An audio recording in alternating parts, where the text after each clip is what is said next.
Action. Action. Action.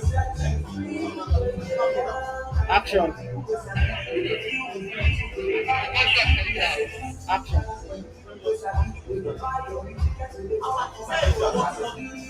Collect the one from amazing.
as we are here live at the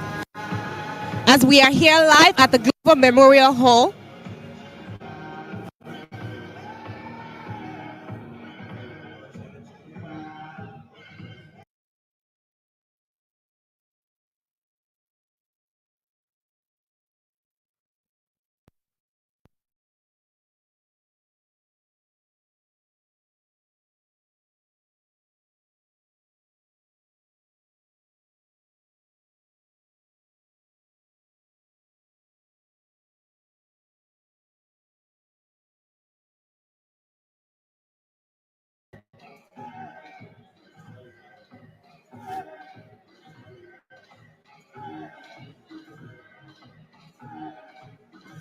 The blockchain and the cryptocurrency industry is growing every day bigger and better. And we are here live at the Global Memorial Hall, Nigeria, Lagos State, here for the Blockchain Vibes event. Now we're vibing and we're having fun at the Blockchain Vibes event, and we're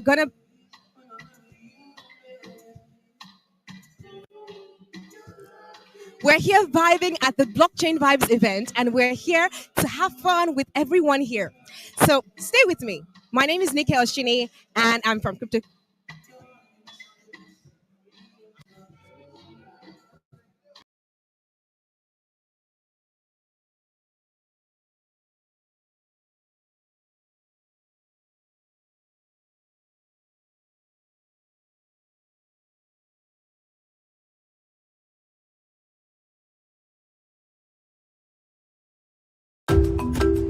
Don't get stuck in the past. Get all the latest news and happenings on blockchain and cryptocurrency only on Crypto TV Plus.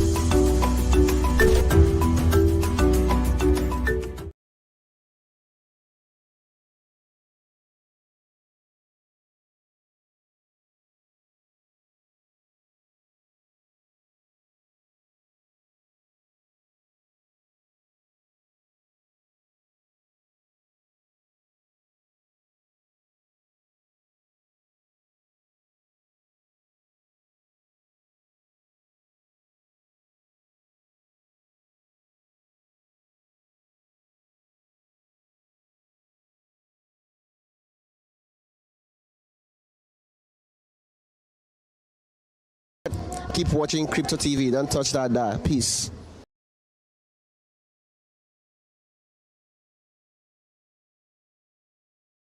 What does cryptocurrency actually mean? Who created Bitcoin? And how secure is the blockchain technology? Well, thanks to the innovative technology of the blockchain, which was created by Bitcoin creator Satoshi Nakamoto, what couldn't be done before suddenly became quite easy for everyone to do. And to show how revolutionary the blockchain technology is,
Don't get stuck in the past.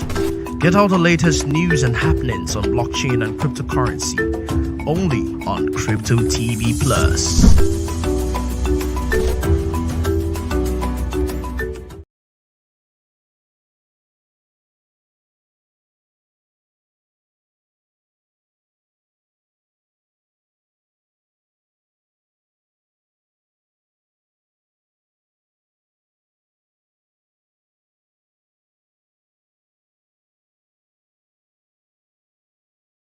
This is the face I make when I buy a shitcoin. Hold on. Hi! In the crypto world, there are a lot of slangs used by crypto experts, and one of them is shitcoin. So what is shitcoin? A shitcoin is a slang for a coin that has no value, and it's basically worthless.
The blockchain and the cryptocurrency industry has got to the point where we now vibe to blockchain. I say that because I'm here live at the Marina Hall, Lagos, Nigeria.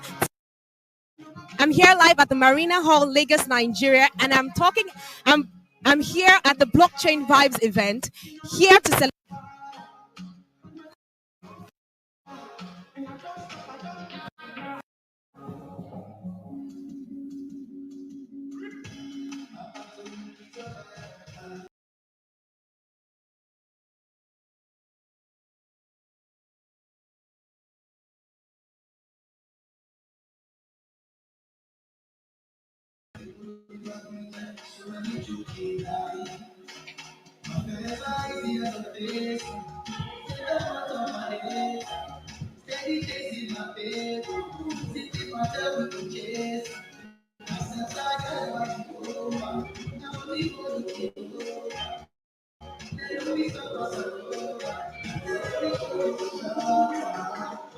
The blockchain and cryptocurrency industry has gotten to the point where we now vibe to blockchain. I say that because I'm here live at the Blockchain Vibes event happening at the Marina Hall, Lagos, Nigeria. Welcome to the Blockchain Vibes event.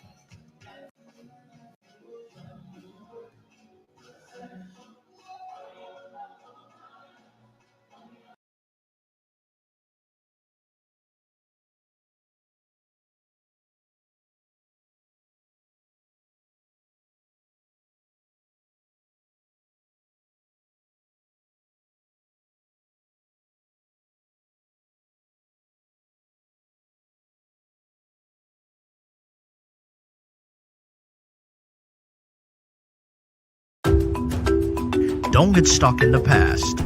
Get all the latest news and happenings on blockchain and cryptocurrency only on Crypto TV Plus.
Don't get stuck in the past.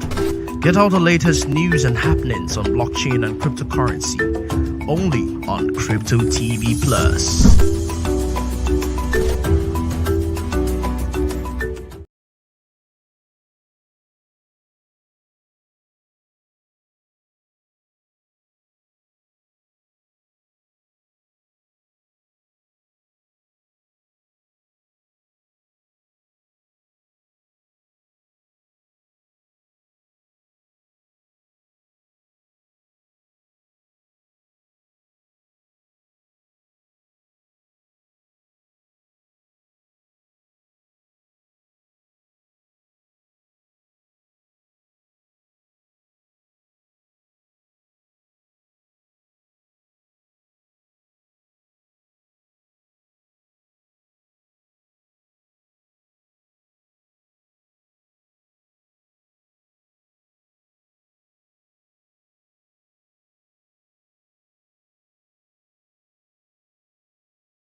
Matt. Holding it down on the red carpet.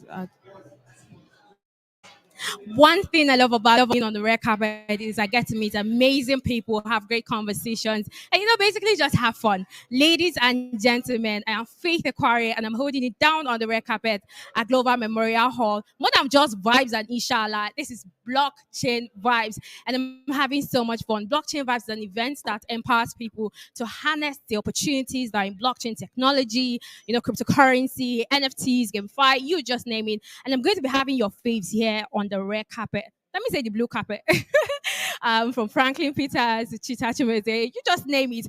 Basically having fun, talking to them, letting them know, what is going on and finding out what they think about the blockchain vibes. Just having so much fun and giving you the vibes you need. If you're still there watching me and you don't have anything to do, just look at me. Enjoy these vibes. Guys, stay put, don't go anywhere. I'm Faith Equari and watching Crypto TV Plus. Don't get stuck in the past. Get all the latest news and happenings on blockchain and cryptocurrency only on Crypto TV Plus.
Oh, hi.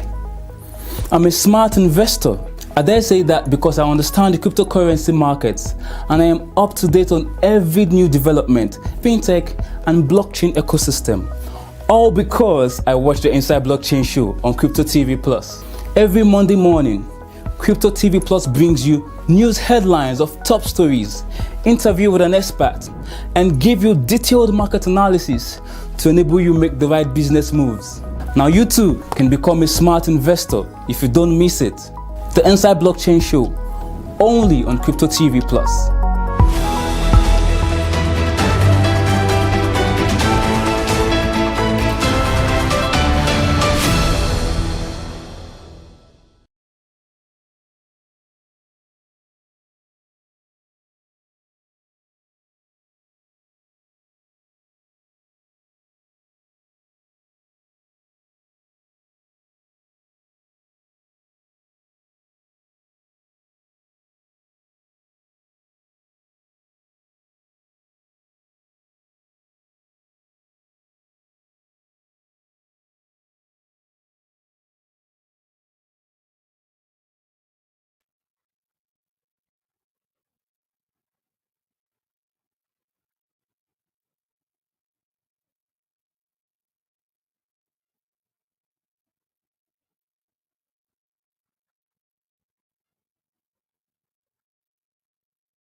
Switching over, because I know in the tech space a lot of people get to transition from one tech career to the other. How has it been, trying to move from this space to the other one, learning about cryptocurrency and the blockchain technology? How's it been for you? It's been, I won't lie, it's been tough, very tough. You can't just, something you've been used to for the past how many years I've field. Although I'm just doing my second degree program in geophysics. So it's like going to another space again. So it's tough, but it's something I can do. Since if other people can do it, then I can. What do you have to say to the convener of today's event? Blockchain Vibes in Lagos is happening, and a lot of people are here to gain knowledge and harness the opportunities that are there in blockchain technology. What do you have to say to them? I would say they should use the opportunity very well to network with people, meet people, talk to them, ask your questions. Since you have so many people, you have so many questions, just ask as many as you can and just don't leave here empty. Yes. Thank you so much. You look so beautiful, and I hope you enjoy the rest of the event. So, guys, I am still here at Blockchain Vibes in Lagos, networking, connecting. I'm just starting. So, if you're here and you're feeling like, what is going on, guys, you're yet to see anything. I'm enjoying myself, having fun, and talking to people and asking them what they think about the Blockchain Vibes in Lagos, because it's a big event. It takes a lot, takes of energy, resources, mindset, decision, commitment, consistency to put this together. And it has been a wow, and it's still a wow. So, guys, keep it up. Don't go anywhere. You're still watching Crypto TV Plus. If you're not following us on social media platform, start following us right now, because I am not going to leave this place until you follow me. I am Faith Ekwari, and this is Crypto TV Plus. I love you guys. Mwah. Come and talk to me now. Come and talk to me.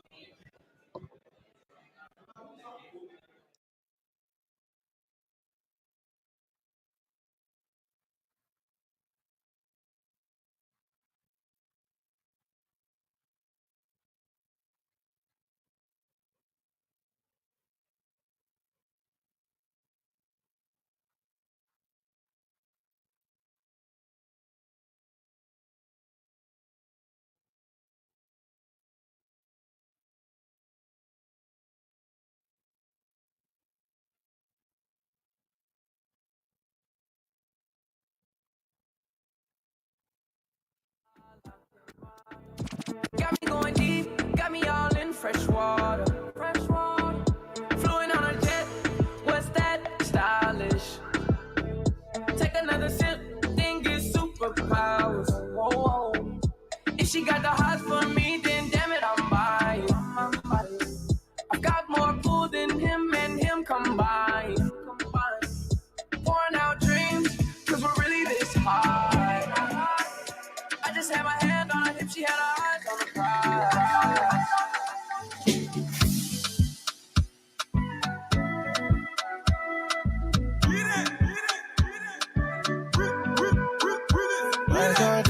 time that I check. Now before I digress, my girl, you told me that I'm not your love interest. See, my girl, the last time that I check. See, nothing ain't changed yet, except that I got a big bag and a big flag. Don't make nobody tell me nonsense, my nigga.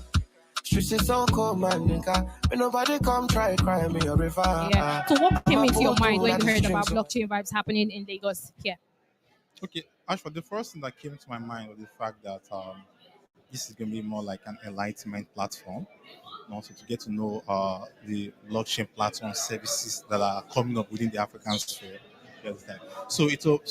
It's more like it's a platform to showcase what we Africans got to offer to the world in terms of decentralization and crypto services. Yeah, Are you into cryptocurrency and blockchain technology? yeah. This is one of my this is I'm seeing Quarter here. What is Quarter all about? Okay, so Quarter Finance is a decentralized platform for crypto services such as lending and borrowing, wallet services, and also we are going to be adding incorporating more features with time. Yeah. Makes a lot of sense. What do you have to say to the convener of today's event? Because blockchain vibes is no longer a small thing; it is now a big thing, and we have a lot of people around. What do you have to say to the conveners of today's event? Okay. First of all, I'd like to appreciate them for doing this. This is actually a good way to show the world what we can offer as Africans. So I'm just going to give them a word of encouragement to do more, so that the world can get to know products that are coming out from Africa, from Nigeria especially, and all that. So I say big ups to them for what they're doing. Thank you. Before you go, I want you to do with me. We're going to do it together. We're going to shout, "This is blockchain vibes." Before you go, so are you ready? This is blockchain vibes. Thank you so much. Thank you.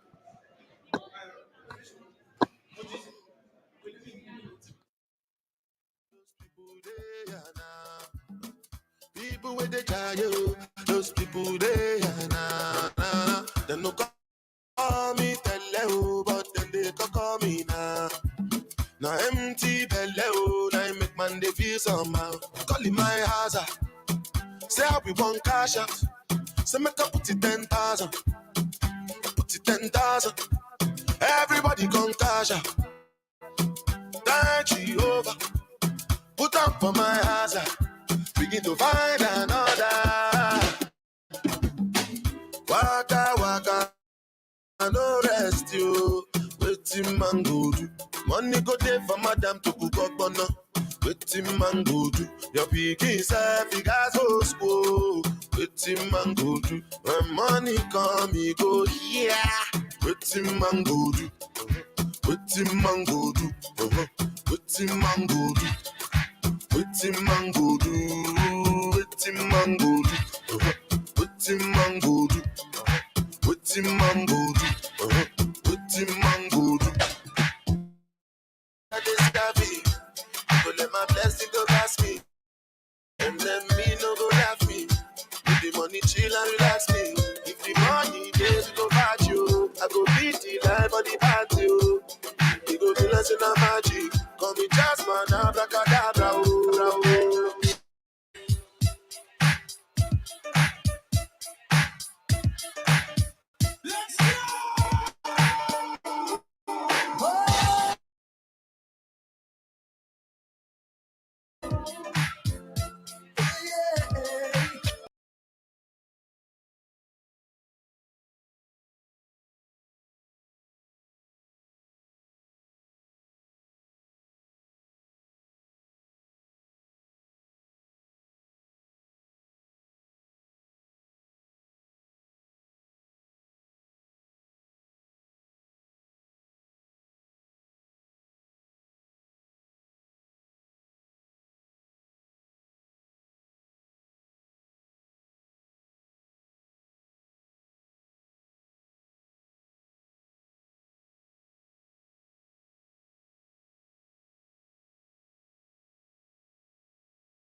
We crazy, living our lives through a lens, trapped in our white picket fence like ornaments. So comfortable we're living in a bubble, so comfortable we cannot see the trouble. Are you lonely? Up there in utopia, where nothing will ever be enough, happily known. So comfortable we're living in a bubble, so comfortable we cannot see the trouble. So put your rose-colored glasses on and party on. Turn it up, it's your favorite song. Dance, dance, dance to the distortion. Turn it up, keep it on repeat. Stumbling around like a wasted zombie. Yeah, we think we're free. Drink this one on me, we're all chained to the rhythm, to the rhythm, to the rhythm. Turn it up, it's your favorite song. Dance, dance, dance to the distortion. Turn it up, keep it on repeat. Stumbling around like a wasted zombie. Yeah, we think we're free. Because one's on me, we're all. Yeah, guys, I am still at Blockchain Vibes in Lagos, and I've been having all the ginger and the vibes that you guys need. If you know that you are missing out, come here, come here. Let me give everything to you. I am here with Bountiful. I kept asking, should we call it Bounty or Bountiful? But he said no, Bountiful is fine. Bountiful, how are you doing? I'm very well. I'm very well. So when you heard Blockchain Vibes in Lagos, what was the first thing that came to your head? Well, what came to my mind is I think because of the market environment right now, what everybody is experiencing, the downtrend and the rest of it. So we need to actually ginger people and make them feel okay, like this is still the industry they're in. So whatever is happening in the market should not really affect their vibes. So I really feel the name for the event resonates with what we're actually going to be experiencing today. So yeah, they feel cool.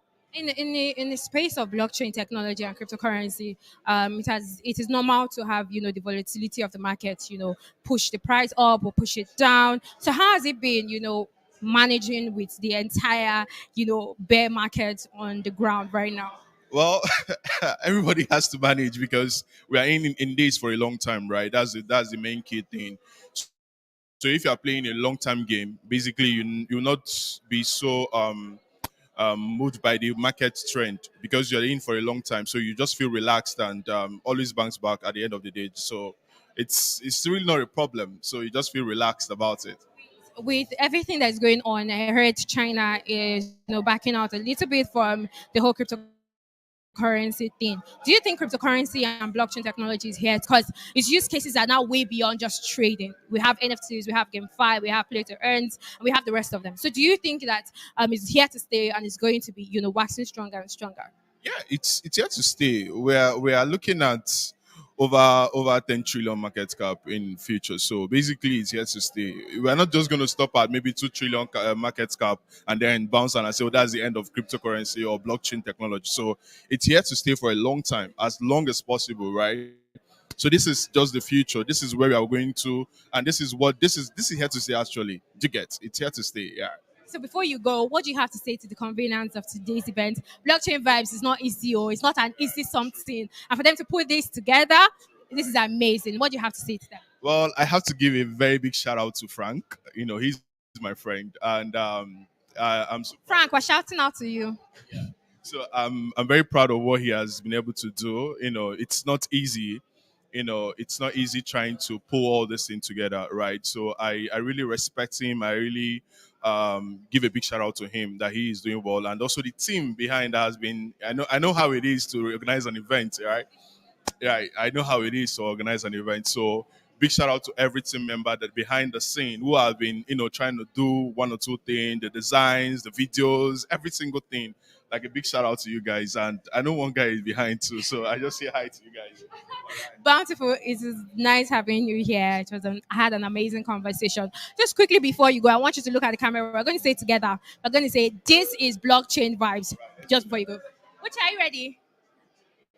One, two, go. This is blockchain vibes.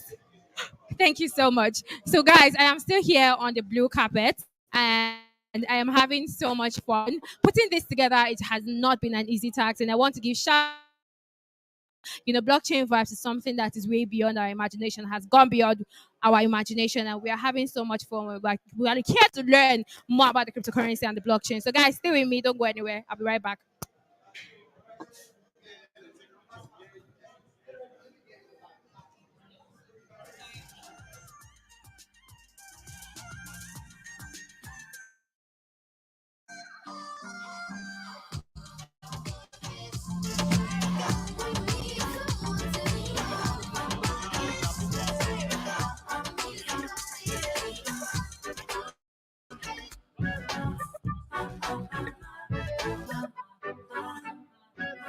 Whatever you want, I got it, Bobby. Don't hesitate, holla at me. What I'm looking for, simple to see. Love is support, DJ.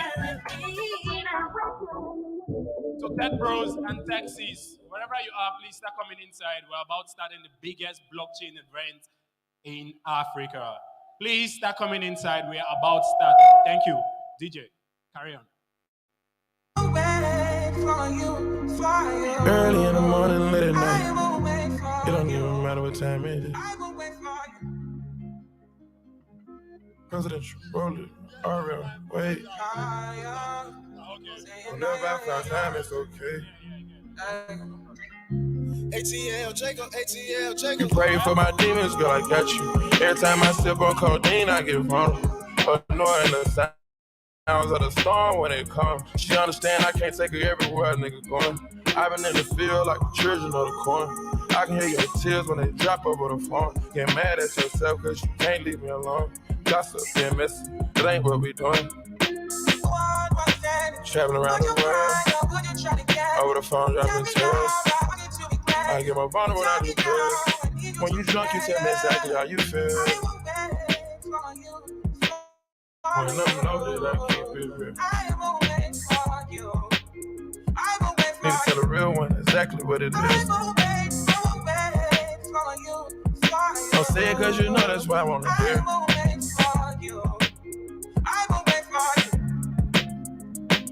Yeah, I've been trapping around the world.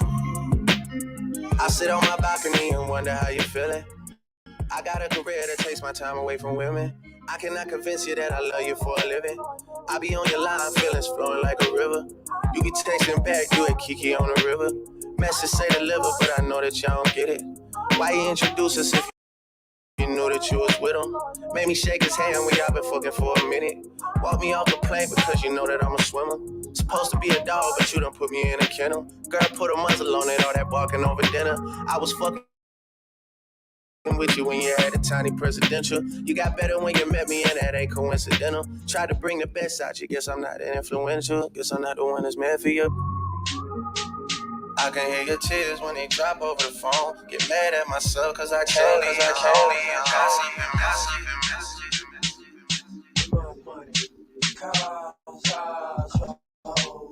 I suppose.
education rather. Yeah, educating everyone about what's going on in the blockchain space. Actually, everyone needs to know because this technology is very sophisticated and very interesting. So we all have to be aware about it. When did you start your journey in blockchain technology and cryptocurrency space? Now, actually, I started 2016. We were the victim of MMM then, so no. I lost so much money then. Yes, I pick up an ambition to be a developer. So I started through the Steemit initiative. Yeah, 2016. I started blogging and writing on blockchain, earning a few cents. Before you know, I said, okay, I want to be a developer, and then I pick up the ambition. And today, I'm proudly a Web3 blockchain developer. So I'm so proud of you. What do you have to say to the conveners of today's event? What do you have to say to them? Because putting this together has not been easy and it's still not easy. What do you have to say to them? Yes, I want to give them kudos, yeah, for doing great job because my first meetup I ran, it wasn't easy. Yes, I did the first meetup, it's sorry, but these guys are great, and I give them in fact a couple of thumbs up, right? All right. Thank you so much for being here. I really appreciate you. Enjoy the rest of the event. All right. Guys, I am still here. Vibes. Okay, so we are going to do the blockchain vibes. You have to say this with me. So do it in the geekiest way possible. I don't want blockchain vibes. You have to do it blockchain vibes. Are we ready? This is blockchain vibes. Woo. Thank you so much.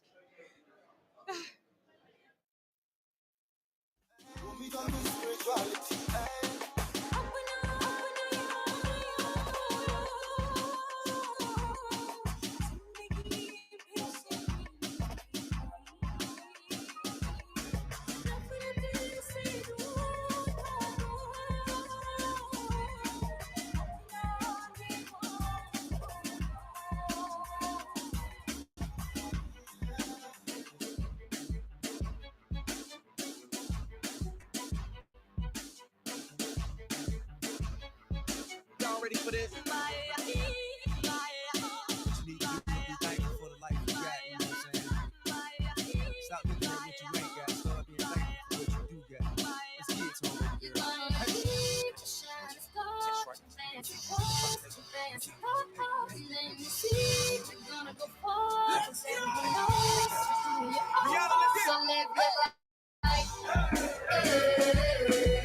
You said it just and I get far, just live your life.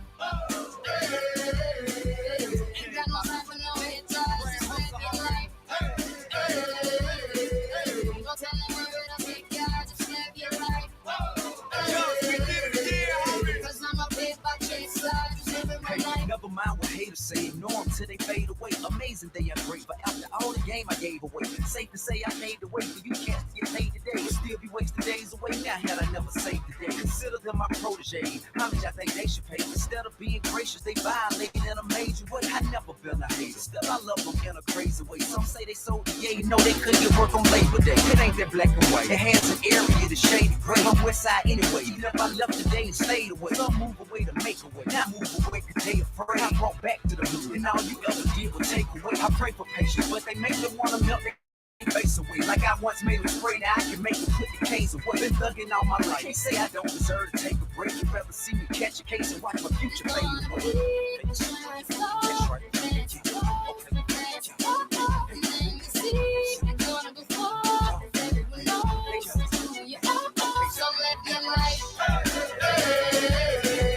You said it just and I feel just live your life. Ain't got no time for no hate, just live your life.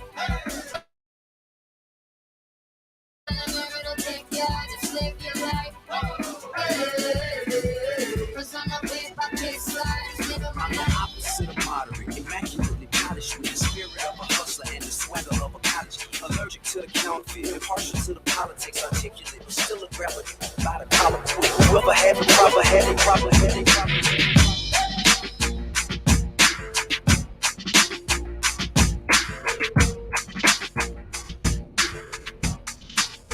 It's been a long way without you, my friend.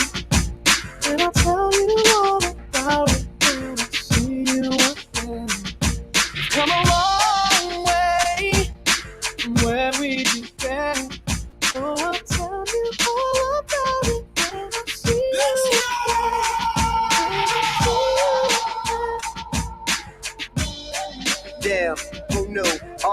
we flew, good things we've been through, then I'll be standing right here talking to you about another path. I know we love to hit the road and laugh, but something told me that it wouldn't last. Had to switch up, look at things different, see the bigger picture. Those were the days, hard work forever pays. Now I see you in a better place. How can we not talk about family when family's all that we got? Everything I would do. This is blockchain vibes in Lagos. If you have missed out on my other interviews, don't miss out on this one because I'm going to be having so much fun with Prince David here on the red carpet. How are you doing today? I'm all right, thank you. How does it feel to be here at Blockchain Vibes?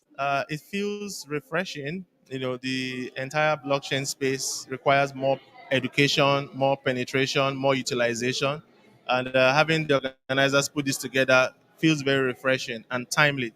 We all know that blockchain events do not really happen so much like that. So when you heard about Blockchain Vibes in Lagos, what clicked? What came to your mind? First of all, at LandCheck, we rely on the blockchain technology to propagate wealth redistribution, using real estate as a tool. When I heard about Blockchain Vibes Lagos, I looked it up, the International Blockchain Summit, and I had goose pimples because it is quite timely. The government of the day is also trying to ensure more people embrace the digital currency, the CBN particularly. And so seeing a program like this is quite timely, I must say that. Cryptocurrency and the blockchain space is evolving and is still evolving. And now we have NFTs, we have GameFi, we have SocialFi, we have so much of it. What do you think about the space that is coming up right now? You see, majority of the African continent's population are below 20. So the future is forward thinking. So the NFTs, the blockchain, the Web3, it's a new evolving face of technology across the world. And so having us participate at this time, having the African youth participate at this time, it's very, very crucial to our future economic stability. Moving away from the regular banking systems and currencies, everything now is going digitized. And so Africa must not be left behind. And at LandCheck, we are trying to ensure we edge this forward movement with a physical product like real estate. You kept saying land check, land check. What is land check all about? Okay, so LandCheck is a Pan-African prop tech headquartered in Nigeria and committed to ensuring more people benefit from the value appreciation of Africa's dead real estate capital. So Africa has got or Nigeria particularly has got between 300 to 600 billion dollars of dead capital in real estate. And so LandCheck seizes the opportunity of blockchain technology to digitize these assets and increase deeper penetration, increase deeper participation, and ensure a trust-based economy for improving our debt capital in real estate. What are your expectations from today's with blockchain? We can't miss that. What are your expectations from blockchain vibes? My expectation for blockchain vibes, the entire blockchain, or will I say crypto scenarios, NFTs, etc., is a bit uncertain. Policy fluctuations or policy movements, rather. And so I'm expecting from blockchain vibes that policymakers will be able to learn what the mind or the heartbeat of the younger people are saying, the younger generation. I'm expecting that messages from blockchain vibes will resonate to the Securities and Exchange Commission, to the Central Bank of Nigeria, the regulators in the space, exactly, and the regular banking system to adopt it. There's been a very low rate of adoption of the e-naira, which is the country's digital currency. And so at Blockchain Vibes, I'm expecting that there will be more education to both the regulators as well as the young people. Amazing. Thank you so much for talking to me on the red carpet. I hope you enjoy the rest of the event. Before you go, I want you to look at the camera. We're going to say it together. This is Blockchain Vibes. Are you ready? 1, 2, 3, go. This is Blockchain Vibes. Thank you so much. Enjoy the rest of the event. All right.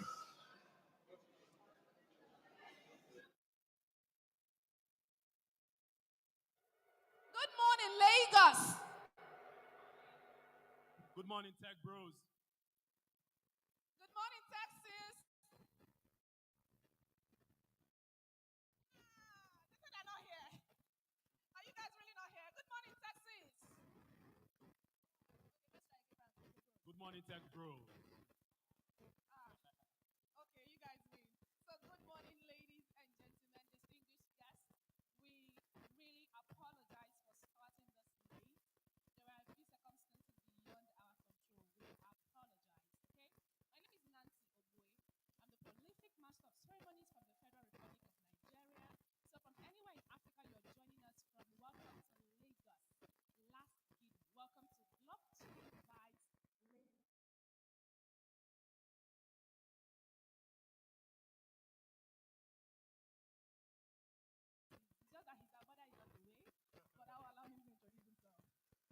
morning, ladies and gentlemen, tech bros, techies. You're very much welcome to the biggest blockchain event in Africa, Blockchain Vibes Lagos 2022. My name is Frank Fatbo, and I'm the host of the. I'm going to take you on blockchain cruise out this event. I'm the host of the Good Morning Blockchain Vibe Show today.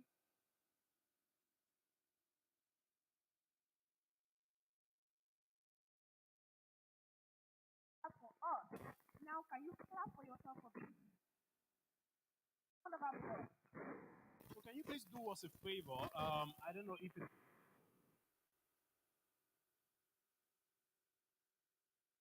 two steps. You Sit just on the fill speaker up the seat, seat you in will front see. of you.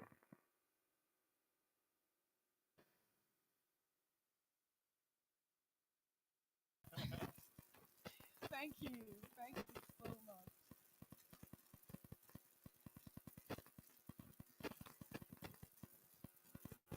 Somebody just sat on the speaker seat. He's going to speak.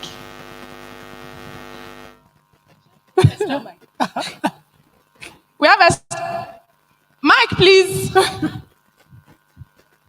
Okay, thank you. Just be around.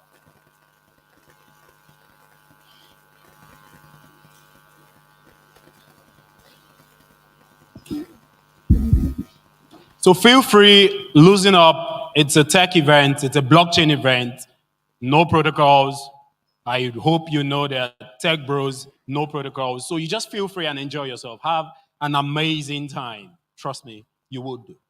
I believe Frank when he says you're going to have an amazing time. And just before he tells us about blockchain vibes, I like to do a little housekeeping. Please kindly put your phone on vibration so you can know when money is calling you. You understand? And when the alert comes. The restroom is on my right, the door on my right. When you exit the hall, you do another right turn and you find the restroom there. That would be your left, okay? And feel free to talk to the person next to you when you have to move.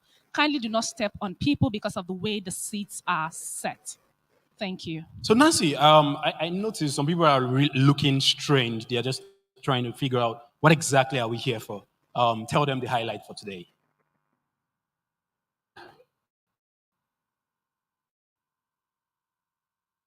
Key highlights for today, we'll be focusing on keynotes.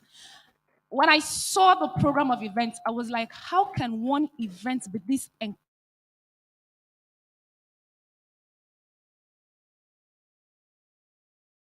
ready to share from their well of knowledge, years of dealing with blockchain. We have the pickathon, and of course, we have the after party. But I believe that will be happening tomorrow at the cocktail. Party after. After party. I can't wait. DJ, give us some. Okay. Give So us. Frank will be telling you all about blockchain vibes, what this event is really about. I just gave you the key highlights. So Frank, over to you. Okay, so I'm sure you've heard about blockchain. If you've not heard about blockchain, you're going to be hearing about it for the first time here. No problem. What that means is that whether you're a beginner, whether you're a newbie, or you're just hearing about this phrase for the first time or the word blockchain, you're very much welcome. And the major reason why we are here is to necessarily educate people. A lot of sensitization has to be done regarding what the blockchain revolution is all about. We're talking about the fourth industrial revolution, which is the revolution, the blockchain revolution. And so the blockchain vibe is an event that is centered on educating the crypto and tech enthusiasts about the blockchain technology. So there are a lot of people who are enthusiastic about what exactly is this blockchain about, trying to find out a lot about the space. But one of the major things that I think we have to get right in Africa is education. And if we need to get education right, then if we need to fix the mind, we also need to fix education and get it right from the start. So we're trying to educate the people about blockchain technology and what blockchain is all about, bringing them to the future of decentralization and creating awareness in the evolution of money. From time immemorial, money has always transcended. It has moved from one form to the other. Your forefathers, at a point in time, they were using cowries. Right now, we're using paper money. And it has even transcended from paper money to e-money. So from the comfort of your home, anywhere you are, you can make transfer, do millions and billions of transactions without holding a paper. That is exactly what we are here for, to really understand the evolution of money and how we have come this far as regards the blockchain space. We're also going to bring together top stakeholders and also blockchain and crypto ecosystem. We're bringing them together. To go further, you have to come together and make sure you guys have a synchrony, synchronized ideas, synchronized technology to make sure you push a particular ecosystem. And that is what this Blockchain Vibes event is about.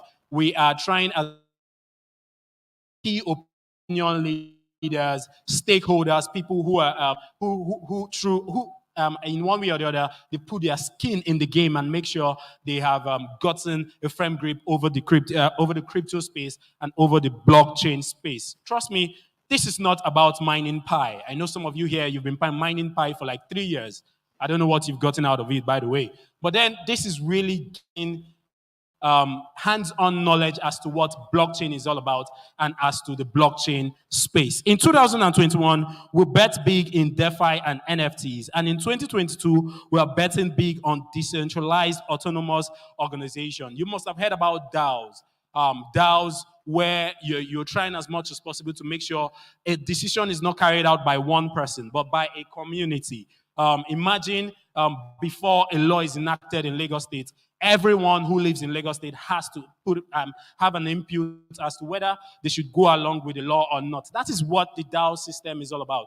We're talking about DAO governance, talking about getting idea as to how to build community and make sure policies from the community are enacted. And every member of the community in a particular project is carried along before any key decision is made. That's the exact idea about what DAO's governance is all about. We're also coming here to understand a lot about the Web3 space, NFTs, and also the metaverse. The metaverse. I think the closest we've been to the metaverse is literally a video call where you can be with someone from the comfort of your home and call the person and see the person. But the idea of the metaverse right now is that you are immersed into what exactly is happening. You can feel, you can touch.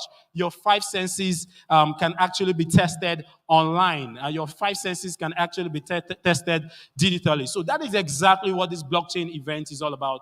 Not just here to talk, not just here for mere rhetorics and sharing ideas, but here for you to put your skin in the game and really understand what the blockchain space is all about. You're very much welcome. Feel free and have an amazing time. Okay, thank you for that beautiful introduction and brief masterclass. Frank, thank you. Please a round of applause for Frank. He's doing an amazing job already. Thank you. The theme of today's event is decentralized finance, DeFi, and Web 3.0. And this event is proudly hosted by Boundless Pay. Event partners and sponsors include Luno, Sensor Technology, Sweetbug Ventures, Cello, Forward Protocols, Spotrex, House Africa, Unicast, Threshold, Rocket Global, OBX, CVVC, Binance Smart Chain, Patricia, Near, among so many others that we will still be recognizing as the event goes forward. We will now be bringing Pius Paul for guest introductions. Thank you. Pius Paul, please, a round of applause as he takes the microphone.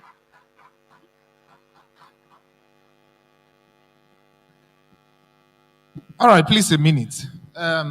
When you called me, they did not clap well. All right? So you do something very amazing for us. You will go back, you introduce me again. Are you the only one that's in this bear market? You introduce me again. If nobody faint, I'm not coming. All right. Please, I'm begging now. on behalf of myself, start fainting. So, ladies and gentlemen, with a rousing applause, please make welcome the one and only Pius Paul. I'm running for 2023. With you guys, I can win. Good morning, distinguished ladies and gentlemen. I want to say a very big welcome. Man, you guys are looking nice. Wow, Mr. Abdullahan, you're welcome. Wow. Mr. Abdullahan, I heard some people behind, they were gossiping you. They thought you were Dokwan. Therefore, one gather you bit. Ladies and gentlemen, please, this is Abdullahan. It's not Lunar Project Dev. All right, some projects have actually done stuff to people.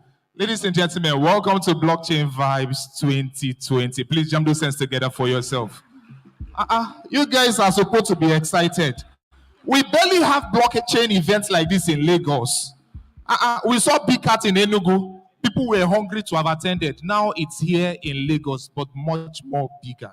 All right, so very big welcome to each and every one of you. We are here to have a very swell time. I must actually tell you because looking at everybody here, irrespective of the fact that you are very quiet, one of the things I tell people, when you come for blockchain events like this, some people sitting beside you, if you see their portfolio, Kai, but they will humble like shishi. See, first of all, look at some people sitting. Just look around. Just look around. It's not all of us that is in this bear market. Some people are bullish. If they open portfolio for you, their portfolio is long like wallet address. All right, so one of the things we would like us to do as the event progresses, all right, please ensure you cooperate with all of the hosts that will be coming up. If they ask you to clap, clap. If they ask you to stand up, please stand up. If they ask you to give your neighbor one BTC, please. For the success of this event. Are we good? All right, is someone about to transfer one BTC? All right, ask for my wallet address now. Yeah? All right, ladies and gentlemen, we are here to talk about one of the biggest disruption on the blockchain that we have seen before. It disrupted the financial systems of the world. And today, we are all here gathered to both learn and also celebrate this big move that is happening around about the world. Ladies and gentlemen, on the space, we've got different aspects of crypto. All right, so let me take them one after the other. And if you rep any of this aspect, because I understand that some people also rep different aspects. If you rep any of this aspect, just wave your hands. All right, so let's go. The DeFi people, let me say the hands. DeFi, decentralized finance. Let me hear you make some noise now. Now, wow, if people are shouting like people that they rock pool. And one of my speakers talked about people that mine pie. I don't understand where those people. See, the two most difficult people to convince in this life now. Number one, Jehovah Witness. Number two, people that mine pie. Those people, if you see the way they defend the whole thing, if we launch, and then I caught some DeFi people. DeFi, please, I would like you to clap for DeFi people. Please jump those. Those guys are trying, especially Digins. All right, there's some set of DeFi guys, they call themselves Digins. So what those guys they take highly risky. All right, they take highly risky moves. All right, on the blockchain. We don't have so much time. All right, but I needed us to actually, first of all, feel the vibe because this is blockchain vibe. We are not here to actually keep calm. We are here to get excited. We are here to learn. All right, ladies and gentlemen, I have with us right here amazing guests coming from all over the world. All over the world. We actually flew them in, and then they are going to be speaking to us. In Nigerian terms, they are going to be cutting soup for you. All right, so they're going to be sharing with us things that is going to be taking us to the next level. Before I mention them, all right, before I announce them, please, I would like us at this junction, please, can we give all of our speakers here and far away, please, can we give them a standing ovation? ladies and gentlemen. Everybody at this junction, please, all our speakers, most of them have never been to Nigeria before, but they are here today because of this event. Some of them are here present. Please, our speakers, we are celebrating you. You are the ones we are celebrating. Please, all our speakers, please. Hey. Crypto people, they are very humble people. Wow, thank you so very much. Please do have your seat. Okay, so in this event today, we are going to be having Gracie Shen. All right, I would like to read their portfolio or their profile. Gracie Chen is the managing director of BitGet. Now, BitGet is an exchange, a centralized exchange. She's the leading BitGet growth strategist as the platform accelerates its global expansion plan. Having held executive roles at XRX Pace, a VR technology company headquartered in Taipei. All right, now I know most of us have not heard of that country before. Please jump those hands together for Gracie Chen.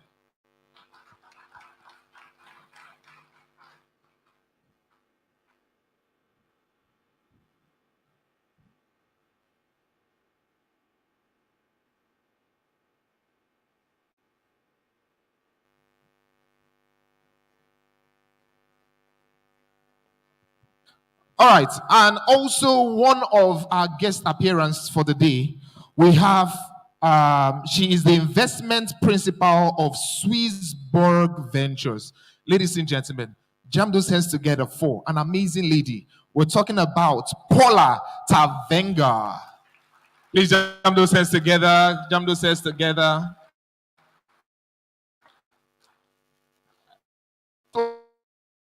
Have the founder and CEO of Shisha Finance.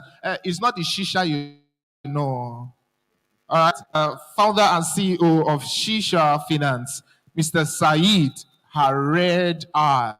Please together for him. Ladies and gentlemen, we also have CEO LKI Consulting in the person of Laura K. Inamedinova. Please jump those hands together for her. We also have a crypto attorney that will be joining us today. He's also a crypto technologist and enterprise strategist. I'm talking about Mr. Gordon Stein. Please jump those hands together for him. We've got Maria Ebirayim. All right, she's the CBO Sinso Technology. Please jump those hands together for her. The name might not sound familiar, but just keep clapping. All right. We also have the managing director of VC Africa. Please jump those hands together for Mr. Gideon Greaves. I love that man personally. Okay, now this amazing man, I would love to have read his portfolio or his profile, but time would not permit. He's an amazing man.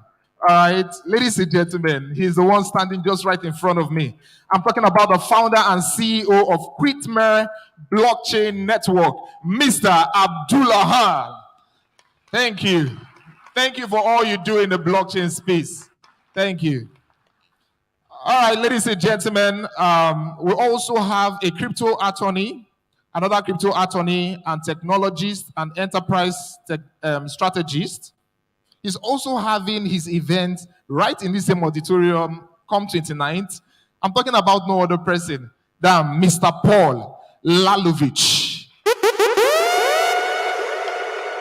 He'll be joining us today in this event. Ladies and gentlemen, please also put those hands together for the CBO Sinso Technology in the person of our very own Mr. Jimmy Idiagbo. And last but not the least, all right, we have the CEO. If you actually have the profile, there's a little bit of change in this. He's not the CEO of Land Shop Properties. He used to be the co-founder of Land Shop Properties. But ladies and gentlemen, he is the CEO of Land Check Properties. Ladies and gentlemen, please jump those hands together for Prince David Omagomi. Ladies and gentlemen, he's right here with us. Wow. Wow. Wow. Amazing speakers that will be thrilling us today. All right, ladies and gentlemen, if your hands are not busy, we would like to bring to the platform no other person than the man you've been waiting for. You've been waiting for all of the speakers. All right. He's one of the keynote speakers. He's going to be taking us into, he's going to be kicking off these events in a ground style. Ladies and gentlemen, please jam those hands together for the founder of the BNUG, Mr. Chuta Chimeze himself. Ladies and gentlemen, jam those hands together. Keep on clapping. Keep on clapping. He's coming forward right now for a keynote speech. Please ensure you hold on to your paper, your biro. Updates are going to be dropping like fire. All right? By the time we are going to be done with this event, your portfolio will change. Somebody say amen. The man of God is prophesying. Somebody say amen. All right, ladies and gentlemen, please, Mr. Chuta Chimeze.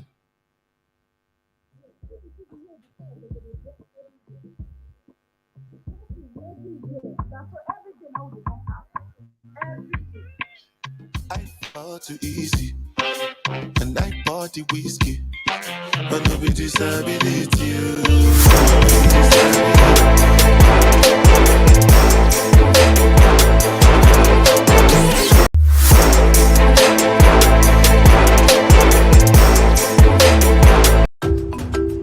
Don't get stuck in the past. Get all the latest news and happenings on blockchain and cryptocurrency only on Crypto TV Plus.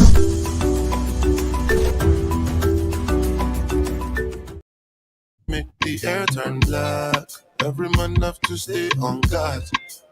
I fall too easy, and I party whiskey, but no be disability. Hello, good morning, everyone. Good morning, ladies and gentlemen. I can see the energy here this morning. Is anyone unhappy or something? Are you catching cold? Okay, you're mining. What are you mining? All right. It's always a pleasure to be in the midst of all you great young people and to share thoughts and testimonies and history and excitements around blockchain technology, of which most people are excited about the crypto aspect, which is fantastic.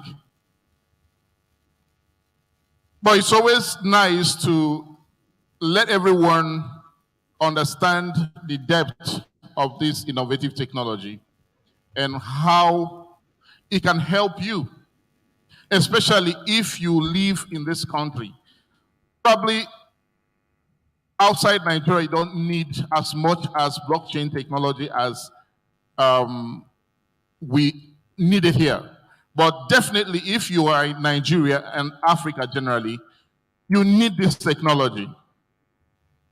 You really need this technology. And this morning, I want to be sharing with you thoughts according to the topic I was given to talk about, which is the evolution, growth, and development of blockchain technology in Nigeria.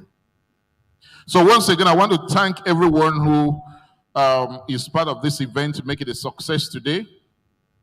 Blockchain Vibes is an initiative to broaden the efforts that we're making in the ecosystem for a couple of years now and drive awareness and adoption of blockchain technology in Nigeria. Franklin and Boundless Pay has been here for a long time, and it's always a pleasure to have them in the things that we do in the ecosystem. I want everyone to put your hands together for Franklin, the convener of the event, and Boundless Pay, the host of the event. Put your hands together for them. Maybe you don't understand what it takes to organize events in Lagos. It's not a tea party, because we've been doing events in Lagos for I mean, this about fifth or the sixth year doing blockchain events. If it were to be the video that is coming, or probably Burna Boy, probably you will not see any space to even pass with your foot, talk less of driving your car, because those are the things that excite majority of people. People are not really excited about technology and the solution that it offers. So when you want to do an event, a conference like this, you really need to appeal to the consciousness of less than 5% of the population to be able to pay attention to what you are trying to say, do, or project. So the next group of people that I wanted you to put your hands together for, it's you that is sitting down here. So put your hands together for yourself. You are a hero. You are a disruptor. You are a change maker. Okay?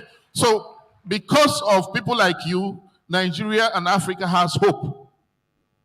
Because we need people like this, innovators, people who pay attention. Everywhere I have traveled to all around the world, I have seen that they transform their societies using technology.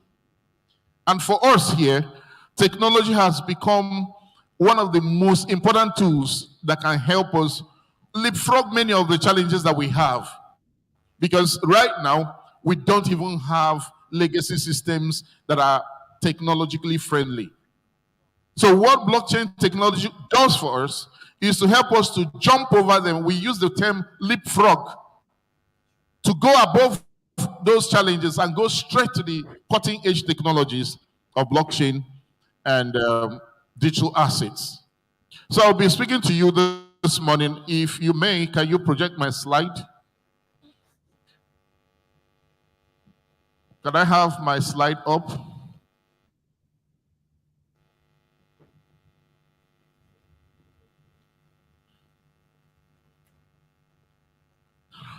Guys on the control room, can I have my slide? If I can't get the slide, then I will need a podium so I can use my laptop and walk to that. Okay, thank you so much. Thank you so much. So my name is Chimeze Chuta, as you can see on the board, and I'm founder and coordinator of Blockchain Nigeria Group. I'm also a whole lot of things in the blockchain space, including being the Adaverse partner for Nigeria. Adaverse is a Cardano blockchain accelerator, incubator, and funding partner that helps to fund blockchain projects from Nigeria. And what we do in Adaverse is we identify people who are building projects and easily go through what they are doing, find the viability, and probably 100, $500K into what they are doing to help them to get started. So if you are doing anything like that or you have such intention, be sure to drop me a mail, a chat, and we'll get to talk to you. Next slide, please. Next slide, okay. Just move on. So, blockchain technology in Nigeria has actually come of age because we began to be bold enough to talk about this technology and hold public events as far back as 2016. And beyond that, before that time, it was difficult for you to talk about blockchain technology. You cannot go to a radio station or a TV station and mention the word Bitcoin. Government was so hard on MBC that if a radio station allows you to talk about Bitcoin, they will fine them hundreds of thousands of naira for violation. But we have moved from there because we persisted, because we insisted that this innovative technology must not be allowed to die in our country. It offers us the most visible opportunity to have the lives of millions of Nigeria transformed. So when you see people talk about blockchain in TV stations, on radio stations, and even have boldness to put up billboards you have to understand that we are coming from a very difficult background with experiences that are so hard for you to even understand if you're just coming into the space. So we'll look at some of the events in the last 2 years that have shaped the growth of blockchain technology in Nigeria. Many of us know about the NSAS. I'm sure most of you are part of that initiative. It was one time in history that publicly Nigerian government understood the power of Bitcoin. Now, Bitcoin, it's not necessarily designed for people to trade it. Rather, it was designed as a resistant instrument, an instrument that you use in resisting oppression. And when NSAS was trying to raise funding to drive the protest, government blocked all the traditional finance circles. And Twitter CEO Jack said, use Bitcoin. That was when Nigerian government understood that it's possible to utilize an alternative financial system to drive something that is anti-government. So we saw Bitcoin rise in popularity during the NSAS protest in 2020. Next slide, please. Immediately after that, in January 2021, Bros Emefiele quickly brought out a long hammer and hit the industry. That was the most embarrassing decision that the central bank had made till date, as far as the industry is concerned.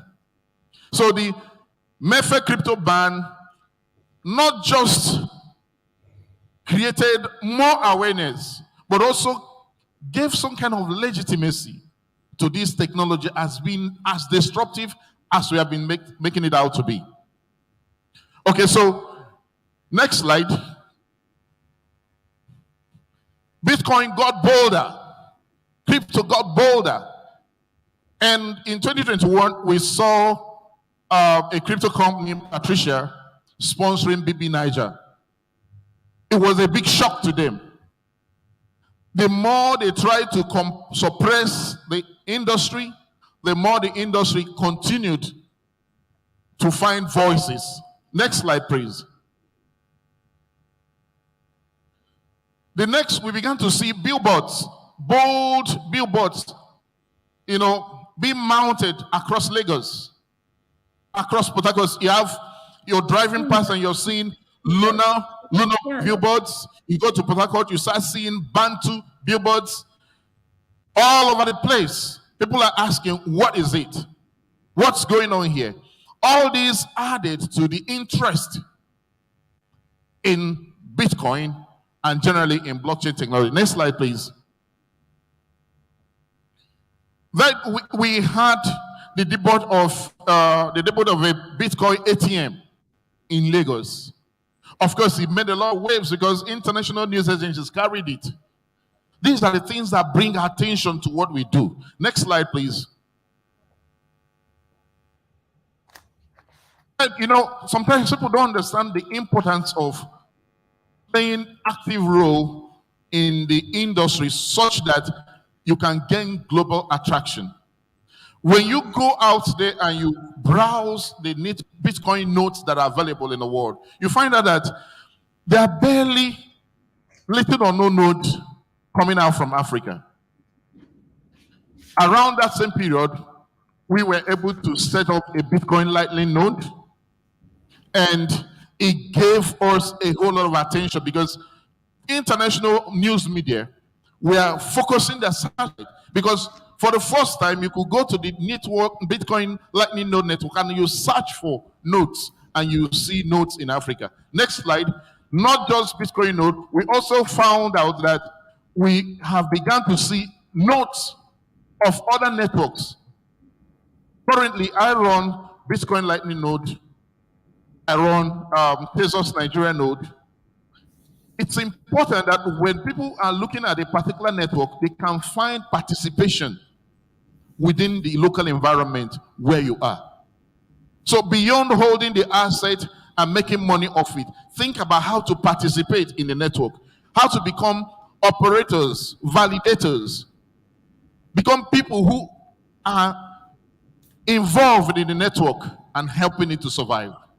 Then, of course, we saw the growth of cryptocurrencies and trading and transactions, crypto millionaires. Next slide. You have crypto millionaires, everyone coming out and showing that, look, the bull market is paying off. You know, a lot of Lambos, a lot of houses being bought by crypto traders and all that. Then we also have a whole lot of activity that has also increased. Before the crypto ban, the industry didn't have a common voice. But in the last 1 year and 2 years, we have seen the rise of Blockchain Industry Coordinating Committee of Nigeria, which is an umbrella body that has brought together all the other associations, communities, and bodies that are doing almost the same thing and relevant things in the blockchain space. You have the CIDN, you have Blockchain Nigeria as a group, you have CBAN, you have FinTech Association of Nigeria, all together, working together to make sure that the industry grows and blossoms. Next slide, please. Now, Nigeria, not only do we lead in crypto trade, we also lead in terms of attracting foreign funding into African continent, into Nigeria, in a big way. A lot of attention. In fact, Africa is considered as the next frontier of technology innovation. And because of that, a lot of VCs are focusing on Africa. And of course, when you talk about Africa, Nigeria grabs about 40% of whatever is available for sharing in Africa. And that's what we are seeing in funding. This year alone, within the first quarter and second quarter of this year, over $91 million has been invested in blockchain technologies and startups that are in Africa. And of course, Nigeria alone has over 39% of that amount that has been raised. Next slide, please. And we're also seeing that most of the investment that are coming in are going primarily into payments, remittances, exchanges, and projects that are targeting solving the financial inclusion problems that we have in Africa. It's understandable that some of these monies go into this industry because that's where the primary pain point is. People are finding it difficult to do a whole lot of things. I mean, today in Nigeria, they have practically banned us from using our local ATM cards to pay for international transactions. Previously, they used to allow us to do $20 per month. I mean, look at me, a full-grown Papa Mando, you know. They will say, I can't do transaction of more than $20 in a month. How much is hosting of a simple website? How much do you pay for content delivery network? How much will you buy courses? How much do you pay for running nodes in servers, cloud service companies? How much are you paying for them? So you see that by financial technology, Nigeria's financial system, and of course, most of it all around, designed to keep you poor, continue to assessing the opportunities to make better your life. But most of these blockchain companies that are coming are creating solutions that are helping us navigate some of those difficulties. Next slide, please. Of course, I'm an adverse partner for Nigeria, and we are leading in funding for blockchain projects in Africa. Over the last couple of months, we received close to 250 applications, disqualified about 68 of them, engaged the rest of them, and we've directly invested in about 11 of those startup companies. So if you are here and you are building products and you are struggling for solve life problem, go to adavas.co and submit an application, or you can DM me directly. Next slide, please. So let's look at some of the promising blockchain projects that are rising from Nigeria today. This list is not exhaustive in any way. It's just examples. So you have Bantu Blockchain, you have Bundle Africa, you have Chats, Mona, QDAX, Zen Finance, Kinesis, Boundless Pay, House Africa, Bitmama, TradeFather, Luno, etc. These companies are targeting painful challenges Nigerians are facing and helping to deliver solutions for them. Next slide, please. There have been some restraints.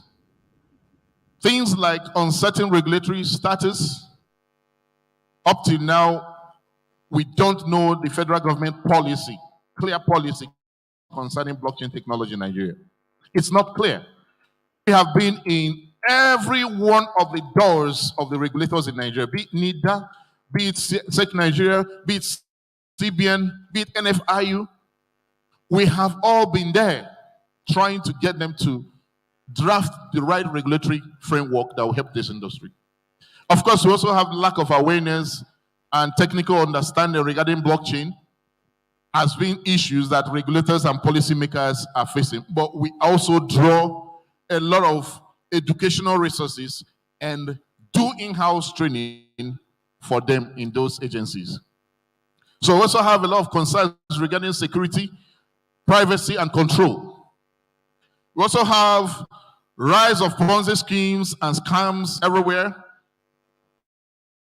Then, of course, the current technical challenges. A lot of people a few years ago or a few months ago, if you want to sell somebody $50 worth of Ethereum, for instance, you have to pay a transaction fee of maybe $35 or $39, and nobody likes that. Those are scalability issues.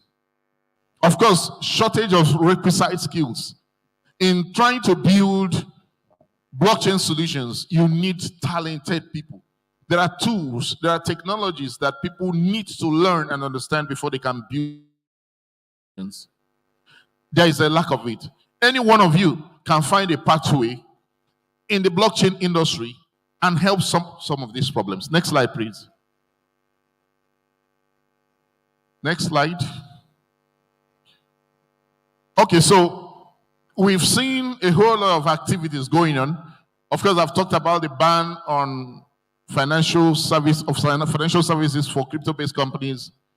We also have seen that SEC suspended regulation, but recently came up with a guideline for visual financial asset service providers, which is skewed directly against local blockchain companies, and we have made that known to them already.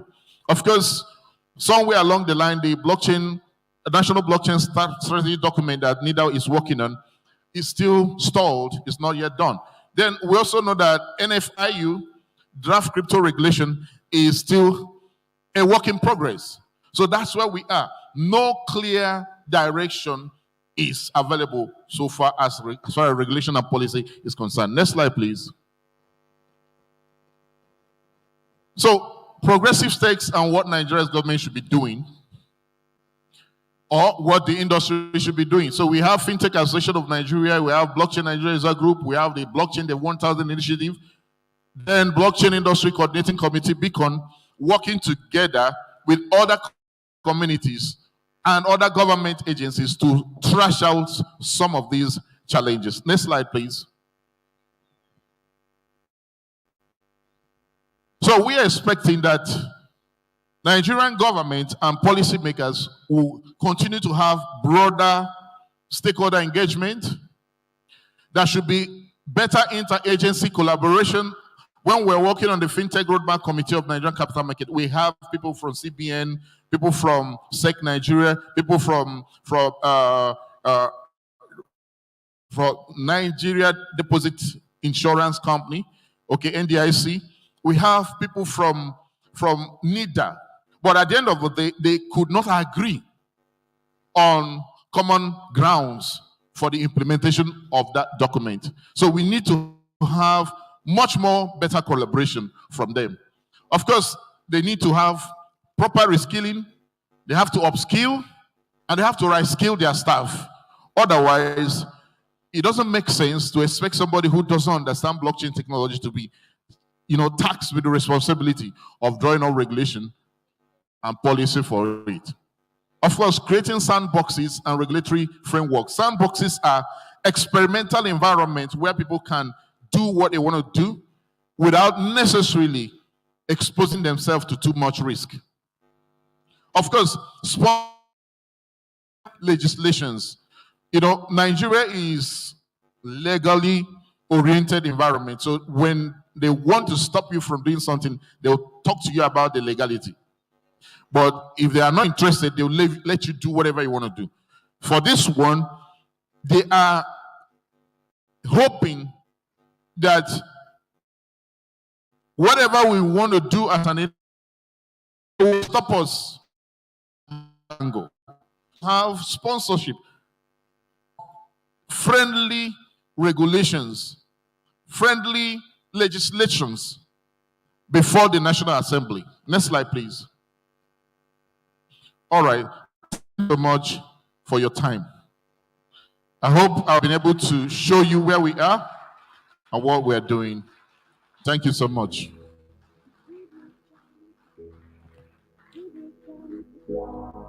Beautiful she goes, I notice she knows no leaves attention. She praises an image she prays to be sculpted by the sculptor.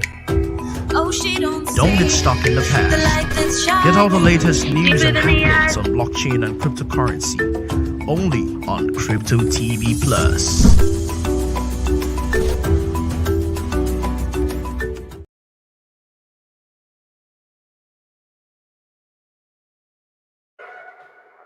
If that was a paid masterclass, a lot of us may not be able to afford it at once because that was very detailed, right?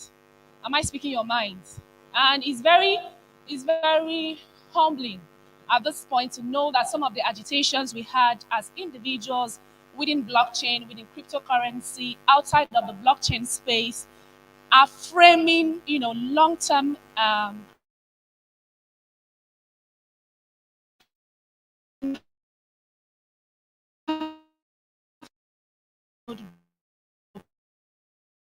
SARS, like you pointed out, and some other agitation, Nigeria as a whole, to come to that point where we understand that we can't be limited by paper money, right? And it's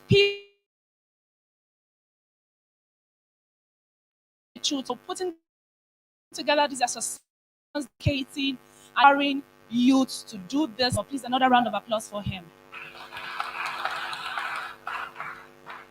So we're going to eyes on the screen, just be taking the introduction for, and if I correctly, I stand to be corrected because of changes to the program. This session is the journey through funding. Correct session. The panelists are Paula Travanger, Gordon Einstein, Said Harred, George Sebastio, Guido Griffiths, Norman Ali, Paul Lalovich, Bulut Bakchi, and this session will be moderated by Laura Kay. Ladies and gentlemen, please a round of applause for our panelists and moderator. Thank you. All eyes on the screen as they come for the panel session.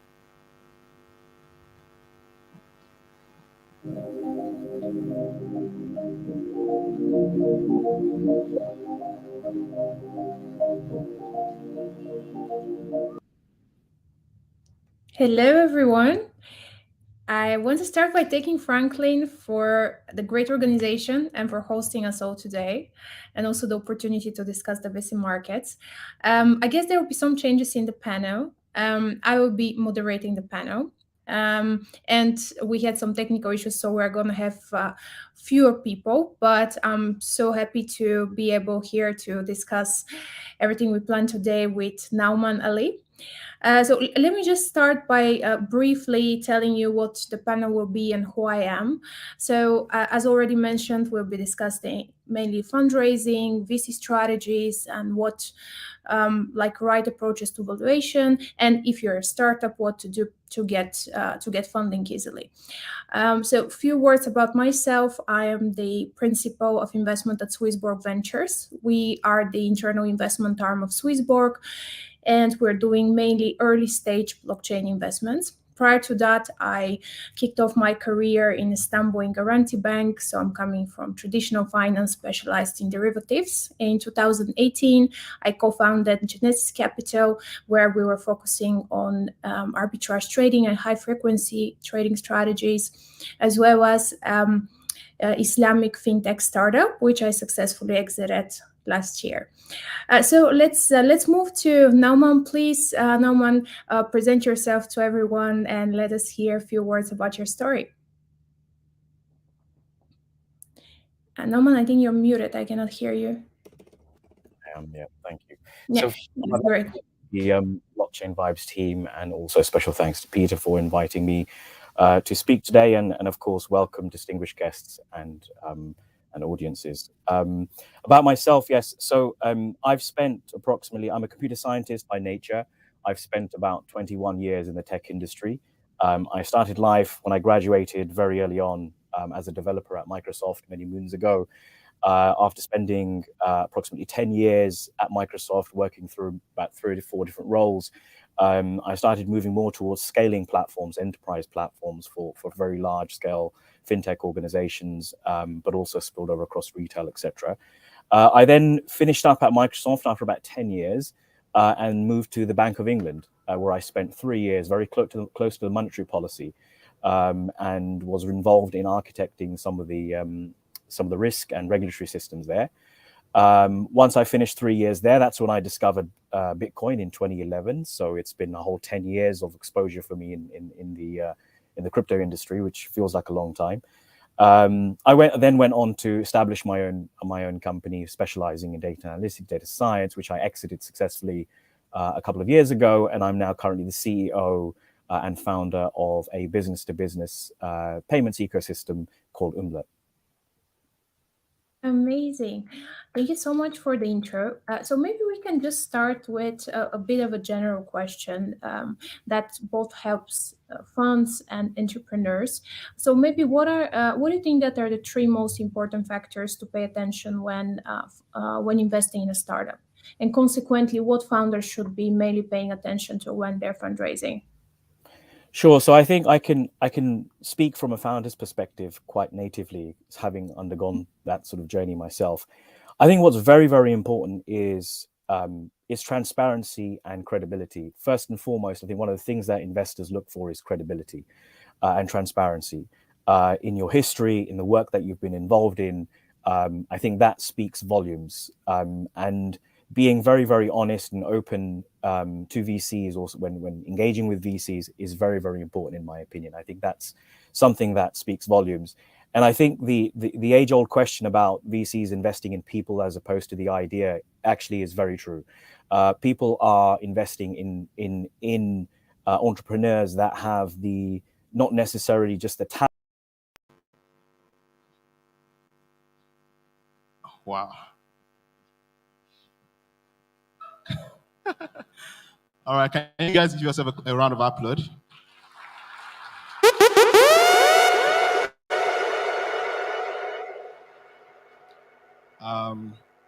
I'm supposed to do a keynote speech. I didn't prepare any, so I'm going to talk straight from my heart. First, my name is Franklin Peters. I'm the founder and CEO of Boundless Nexus Limited, and by the grace of God, the convener of the Blockchain Vibes event.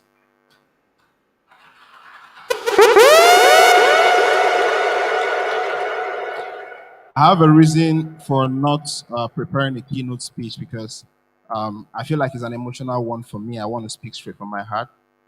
This is the very first event I'm ever organizing in my life. Let's go! And I'm proud that we've been able to pull it off. My team, can you give them a round of applause?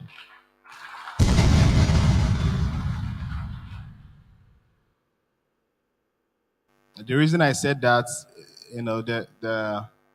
at some point they started calling me perfectionist. They stopped calling me my name.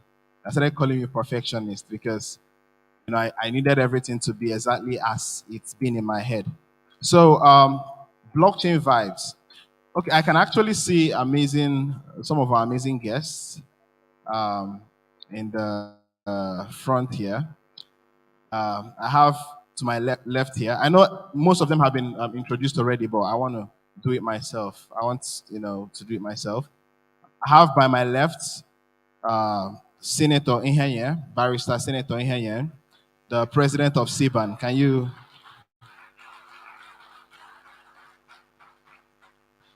All right.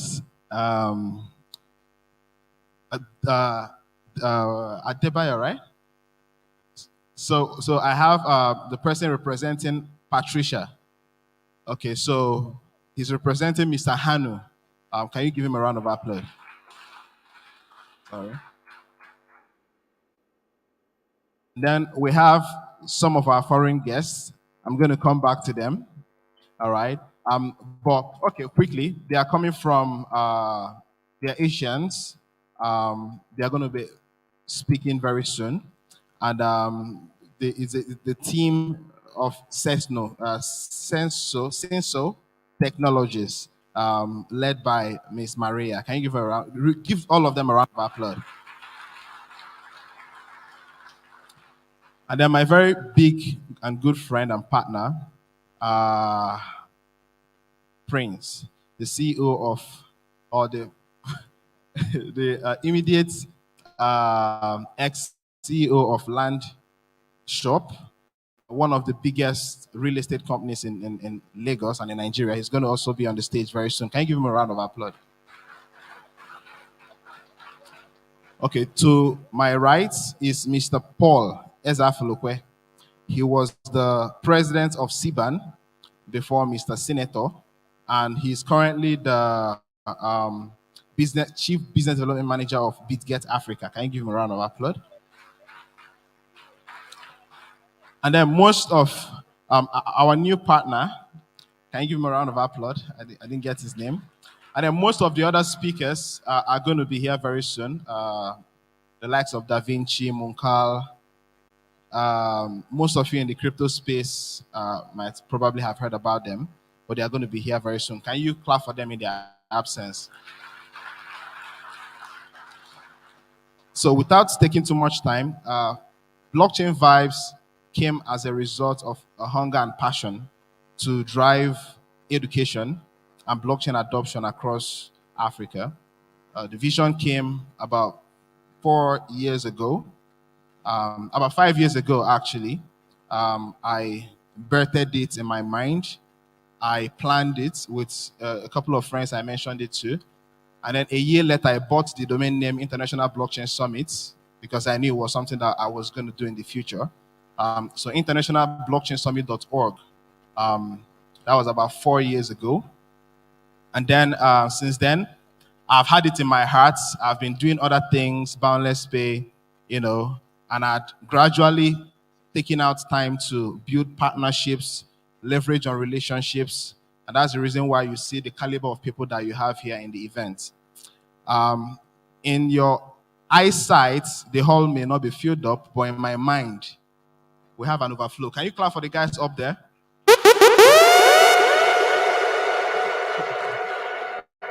All right, so finally, okay, we have one more person, Mr. Jimmy Idiabwa.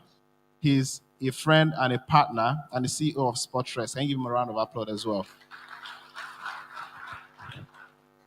So we're Blockchain Vibes is one of the so many events we are going to be doing from now. And right after this one, we are probably going to have Blockchain Vibes South Africa, Ghana, Uganda, Kenya, and of course, before the year is over, we're going to be having the grand one in Dubai. And I'm personally inviting all of you to be with us in Dubai for that event. All right, so I want to especially welcome all of you seated in the pews. Stay relaxed, enjoy the event. It's going to be educative. We're just getting started, and I hope to meet all of you one after the other very soon. Thank you. A round of applause for the convener of Blockchain Vibes 2022, Mr. Franklin. Please, another round of applause. Thank you. Thank you, Mr. Franklin, for the amazing job you are doing in the space. All eyes on the screen now as we take the virtual panel session, moderated by Laura Kay. Thank you.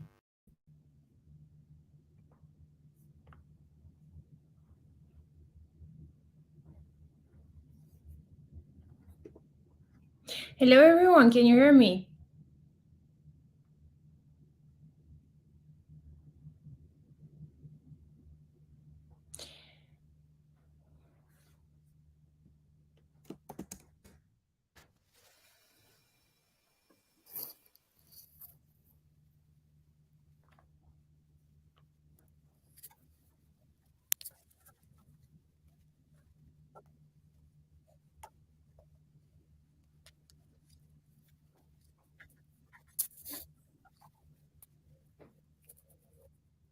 Are we online, guys?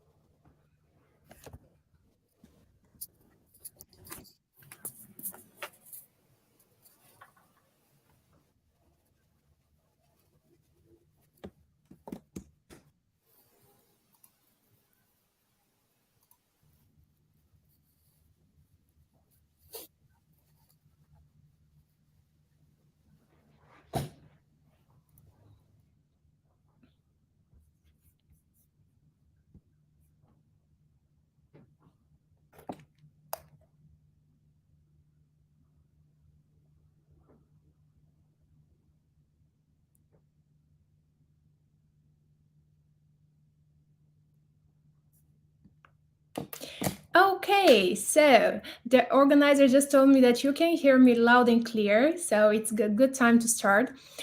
We have some changes in the panel due to the timing, unfortunately. So it will be me and Nauman here discussing fundraising for startups, both from VC perspective and more of entrepreneur side, like what you should be looking for, like what you should be careful for when you're fundraising, and what are the challenges throughout the journey. So I just want to start by thanking so much Franklin for hosting us all today and for the great organization. So as I said, we're here today to address the fundraising for startups. My name is Paul Ottavanger. I am principal of Swissborg Ventures. We are an early stage investor into the blockchain industry. I started my career back in Istanbul in Garanti Bank, so I'm coming from traditional finance. All the way, like I specialized in derivatives, mainly trading, all the way to 2018 when I co-founded Genesis Capital, where we had both private equity as well as high frequency trading and arbitrage.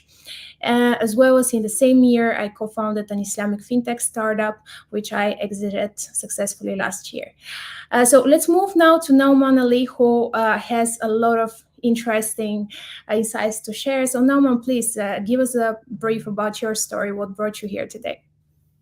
Sure, thank you, Paula. So yeah, with myself, I've sort of been involved in crypto over the last 10 years. I've spent a long time in the technology industry, over 20 years in the tech industry. And within part of that has been 10 years in the crypto industry. And that was at my last project where I was working alongside, where I was working at the Bank of England, focusing on building real-time analytic solutions around regulatory and insurance regulation rather, and risk. I then, as I was at the Bank of England, funnily enough, I discovered Bitcoin.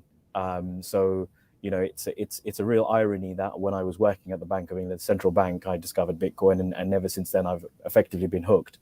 I've exited a successful data analytics company a couple of years ago, and I'm now the founder and CEO of a B2B payments ecosystem, which is built on blockchain technology.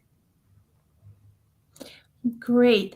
So let's kick off with our first question. I'll keep it a bit generic. So what do you think that are the three most important factors when a company is fundraising? Like, what are the, I can say that what we're focusing on as a VC is mainly the team, their expertise, if it's a blockchain project, obviously, the tokenomics, and mainly the capacity for this project to generate revenue. So what would you say in terms of what entrepreneurs should be focusing on when they're preparing their fundraising pitches? Yeah, so I think, Paula, you obviously mentioned all the key critical components there when fundraising, but I would like to sort of supplement that from a personal perspective. I think, you know, when you are addressing all of those points, it's very important to make sure that you've done your due diligence and your homework. And you have to be very transparent, and that's how you gain the VC credibility.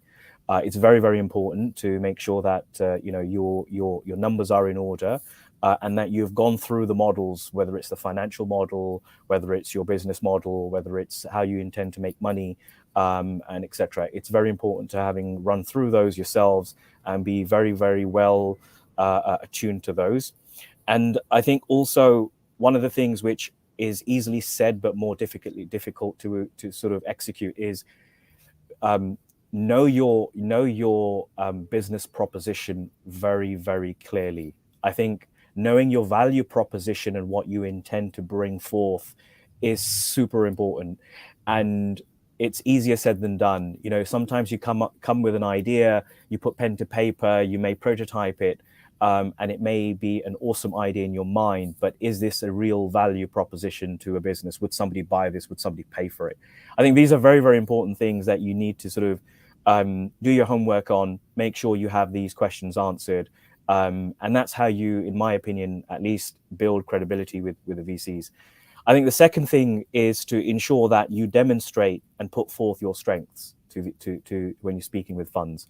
Where are your strengths, and how the core team works in synergy to execute that idea. And I think what's really, really important is your ability to, as I mentioned, is having an idea is great. I think anybody can come up with the next genius idea, but I think the beauty lies in the execution of it. And so it's very, very clear to put forth how you intend on executing that idea. You know, it could be, you know, an amazing idea could change the world, or an amazing idea could just capture 1% of the market, but it's in the execution which is key, very, very important. And I think the last point that I would probably like to talk about here is make sure that you're realistic about your valuation of your company. You know, speak to people, make sure that you are conservative rather than being overambitious when it comes to valuation. I think being conservative does not penalize you. However, overvaluing a company will penalize you. So I think it's better to be conservative, because these discussions can be had in time. You know, if a particular fund sees value in your business, they can discuss the valuation with you. But if you set off on the wrong foot when it comes to valuations, you will lose your VCs and potential investments that you intend to get on board. Absolutely, I cannot agree further. And actually, I think it's a very interesting that we're picking up the conversation now. There had been a lot of conversations about valuations these days, because when the market, obviously you always benchmark yourself to companies that already made it, that are out there. And these days, since all market caps dropped big time, obviously, like when you're fundraising, doesn't matter, it's a private round or even you haven't launched your token yet, still you should really take those into account. And what I had personally been seeing is that it's common sense, it's logical that you really need to decrease the valuations, and there are no more easy money left in the market. So if companies pre-MVP that were surviving with some crazy valuations of 100 200 millions, they cannot survive in this environment. So if you really want to fundraise, and if you want to fundraise in this environment specifically, you should be really realistic. So I cannot agree more with your point of being conservative than overvaluing something that is not, doesn't even have users yet, is not out in the market yet. Really good point. So you mentioned previously that you already exited one of your companies. So maybe what's your one advice to founders? What are the challenges you faced, and what would you advise future founders how to overcome those challenges? Yeah, I think I think the when you exit a company, often people have a number in mind, and they reach for that number, and that number tends to become fixated in one's mind, and that can cause you to become very tunnel visioned and not sort of take in the bigger picture. I think it's very, very important to understand what the bigger picture is, and I think, Paula, you described the market conditions as a very important thing. At peak market conditions where tech stocks are booming, your business could be worth 10x, 15x at an exit. But in current conditions, that could be dramatically affected. So that's one of the things that you must take into account. And also, I think when exiting a company is make sure that you have positioned your company where it can operate in a productized fashion without you. If you are the product, it's very difficult to exit the company. If you have productized your IP and your solution in a way where it can be passed on or sold, that is of incredible value, and it's very difficult to do. Again, I would if you're really don't have much experience in productization, please seek expertise and get help, and even speak to maybe VCs if they can connect you in with various people that can help you productize something. So I think those are two important things. When I exited Deep Core Analytics, which is an analytics boutique consultancy, and for me those were probably the most important things. Got it. Thank you. Well, maybe we really need to wrap it up. So I have one more question. So what are your key takeaways, like from if we just generalize the conversation, if we talk about funding, like what is the one most valuable advice you would probably give to new founders? I think the most important thing during this market is that you have to understand that there are wider macroeconomic challenges that are at play here. It's not just crypto that's being affected. We are post coming out of a pandemic. The pandemic is by far not over, despite the perception. We are in a war. We are suffering hyperinflation. These are enough factors to cause a very long-term recession. And crypto is surviving that. So that it gives validation to crypto that it is here for the long term. However, you must consider these factors when you are going out fundraising. Be conservative with your valuations.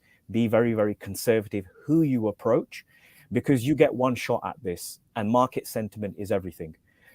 You have to ensure that you navigate the sentiment in a way which is smart and done in a way in which you can get enough money that will give you a runway for the next 12 to 18 months.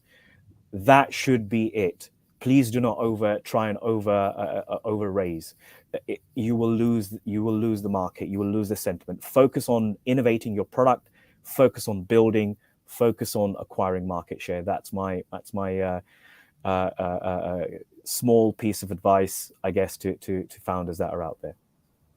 I really agree with everything that you had said, mainly, and I want to highlight that doing your research and be very conservative when approaching investors or funds.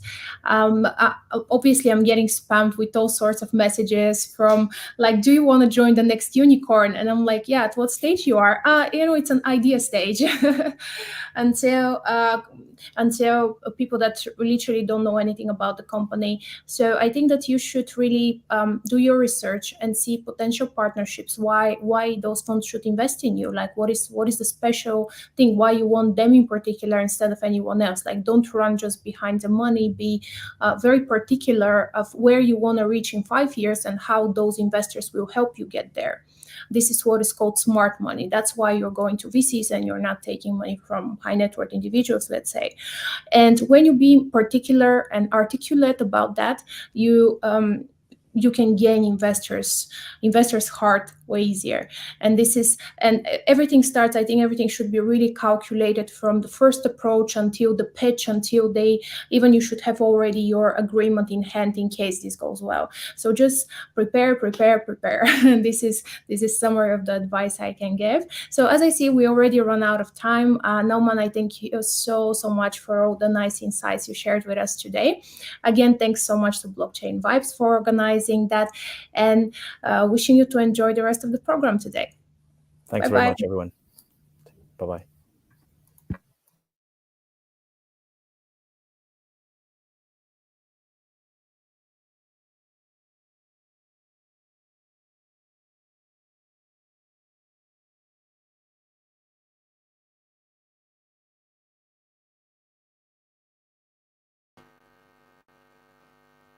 And Ali.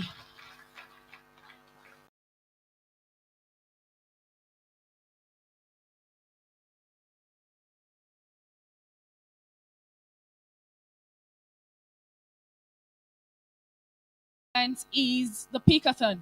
And we're having people here who are going to be pitching their ideas in this room in just a short while. I believe they've got some hacks. So if they needed to tweak their slides, they'll be doing that right now, because and Norman have just done justice to the journey to startup funding. Please, another round of applause for them. We appreciate you for your time. Thank you so much. Without wasting your time, as we intend to make time lost, we will be bringing a gentleman who is passionate about empowering businesses to become global brands with socially responsible impact for his platform presentation. He is the co-founder of Quitmare and CEO of Quitmare Blockchain Network. If your hands are not busy, please put it together for Abdullah Han. Please keep clapping until he gets to the stage.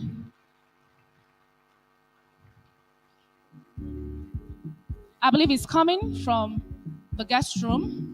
Okay, so while he's speaking, immediately he's done, I will need the team to please set up the chairs for the panel session. We are going into a physical panel session. This session will be moderated by Tony Obiajuru.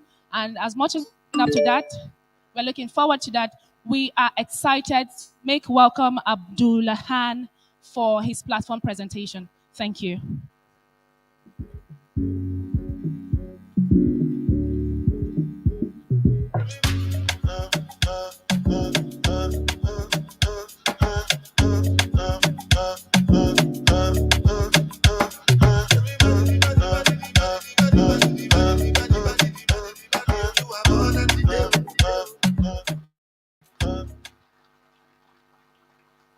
I have this mic. You can use mine.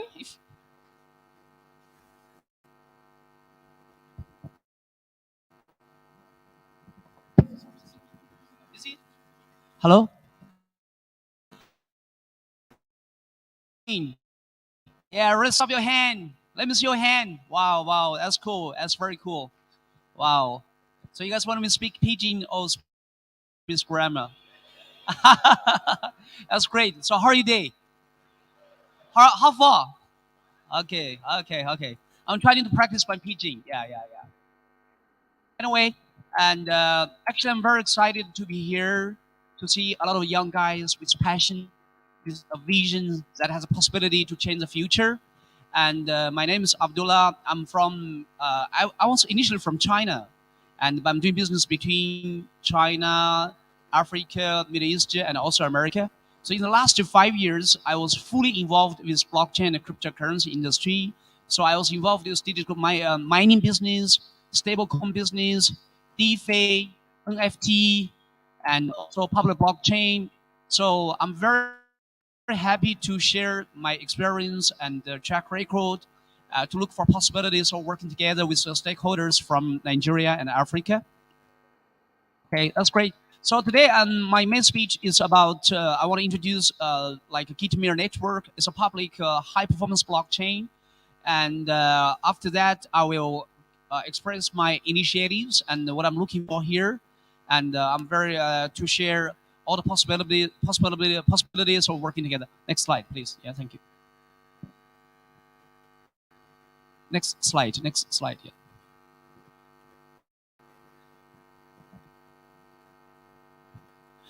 Okay, so how many guys have owns Bitcoin here? Can you raise up your hand? Oh, that's great. Our industry is still too early, you know. I'm expecting like more than 50% should hold Bitcoin. Yeah. Our industry is still early, but it's something I can see like from Asia, like by 2017, 2018, that is in China, in Japan, in Korea, like 5 years ago. We gained this kind of popularity from mainstream society already. So Africa is trying to try something new right now. Okay, yeah. Go next. Yeah.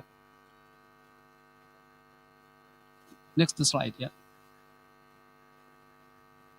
So Kitamir is a public blockchain.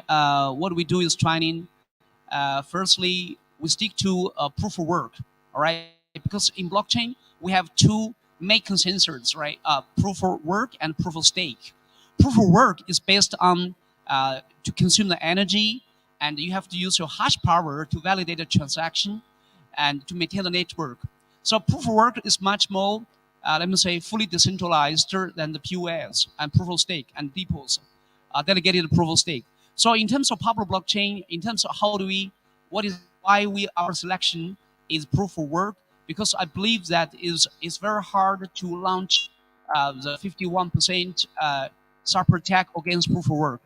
And why, you see, because hash power more than 51% is very hard, and there technically is possible, but there's no economic to attack proof of work. So that is why we try proof of stake. And another thing is that so we believe that proof of work is more decentralized than proof of stake. This is number one. And number two is that once something is fully decentralized, it is more secure. Because in a public blockchain, we will develop applications, we'll develop NFTs, which means you will monetize your property, your asset through a blockchain. So the very first possibility requirement of a public blockchain should be security. All right, because it should be decentralization, not efficiency. If you try efficiency, you can try a centralized entity. And so in terms of we try proof of work because we believe the security and decentralization. This is number one. And number two is if you try proof of stake, most of the regulators at the end of the day will make it as a security. So because if you try proof of stake, you are raising money from the public, and you will have a lot of regulatory concerns more than proof of work. Because so far proof of work has not been, because you are selling miners, you're selling the machines, you're not raising money from the public. And the Bitcoin so far has not been treated as a security anywhere. But the other coins, the other public blockchains that is based on proof of stake or depots, it might have a possibility to be deemed as a security. If you deem as a security, you have a high possibility and a regulation concern from all the jurisdictions from America to China, and including other jurisdictions that is possible that is going to take place in the future. That is why when you're doing high performance blockchain that is based on proof of work, you don't have any worries, and you just have to decentralize your hash power and attract your secondary layer applications here. Yeah. And when it comes to, firstly, we just emphasize about the security, and apart from security, like Bitcoin is the most fully decentralized public problems of Bitcoin, that is, we have a challenge of scalability, and also there's no smart contract, which means like you cannot try NFT, DeFi for Bitcoin, and also the scalability is a problem for mainstream adoptions. That is why we combine proof of work and the DAC together. So That is, we obtain the security and decentralization from the proof of work, the consensus, and also achieve scalability from the block DAG.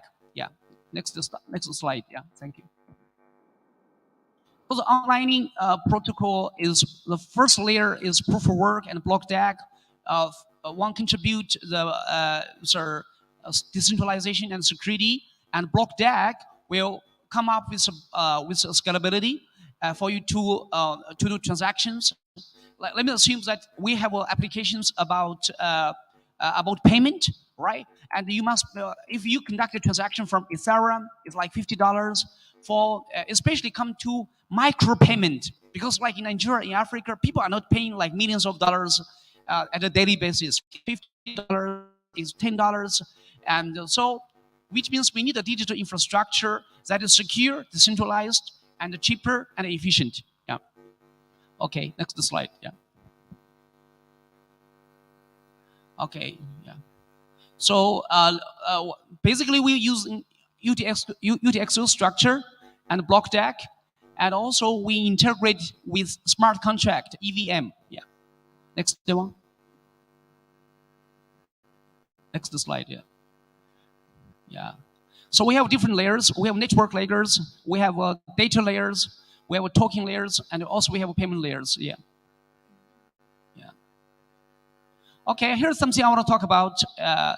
Is about transaction. Is the fastest high performance blockchain that is based on proof of work. Bitcoin is 7 TPS, transaction per second. Ethereum is 30, and Visa is 3,000, and Gitmir can reach 6,000 TPS.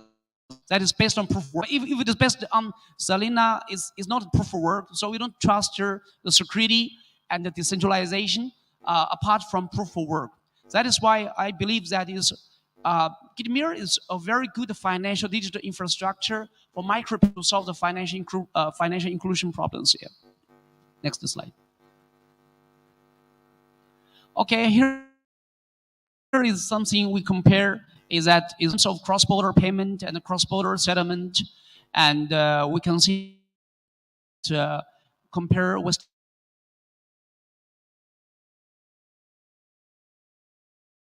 a contractor, a smart contract about because if you guys are involved like liquidity mining or DeFi, you will see that Ethereum sometimes is very expensive. It's like $50 and it's very slow. So, and because people might only invest as a liquidity provider only $50, and then you transaction fee is $50. It's not fair. So that is why we can try. Gitmir is the network transaction fee is very attractive and is fully secure and decentralized. Yeah, thank you. Okay, this is like some of our ecosystem. From the primary layer, we are the manufacturer of the ASIC miners. All right, so our miners right now, we have miners from China, US, Middle East, Nigeria, and also from Malaysia. So the hash power is still a little bit concentrated because of the early investors are from Asia, but we want to attract more miner, more guys, more node, fully decentralized node from Nigeria, because we have Bitcoin node from Nigeria.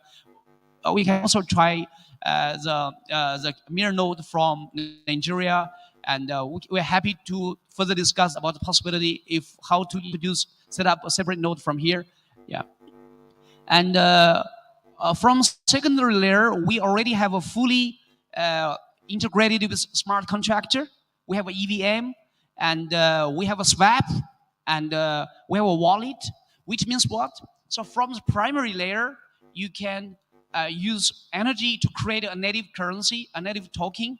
And from secondary layer, you can create like a secondary layer token, and you don't have to involve a centralized exchange, because the blockchain itself carries swap, which means like you can swap to conduct your transactions directly. Let me say you have a project about payment, and then you have a token, and then you can swap your token to a stablecoin directly with USD.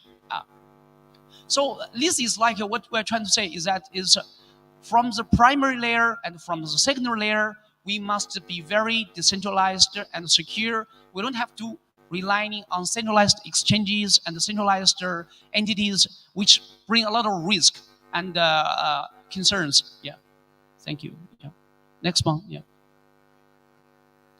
Okay, this is actually a miner. Many of you guys maybe have never seen an actual miner that is running. This is an ASIC miner. So we have different miners, based on GPU, based on FPGA, and so initially, when we mine Bitcoin, we can mine from our laptops, right? But because we require more hash power, so the miners has been developed from one generation to another generation, and currently we're using ASIC miners.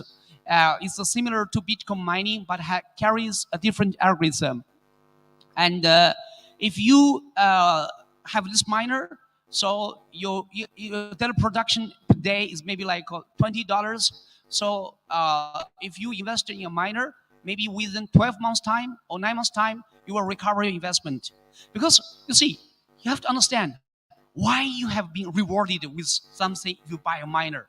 It's because firstly, we monetize the energy we consume. Secondly is that you are rewarded because of you are using your hash power and miner to maintain a decentralized network. That is proof of work. Proof of work means like Bitcoin or Mir is the proof of your contribution of your work. Yeah. All right. Thank you. Yeah. Next one. Okay, this is about I'm just like a call for the open discussion that if anyone that is have a smart contract project and we want to we can work together, we can explore maybe adoptions from our secondary layer, and we are the first public high performance blockchain that combine smart contractor, block DAG, and also proof of work together.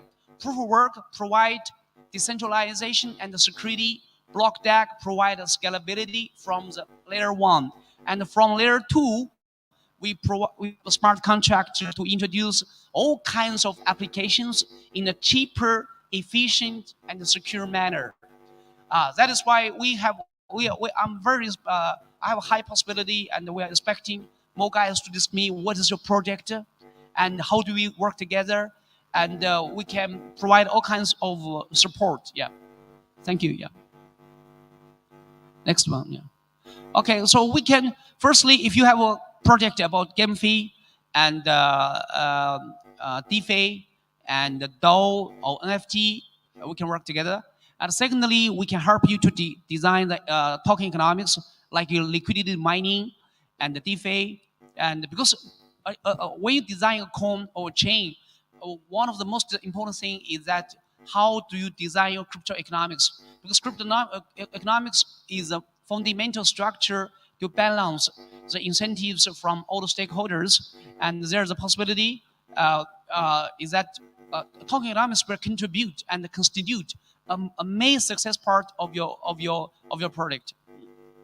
Number 3, seed capital. Maybe like if your product is good and we can work together, I will provide the initial capital together with other institutional investors to launch your product.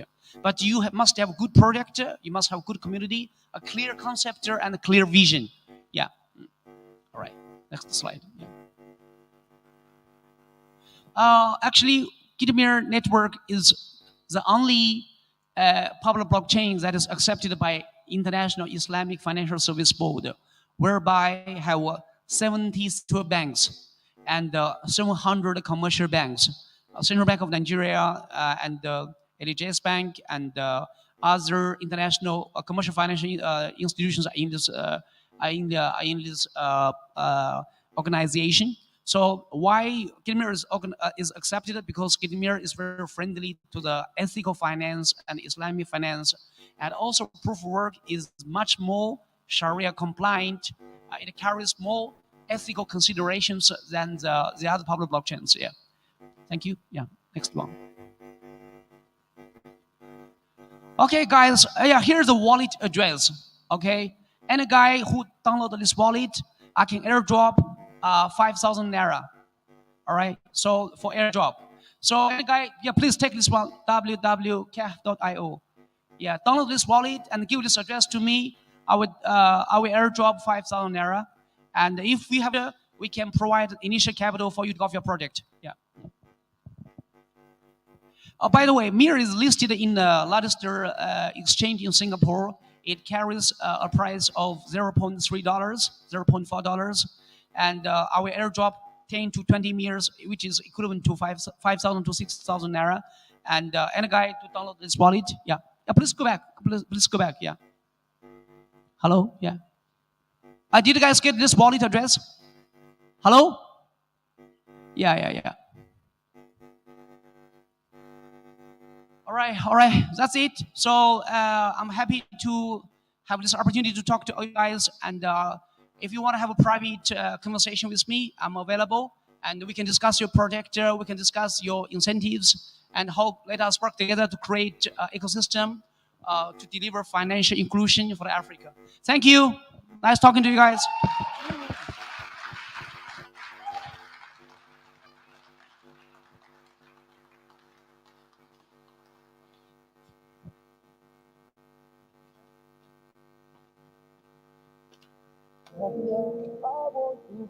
Happier when the morning crazy. I've been thinking. I want you to be happier.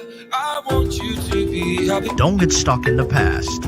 Get all the latest news and happenings on blockchain and cryptocurrency only on Crypto TV Plus.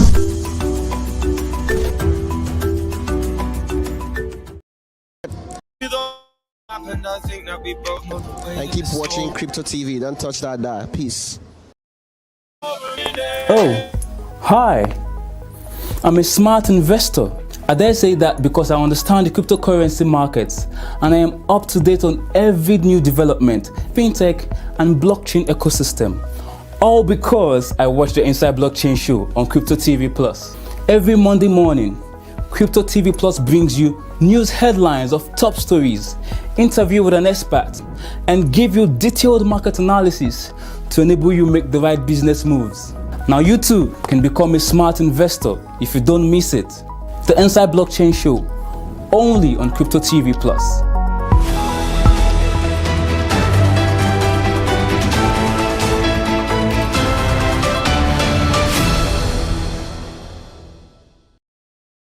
We jump together, at least we can swim far away from the wreck we made. Then only for a minute, I want to change my mind, 'cause this just don't feel right to me.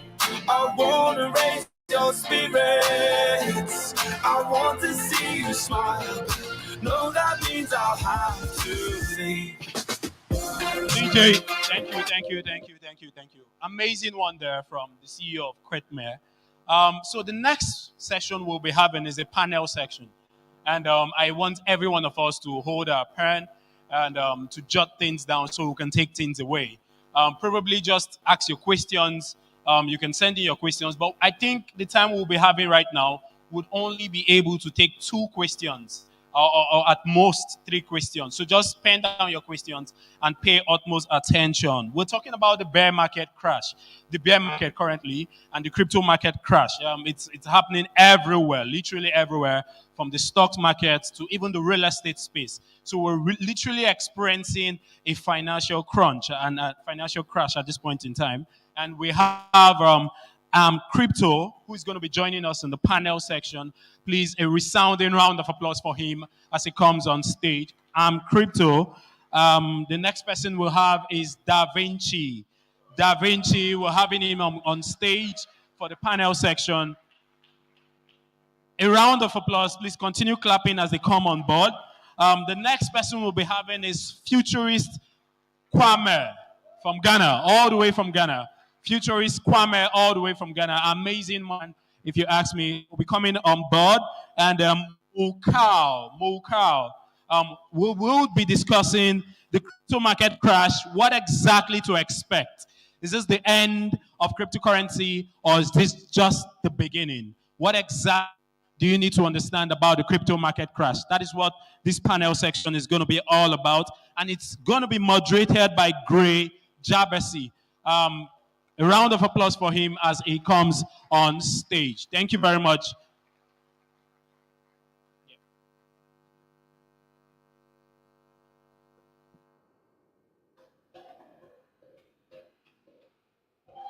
So we have Crypto, we have Da Vinci, Chris Kwame, and Gray Jabesi.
Can you hear me? SOS.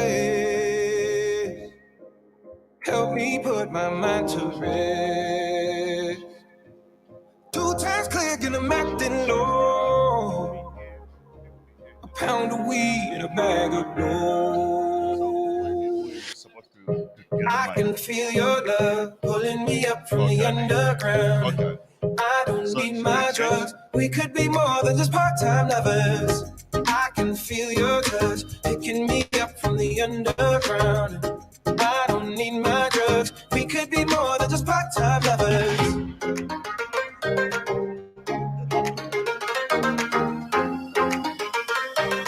We could be more than just part-time lovers.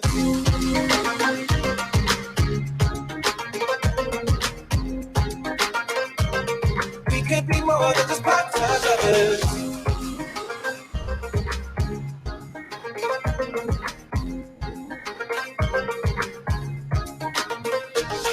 I get robbed of all my sleep as my thoughts begin to bleed. I let go, but I don't know how. Yeah, I don't know how, but I need you now. I can feel your love pulling me up from the underground. I don't need my drugs. We could be more than just part-time lovers. I can feel your love. Hey guys, can you hear me? All right. For those who don't know, my name is Gray Jabesi. On the internet, they call me Gray BTC. But for the sake of, to just make things clear, today my name has changed to Oga Gray. So, so if anyone addressed me as Gray BTC today or Gray Jabesi, I'm not responding to that. It's either Oga Gray or nothing. So thankful to be in Nigeria for the first time. If you're in crypto, this is part of the world that can never be ignored in crypto, blockchain, NFTs, whatever. So many ways how the Nigerian people use Bitcoin than anywhere else in the world. So it definitely makes sense for this to happen here. And shout out to Franklin and Boundless Pay and everyone else who has made this happen. And of course, shout out to everybody who is here. These guys have flown out from Dubai and everywhere else in the world to be here. So we've got Kwame, we've got Caldemon, we've got Alex, we've got Da Vinci. These are the top G's of Dubai and everywhere else in the world. So thankful for them to be here. So we're going to be discussing about the market, right? Everybody knows Bitcoin is great, but a lot of us are in it for the money before the technology, So everybody is concerned about the price action, what is happening, is this over, or will there be a continuation of the market and things will continue to change? Now, I'm going to ask the panelists here what they think about what's happening now and how do they see the crypto market for the next 3 years? Is it worth getting into it at the moment? Are we going to see even a deeper dip, or we have hit the bottom at the moment and we should expect a pump again?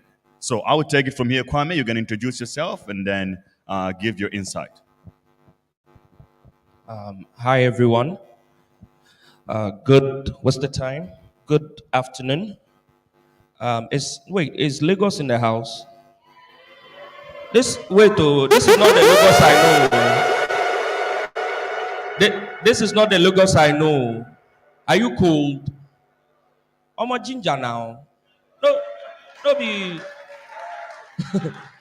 only your portfolio they die now. You see my portfolio. Calm down. All right, some energy is necessary. My name is Kwame. Nigeria is like my second home. Anybody knows me here? Yeah, I have some people here. I talk tech a lot, and in the last 6-7 years, I've been talking a lot of crypto. I have a small community that we're growing, and in the space, I do a couple of things. But I think the question that Gray asked, just to go straight to it, because that's why people are here. Has any of you been through a bear market before? Any of you? Anyone been here for like 5 years or more? 2017, 18? Let me see your hand. How do you feel about these people who are complaining now? How? What do you want to tell them? So I think the first thing that I want to speak about in terms of the market, maybe the second time I go a little bit more technical. But the first thing I want to talk about is, for someone like me, crypto is not do I get out or do I come back? Look, I lived with banking for 32 years of my life.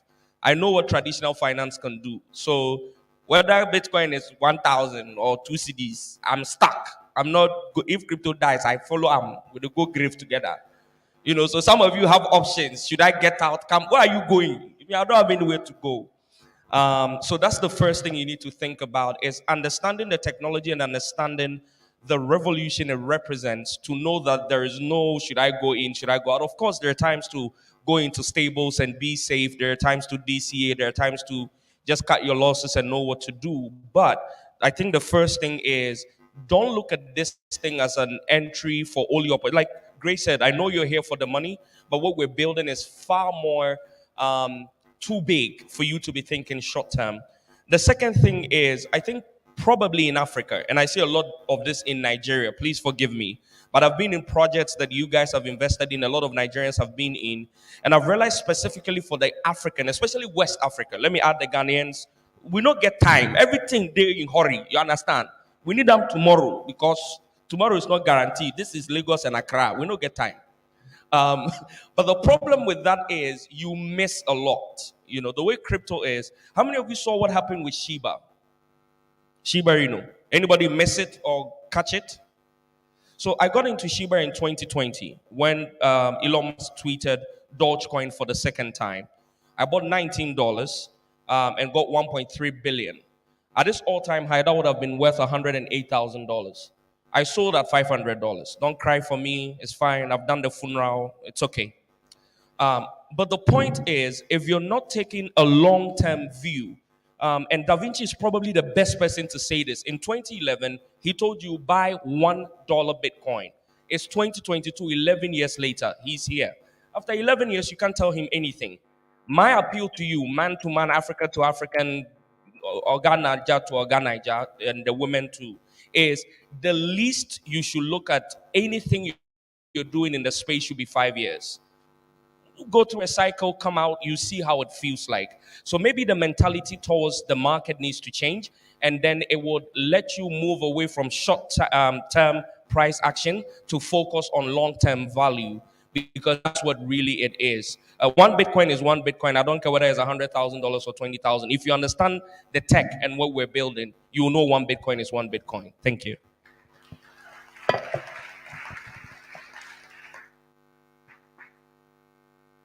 Yeah, Carl, you next. So for the sake of time, we should just keep our answers short. Right now, let's give everyone 2 minutes at a time. Now, Carl, you are very bullish on the technology as a whole. You know, you are an investor. I was very impressed. Was it 2 months ago? I was at Carl's office in Dubai. He was showing me around and we were doing an interview. I mean, he is investing all over the blockchain space, not only just creating content. He is bullish on the tech and how it's going. And at Da Vinci's meetup, not the previous one, the previous before the previous, somebody asked something about CeFi and DeFi and Bitcoin. So I consider Da Vinci more of a maxi, a BTC maxi. You're not. And you say that, you know, you had some money in the CeFi platforms, you understand the risk, but, you know, it's good because you can generate passive income. Now, looking at what happened to Anchor and Luna and what's happening with Celsius right now, what's your take on those kind of CeFi platforms? I'm Carl Runefeld. Thank you for having me. And I think there's always a place for centralized exchanges and decentralized exchanges. Mm-hmm. There's always going to be different risks with decentralized versus centralized. And I'm personally using both of them. I'm using centralized exchanges for convenience. If I want to execute a trade, quick swing trades or faster intraday trades, then obviously using a centralized exchange is way easier right now. But if I want to make money passively and provide liquidity into different liquidity pools, then decentralized exchanges are giving me that opportunity and I'm making great money from that. So pros and cons with everything, but there's a space for everything. Current 10, 20, 30 years, I think decentralized exchanges will be just as easy to use as a centralized exchange, and then we will just go over to decentralization, full decentralization. But it's going to take time. Lovely. Alex, you're next. Where do you think we are right now? You know, you trade very actively and you have a very strong trading community. You are an investor as well, but I'm more interested to hear about on the technical aspect of right now. I wouldn't care so much about all the other altcoins so far. On Bitcoin, what is the future looking like at the moment?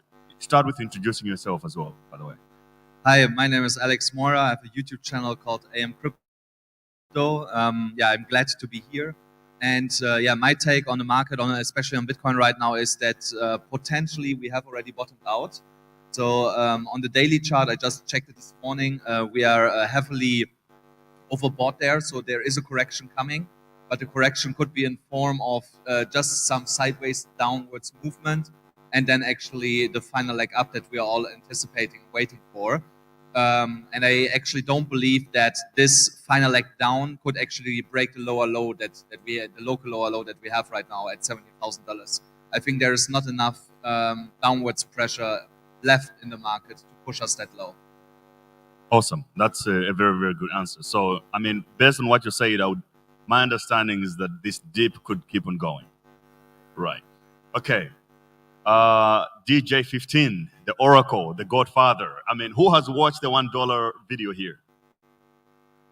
Okay, a lot of you guys need to do your homework straight up. You know, like you have to watch that one. So, Da Vinci, you are a Bitcoin maxi, and you are as convinced as I watched your video in 2015, 2016. But you're still as convinced as you were at the time. With all what's happening in crypto and the regulatory environment and the birth of altcoins, do you still think, even in a bull market, in a bear market like this, that Bitcoin is really the only one still to go by? I would like to point out that I'm not exactly a Bitcoin maxi in the sense that, you know, I do have other cryptocurrencies. Like a lot Shiba, of them, maybe right? Shiba Max as well. I'm not a Shiba maxi. I'm just having fun with Shiba. I don't have a whole lot of Shiba, but Okay. yeah, I do believe in other cryptocurrencies such as Ethereum, but it's not money. And even Vitalik has said Ethereum's not money. It's just a payment system for using it's a fuel for using their network. And the reason why it's not money is because they can roll back transactions. They can go, well, we don't really like that it's happening, so we're gonna roll it back. We're gonna take that money back and move it back to wherever we want. So because of that control they have, it can never really be money. Bitcoin is the best form of money out of all of the cryptocurrencies. Doesn't mean I'm not saying that you should only buy Bitcoin and nothing else. You could buy other assets as well in the crypto space, right? I'm not like Tone Bays. Tone Bays is the official Bitcoin maxi. He has nothing else but Bitcoin. At least that's what he says. So, you know, you never know what's his in portfolio. Oh yeah, I tried to give him some Ethereum, and he just would not take it. He hates everything else. Exactly. So yes, I really think that Bitcoin is the best form of money because of a lot of principles, and not just the fact that it has 21 million Bitcoins that will ever be created, and that's a permanent number, right? And you want that in your money supply because you don't want to have your money, your value of your money disappear, like it's have happened everywhere in this world right now as we try to save any kind of currency, whether it be the local currency that we're living in, or is it the U.S. dollars? It's slowly eroding away our purchasing power over time as gas prices, as food prices, everything continue to go up. That is actually the after effect of all the printing of money, which I talked about early on in 2020 when they started the printing press. I said, hey, in like 12 to 18 months, inflation will be increased by a factor of like 25% a year, and that's what we're seeing right now. This is why we need Bitcoin as money, and it's going to happen. It doesn't matter if it happens a little slow. It's going to happen because it's the best form of money. Okay, so we're gonna move the microphone on the way back here from there. So I'll start with you, Da Vinci. Right now, there's so many people here at different levels of understanding with the technology. Some of them want to invest. Some of them, they're still skeptical. What to expect in the next 2 years? Let's say, considering the economic environment across the world, there's inflation, there's recession with potential for a depression as well. Could happen. Now, if considered all these things that I've mentioned, what to expect in the next 2 years in the cryptocurrency market? Starting with me? Yeah, starting with you, and we'll come back. Well, one person asked me what asset to hold, and I thought about it for a while because we're going through a recession, right? If you don't believe that we're going through a recession, just listen to what the central banks say, right? The central bankers have never, ever said in the history of central banking, yes, we're going into recession soon, shortly. They've never said that. Now they're saying, we're going to go have a mild recession, just like we have mild inflation right now. That's what they said. We're going to have mild inflation like last year. And obviously, it wasn't anything but mild. So we're now going to have a mild recession. So what that really means is that the recession is going to be extremely bad. And so someone asked what to do, what asset to hold. And you know what? The scary thing, it's actual cash, physical cash. Why is that? It's because it allows you to pivot into an asset that will get hit, such as Bitcoin. They have control over the price of Bitcoin, somewhat control over the Bitcoin price. And they're probably going to dump it, right? Once all the market starts to collapse, they're going to crash gold, they're going to crash, because they need to make their currency look good. But that's a trap. That allows people to move into the banking system, which will, then they'll do what's called bail-ins. If you go Google bail-in, you'll see that that's the new institution plan. Instead of bailing out the banks, they're going to bail in the banks. And what that means is whatever money you think you have in a bank, that actually just goes to them and you get nothing or a portion of it. So that is coming in the next 2 years. Lovely. Alex, what to expect in the next 2 years? Yeah, I also believe that the inflation will just get worse. So I give you a really good example how inflation is already affecting also Dubai. So when I bought my car last year in September and I went to the gas station, I paid like pretty cheap for a full tank. It was like $60, $60. So for a Ferrari, so it's really cheap. So and in Europe at the time, it would have been already like 200 euros, which is like $230. Now, when I came back from Thailand to Dubai, I pay now $130 for a full tank. So, oh no, sorry, actually around $100 before it was like $40, $50. So it's like double the price in a country that's famous for producing oil, you know, so where it should be actually stay consistent, cheap, or more or less stable around the same price. But actually there, it also doubled. So, and in the US, you can see it even better. A gallon of gas was even, before Corona was around $3. Now I have friends in California, they just moved to Dubai, that told me, I saw like $10.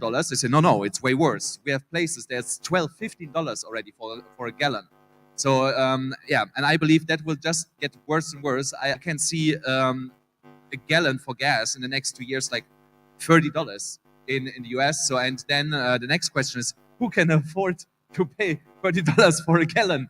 You know, so in Germany, so I'm originally from Germany. There you see these effects also already, just with the gas prices right now, that logistic companies have to go out of business because they cannot pay for the fuel anymore. So, and the government is not bailing them out. So that means they go all out of business, which also will disrupt then the supply chain. And that makes then also food and everything else more expensive because the companies have to recoup somewhere the fuel. So, and yeah, so there's basically a domino effect, and that will just get worse. Lovely. Carl, same question. What to expect, considering that you're investing in gaming, in exchanges, and so many different things. Now, if we're going to go through a depression or a recession continuously, what to expect, and as an investor, because there's so many other investors also here who are building within the blockchain space, what's your strategy or approach in the next 2 years? In the next 2 years, I expect crypto to be in a bear market, and the traditional financial markets also will be in a recession. Could even lead into a depression. A depression is inevitable at some point. The question is, will it happen now, or will the central banks be able to print this another 10 years or so? We will see. But regardless, I think it's very important to take money out of the bank, because if you have fiat in the bank, then you are controlled by not only the banks but also the government, and they can rob you through inflation on a daily basis. It's very important to at least keep some assets that are not controllable by those central authorities. So that would be Bitcoin, but can also be gold. But there are other assets out there that you can hold that cannot be printed, or at least they're harder to print. But Bitcoin and gold, I think, are the best ones by far. So at least like 10-20% of your net worth, I think, should be in the Bitcoin and gold. Personally, I have all of my liquid net worth in Bitcoin. I don't have gold anymore. I only go with Bitcoin. And this makes me sleep at night. But also, I'm taking big risk because, of course, in the next 1 year, it's possible that Bitcoin goes down 50%. That's why I usually don't recommend that you go all in. It's better to dollar cost average. Like this guy right there, DCA. I see your shirt. DCA. Dollar cost average. You buy weekly or monthly or daily, it doesn't really matter, but that's very important in my opinion, into Bitcoin. But in certain countries, I think even gold can be a good idea because it's liquid. There's always a buyer for Bitcoin and gold, even watches actually. But yeah, stay away from fiat. That's the bottom line. Right. Awesome. Kwame, so you understand specifically the West African region really well. you know how Bitcoin is used and the perception of it and the financial realities or the economic realities here at scale. What does the next 2 years look like? What should the people do? Okay. So I think just like my other panelists have said, it's a bit of a conundrum to try and put a finger on it because nobody knows what's really going to happen. So specifically to what we should do personally, full disclaimer on behalf of everybody, not financial advice, anything we're talking about here. We're just telling you what we're doing. This is for entertainment and informational purposes. Thank you. So this is what I am doing. The truth is, nobody really knows the bottom, right? If you remember, when we hit 69K, a lot of pro traders said we're headed to the 75, 80K region. And then Russia, Ukraine happened, and then it became a tumbling cascade of things. So I think the first thing you should do is, first off, this is not the season to be looking for the next Shiba. Stay away from meme coins, shit coins that don't have utility.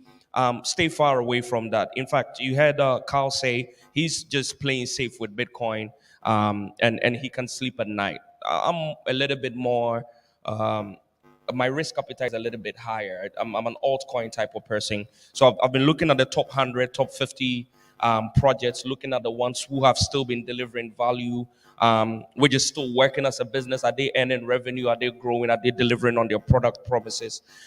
This, again, is for everybody to understand the biggest opportunity for you to make life-changing wealth is in the midst of the chaos. So as everybody predicts that in the next 2 years, it can get crazy, that is also the season where you could make life-changing wealth.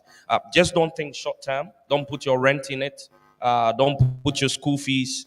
Let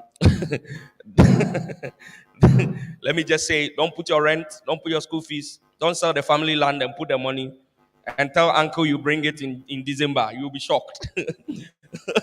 But if you have money that you don't mind losing and you have the 5, 4, 3-year patience for it, then the next cycle will make you very, very happy. We're in that part of the market where $10 can do something 3 years from now. I promise you. I've seen it before. Who has been in a bull market before, by the way? Bull market. Can you tell them it feels like magic money? So they can have patience. So that's what I'm doing. High value altcoins, but I'm playing my BTC Ethereum DCA strategy for the very long term. Yeah. Lovely. So before we get into questions, I just want to add to exactly. Yeah. I just want to add to that and say, so the way you can counter a recession or bear market is pretty much to be aggressive. But what people do, they cower against it. So it's like, okay, the economic environment is not good. They don't invest. They sit outside. Fear gets hold of them, and they start selling their assets. When the bull market comes, that's when they get excited and start putting money again, and they buy Bitcoin at $55,000. Okay, and then it goes down to 40K. They start selling. It goes to 25K. They sell even more, and and on and on. So right now, it's a good time to be aggressive and invest. Maybe not only just Bitcoin, right? Like across different asset classes, if you have to. Right now is an incredible opportunity because at least you're certain that you're not buying the top. That's for sure. So if anyone here has any question, you can raise your hand and you can ask a question to any one of us here. And there should be, I think we can hear you from there. This gentleman here was first. You can go, sir. Okay, we need a microphone for the gentleman over there.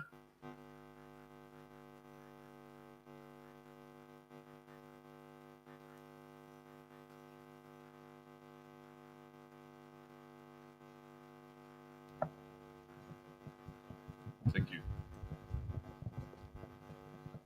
Okay, good day, everyone. Good day to the host. Thank you for this amazing session. Now, I have 2 questions. My first question will be, is this the best time to continue building? I mean, building on the crypto project, building communities. That would be my first question. And my second question is, I have this kind of, I wouldn't want to call it a hope, but I am kind of convinced that I will still have a bull season. So at what point should we start to look to investing or to considering new projects in the bull season? Should it be when Bitcoin is at its all-time high, or should it be in the middle of the road to get the best possible result out of it? So those Right. are my questions. I think I'll give that one to Alex over here. Yeah. So he's Yeah. asking. Yeah, you got the question. Yeah, I heard the questions. So historically, it has shown that bear markets actually the best moments to build, because if a project can persevere in a bear market, then it will most likely also do pretty well in a bull market. So building communities, building projects like quality projects in a bear market is not a bad idea. I have actually a own project that I'm building right now in the bear market. Carl, I know, has also several projects that he's working on during the bear market. So we actually like building things in the bear market. And when it comes to investing into other blockchain layers, also here historically, the best moment to get in is not obviously at the top, when we are like at the previous top and we go higher. So actually close or just after the next halving. So when we start to get into this new bull cycle, that is historically also shown that is the best moment to dollar cost average into different projects. Okay, I hope your question was answered there. There was another question here. Somewhere, yes, you.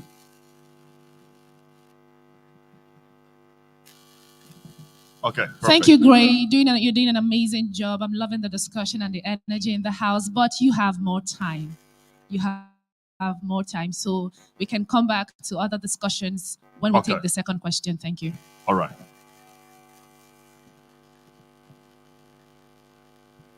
Good afternoon, everyone.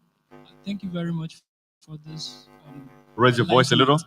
Thank you very much for this Nice. enlightenment of blockchain. My question goes to Mr. Da Vinci here. What gave you the assurance in 2011 to put $1 in cryptocurrency? And then what is the best strategy to identify the best crypto project to invest in? Thank you. Thank you. Well, what gave me confidence in getting into Bitcoin is because, well, I tried to create Bitcoin earlier on when I understood that our monetary system was a big fraud.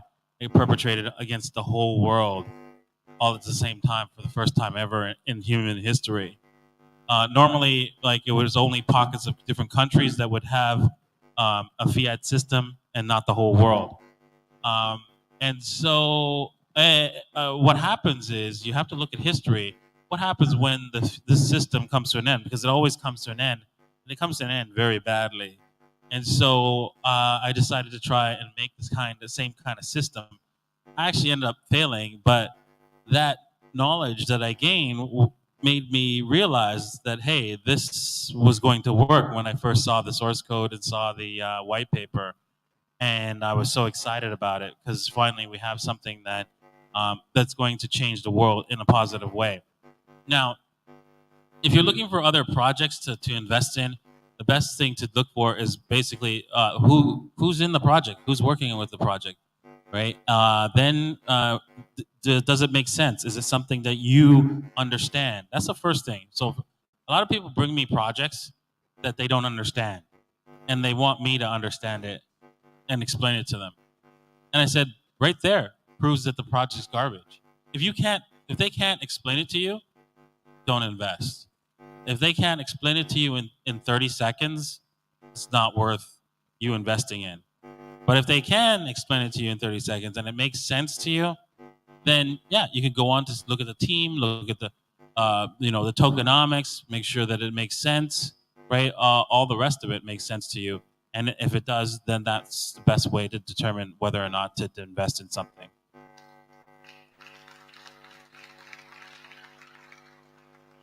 All right. Thank you, guys. I mean, I wish we had more time for you guys to ask questions, but unfortunately, we don't have enough time. So other people have to come on stage and continue with the discussion. Oh, we have more time? Okay, I thought you said we don't have enough time. All right. Okay, so more questions? Yeah, that person over there.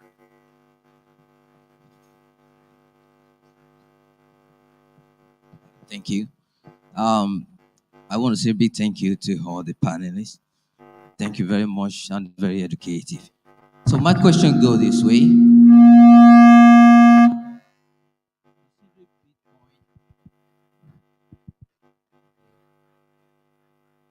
Sometimes ago, about 2 years ago, I bought Bitcoin, and I had almost 80% of my portfolio in Bitcoin. And lo and behold, that period my wife was pregnant. In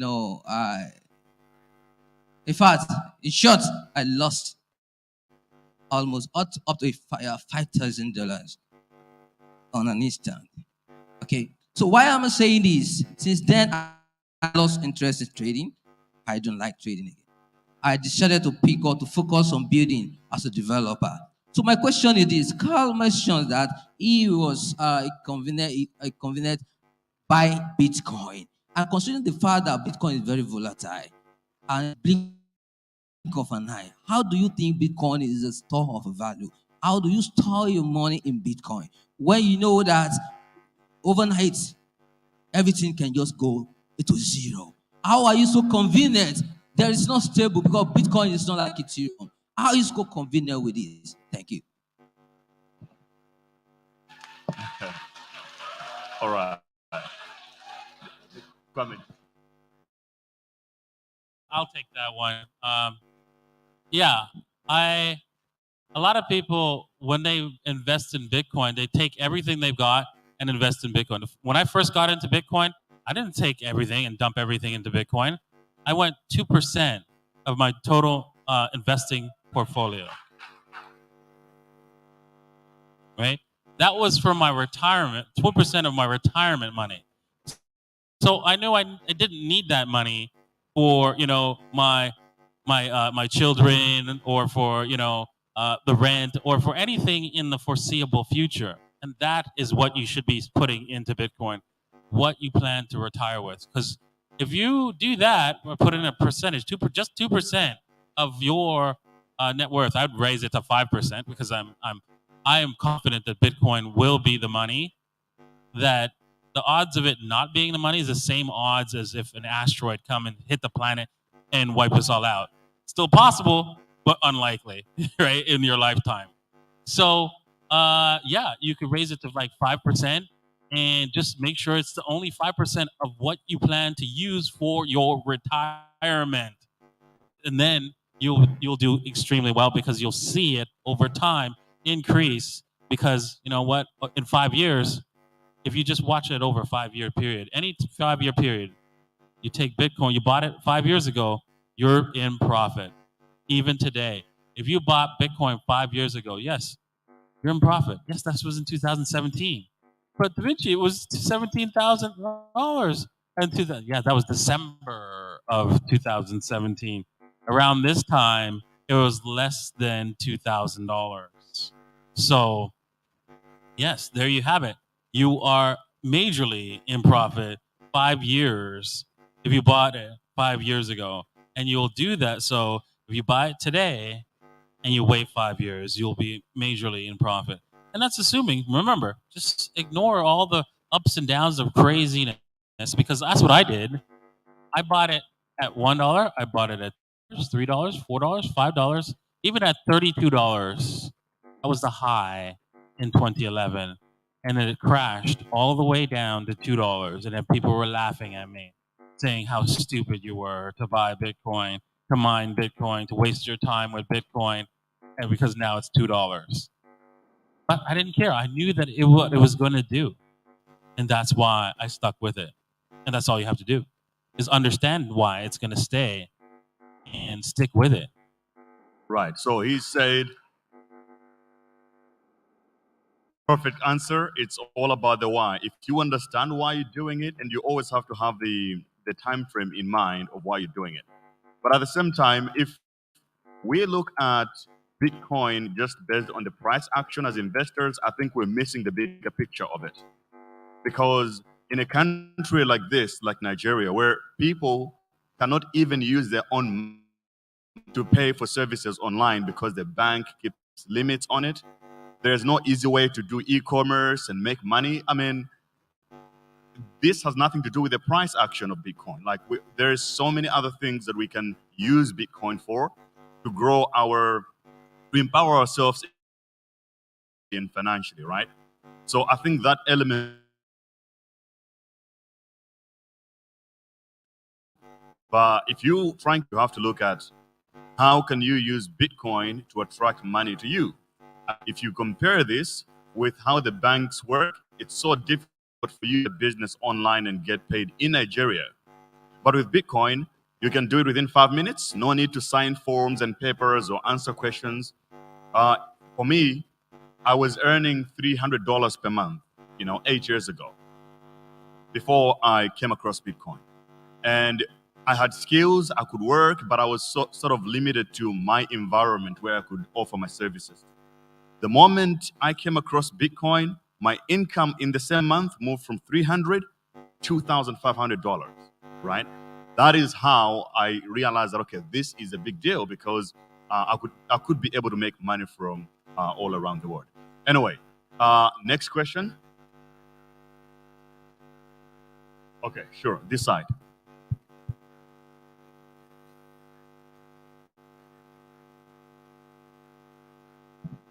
Hi guys, it's awesome to be here with you guys, and I'm glad to see you guys on stage. I have a question for Carl in particular. Carl, you mentioned something about Bitcoin. You see a recession happening 2 years from now, and my mind just flashed to the fact that next year is the next Bitcoin halving, and after Bitcoin halving occurs, it's usually accompanied by a bull run. So I just wanted to understand why you said that particular thing you said, why you brought that point out. Thank you very much. It was a little bit tough to hear exactly what you said. What was the question exactly? All right, Carl. What I said, whilst you were answering the question on the panel, you said that you saw that next 2 years there will be a recession. I believe you said that, right? So I am also thinking to myself, like next year, next Bitcoin halving. And after a Bitcoin halving, there's usually a bull run for the cryptocurrency space. So I wanted to understand why you came about that particular intuition. Thank you. First of all, I think the traditional markets and Bitcoin are only correlated in the short term. So even if we see a prolonged session for multiple years, I don't think that stops Bitcoin from going into another bull cycle. Bitcoin is still most likely going to get another bull cycle after the next halving, just like every single halving for it, because the halving is such an important event, increasing the inflation rate of Bitcoin by half. So it's a supply shock, and it's just built in the fundamentals of Bitcoin, and you cannot change it. And so far, without any fail, that has led to a big increase in price. So, but yeah, we have to wait for that. It will take a long time. I mean, it's a couple of years now to wait until the next bull cycle can start, I think, in Bitcoin. And this is the time to accumulate and the time to build. I am currently building like crazy. First of all, you know that I have Casta. It's one of my companies. We're building like never before. And we're still hiring people. We think this is the opportunity to take over the market and take market share. Many of the companies, they stop working, they stop building, they stop hiring. That's when we double down, basically. That's the case with Casta. I have a couple of other companies as well that I'm a co-founder of. And yeah, I'm betting very, very heavily on the bear market. The previous bear market, that's when I built my wealth. I planted many seeds, and I think that's very important. You plant the seed, and then it takes time for the seed to become a tree. You cannot just plant a seed and expect the tree to grow in 2 weeks. If you do see a tree grow in 2 weeks, then something is wrong. The root system will be bad, and the tree will just fall. Just like the bull market now, people jump in at 70K Bitcoin, and they think that they're gonna be wealthy, but actually it doesn't work like that. Plant seeds in bear market, build business, create cash flow, and in the next bull market, all of those trees that bloom, you can reap the rewards. You can harvest your profits. So basically, the wealth is made in the bear market, not in the bull market. And here you go, bear market. You're welcome. Start investing. Start building. It's your choice. Awesome. Okay, next question has to go somewhere at the back there, at the back.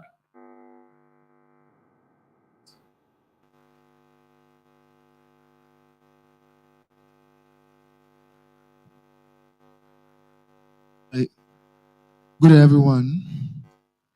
I want to say that I want to meet you, Mr. Gray, our teacher in Crypto University, Sao Paulo Crypto University.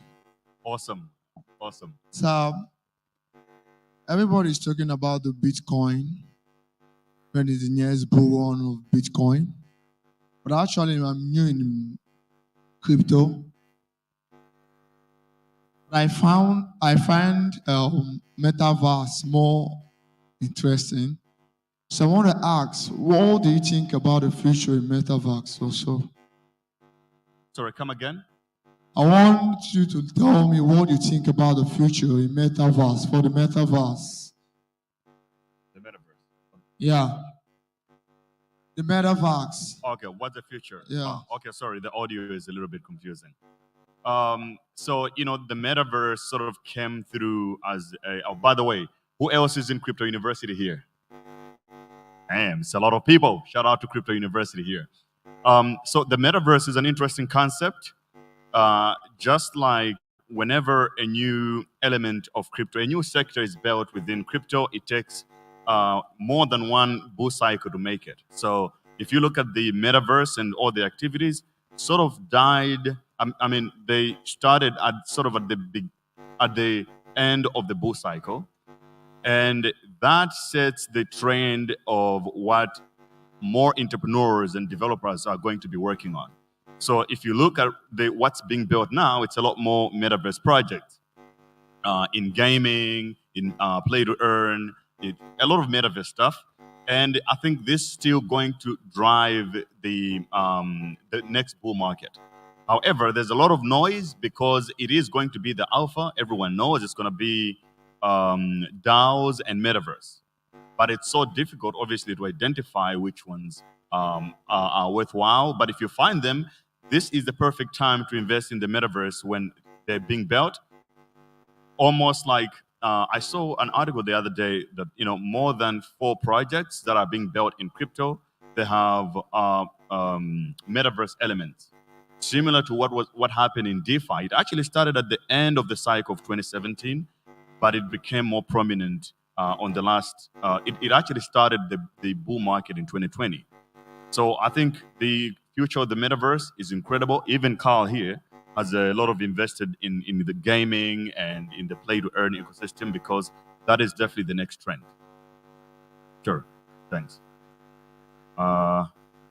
Next question, the guy to the green guy over there.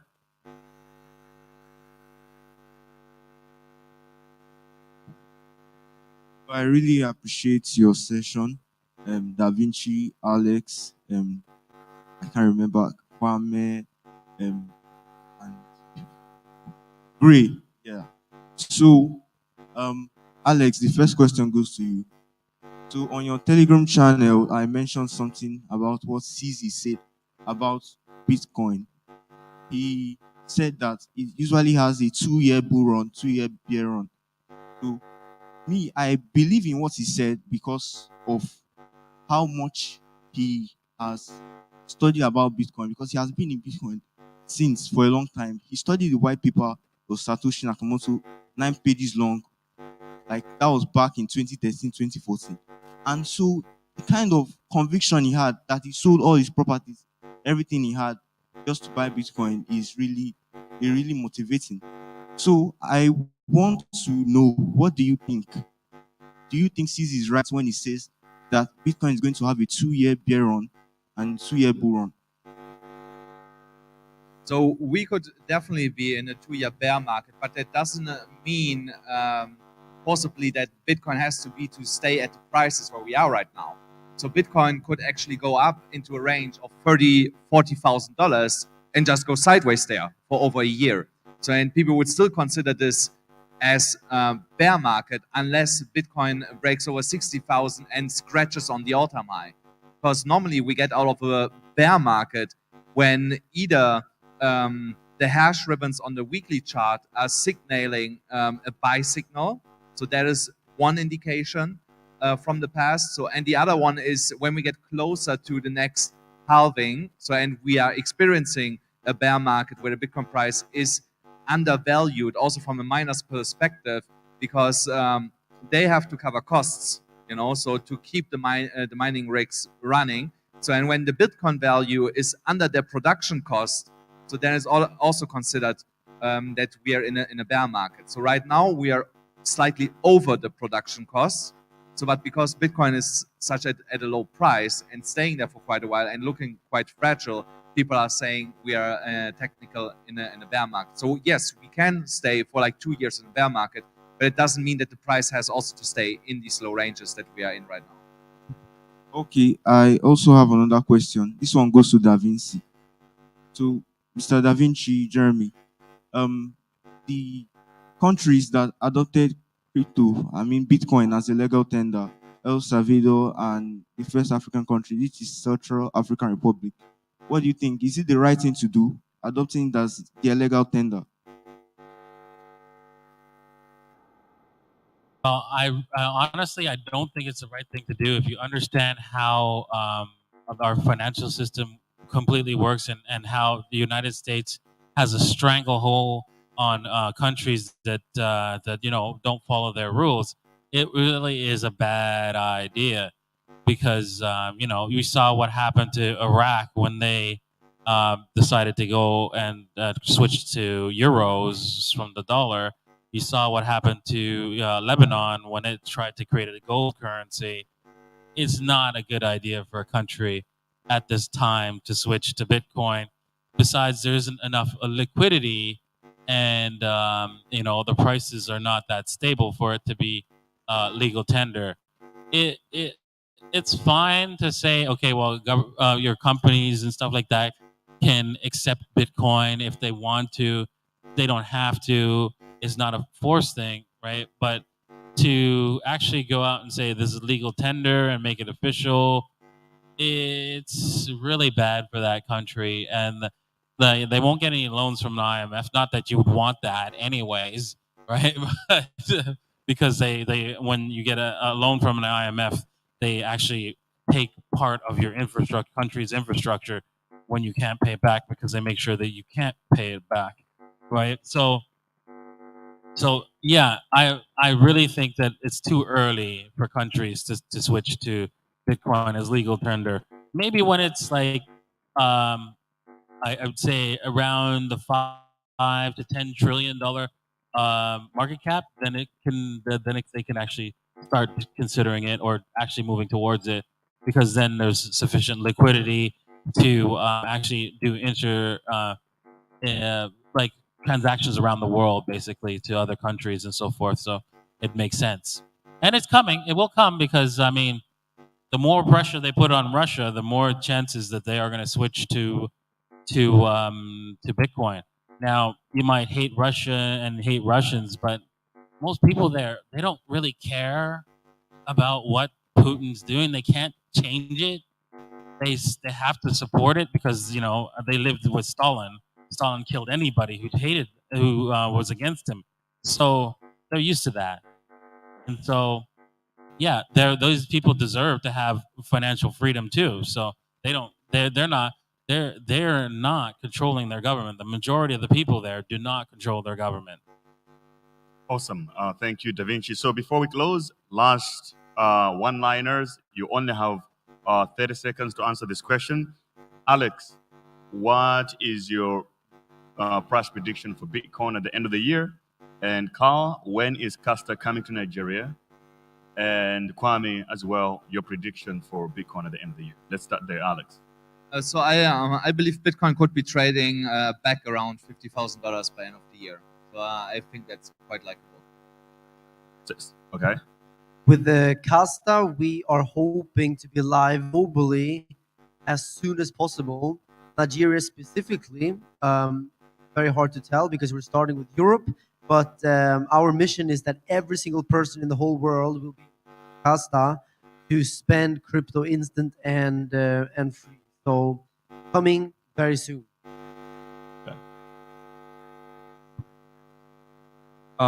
Price prediction end of year.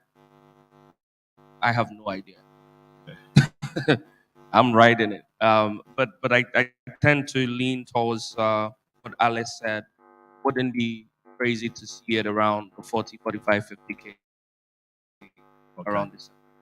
So very bullish on both of them, which is a very good point to end this discussion. So thank you, all the panelists here, and thank you guys for asking the question. I wish we had more time, but obviously there is a program that needs to be expanded on. So thank you guys for listening, and to the moon.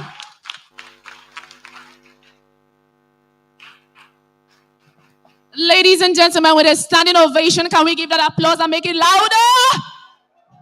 Come on! It's Blockchain Vibes Lagos 2022. A round of applause for this gentleman that came all the way. Okay, so media team, this is the opportunity we are looking for. Please, all the speakers come together. We want to have a picture. Thanks to God, COVID is over. No social distancing, thank you. Please join the picture, thank you. Let's have that group photograph now.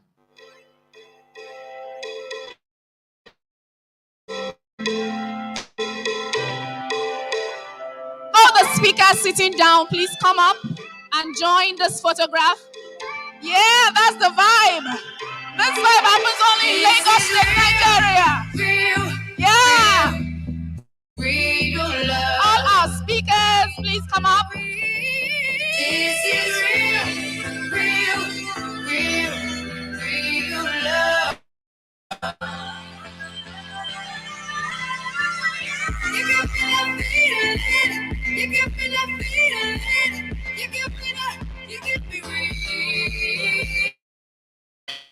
Okay. You can feel that feeling. You can feel it. Mr. Franklin. DJ Rain, thank you. Please hold on.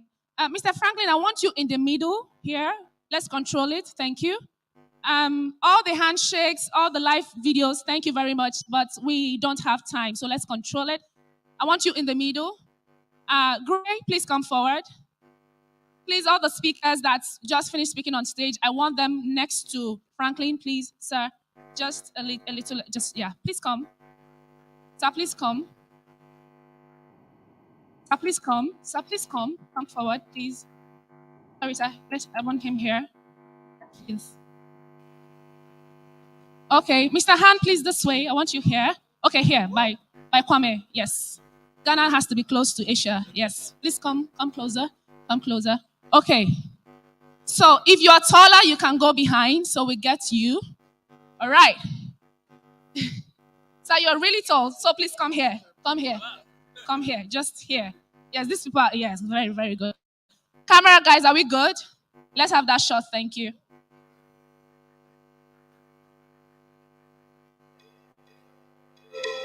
Okay, one minute more.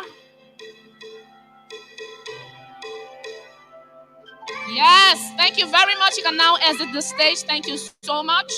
Thank you. Thank you. A round of applause for the speakers and moderators of the last panel session. Thank you so much. Mr. Han, we're done. Thank you. Thank you. Mr. Han still has my 5,000 naira to give to me. All right, please kindly exit the stage. Thank you so much. Kindly exit the stage. Yes, you're going down to sit, please. Please go down and sit. Enjoy the rest of the program.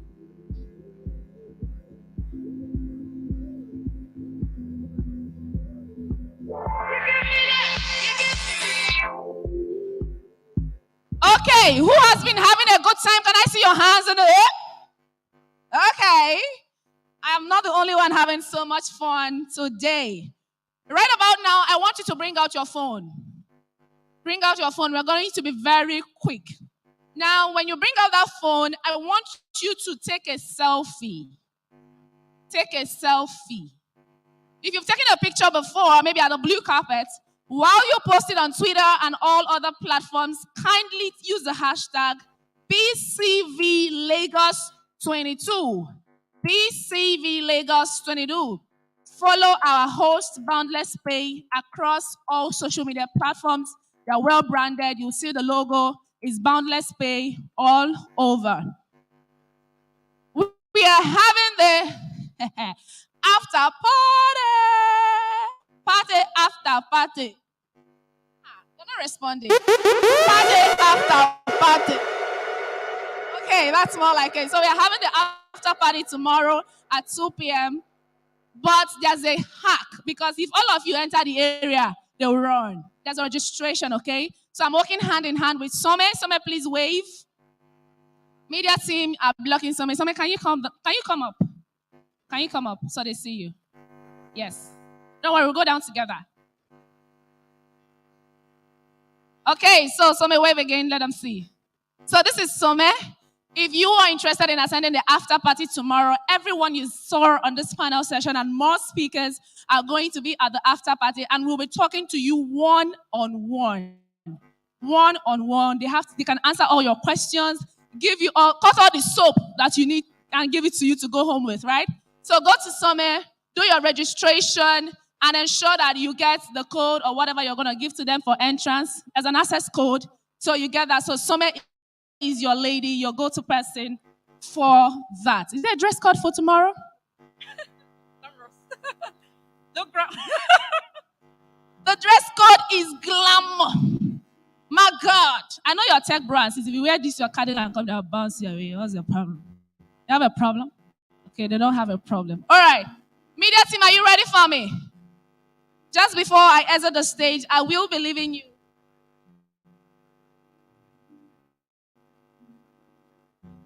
Okay, so whilst registering, if you're registering as an individual, kindly specify that. If you're registering as an organization, also make that known. It is very important. Thank you. Professor Ndubisi Ekekwe virtually to tell us about keying into the digital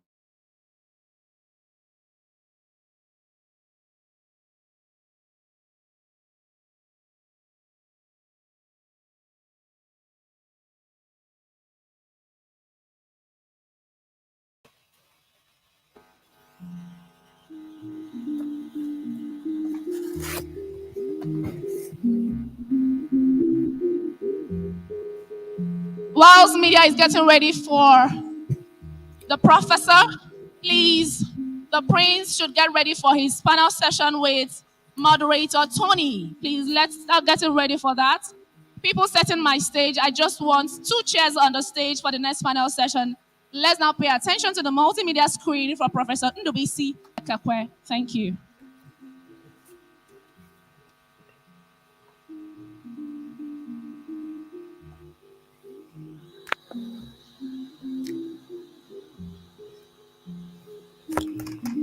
Okay, do I get started, please? Can I start now?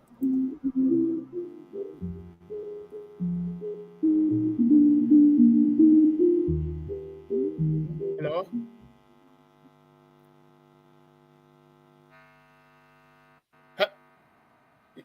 Gentlemen and ladies, can I start?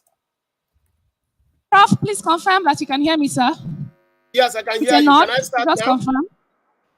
Yes, can I go ahead? Oh, okay. Thank you so much, distinguished ladies and gentlemen. Thank you for the invitation, Boundless Pay, and thank you everyone in Lagos. It's quite a very great moment, an opportunity to come here to have a conversation with you on the mechanics of digital economics and looking specifically on blockchain. So I have a presentation today. I've titled it Blockchain and Digital Economy. And I'll begin by noting that around the world, we have frictions in markets. frictions are the challenges that companies and individuals have. And I've been watching over the last few minutes how discussants, panelists have been postulating the whole notion of Bitcoin and cryptocurrency. So I want to take this into a more academic framework to actually give us an understanding why this technology is certainly revolutionary. So we know that businesses and firms and nations, they have frictions. And how do we fix these frictions? How do we fix the challenges? And to do that, I take you back to your secondary school. I had a very good one in Nigeria. And in that, I recall vividly when we were starting the elementary phase of physics. The teacher was trying to explain to us the material component of the universe. In other words, what is this world made up of? And Thales said that the world was made up of water. Heraclitus said that the world was made up of fire. But I like what he said about Pythagoras. The Pythagoras, the guy that gave us the Pythagoras theorem that in a right angle triangle, if you take the individual squares of the opposite and adjacent, sum them together, get the square of the hypotenuse. Pythagoras said something that was very, very powerful. Pythagoras said that the world is made up of numbers. He said that the world is nothing but numbers, and the implication of that everything that we do is nothing but numbers. The business of agriculture is nothing but numbers. The business of cryptocurrency is nothing but numbers. The business of medicine is nothing but numbers. In other words, anything we do and we try to make sense of numbers, we are certainly going to be better. So if you are in any field today and you don't make sense of the numbers around that field, what that means is this, that you are not going to advance in that particular field. So if Pythagoras has postulated that the world is nothing but numbers, it means that everything we do as citizens of the world must now look into how do we compute, how do we process, and how do we manipulate numbers. And across human history, we have been doing that. From the time of Abacus to the time of slide rule, to the time of the difference engine, to the invention of transistors by Shockley, to the invention of the Stockbroker concept by von Neumann, to the time that we invented integrated circle by Robert Noyce, and all things that we have noted, that the world is trying to make sense of itself by building better computational systems so that we can make sense of numbers.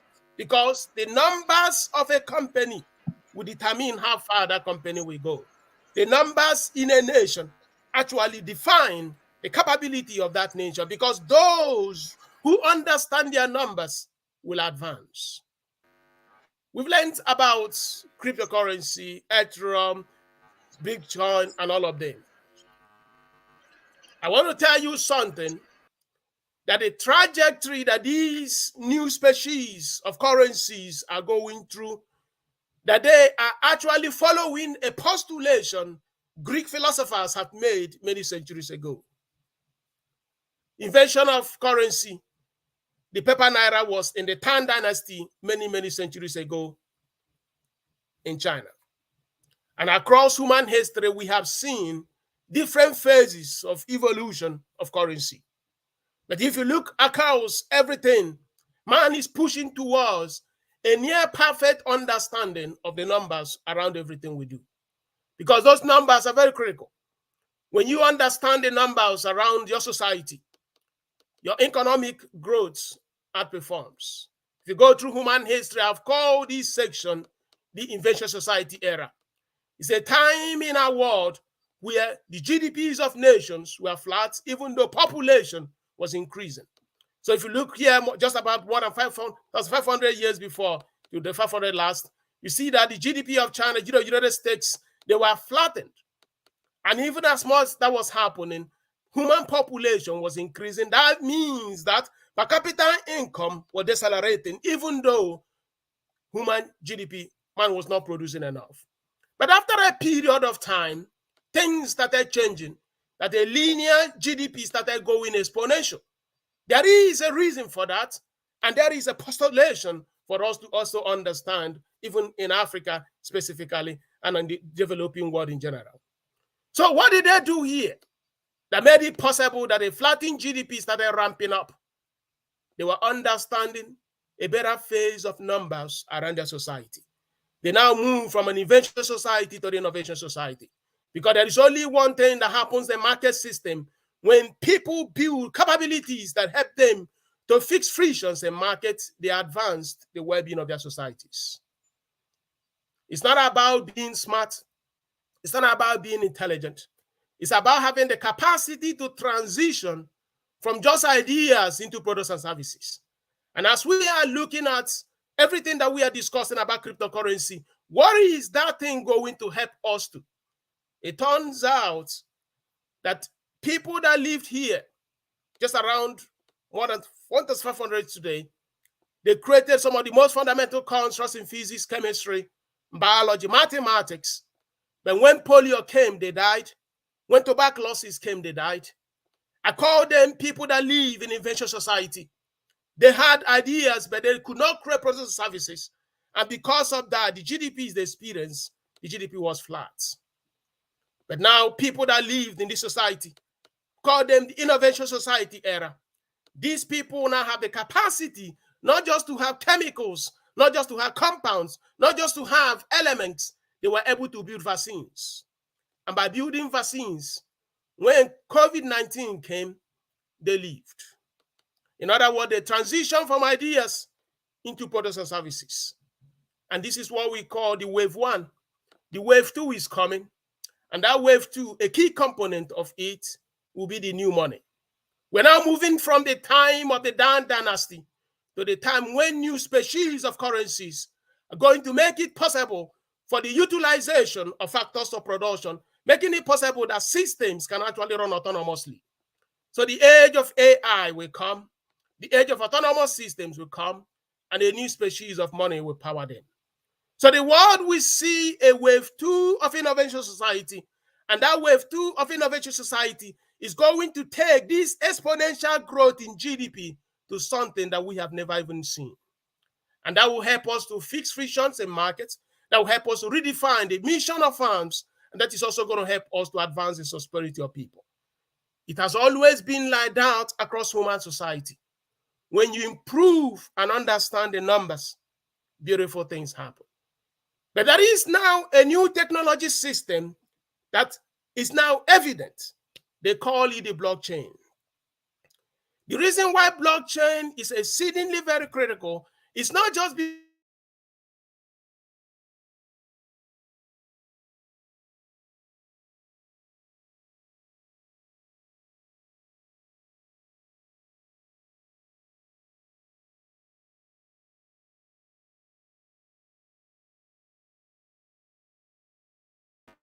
there's a lot happening in the real estate space. I remember during the NFT bull season, I got my first virtual land.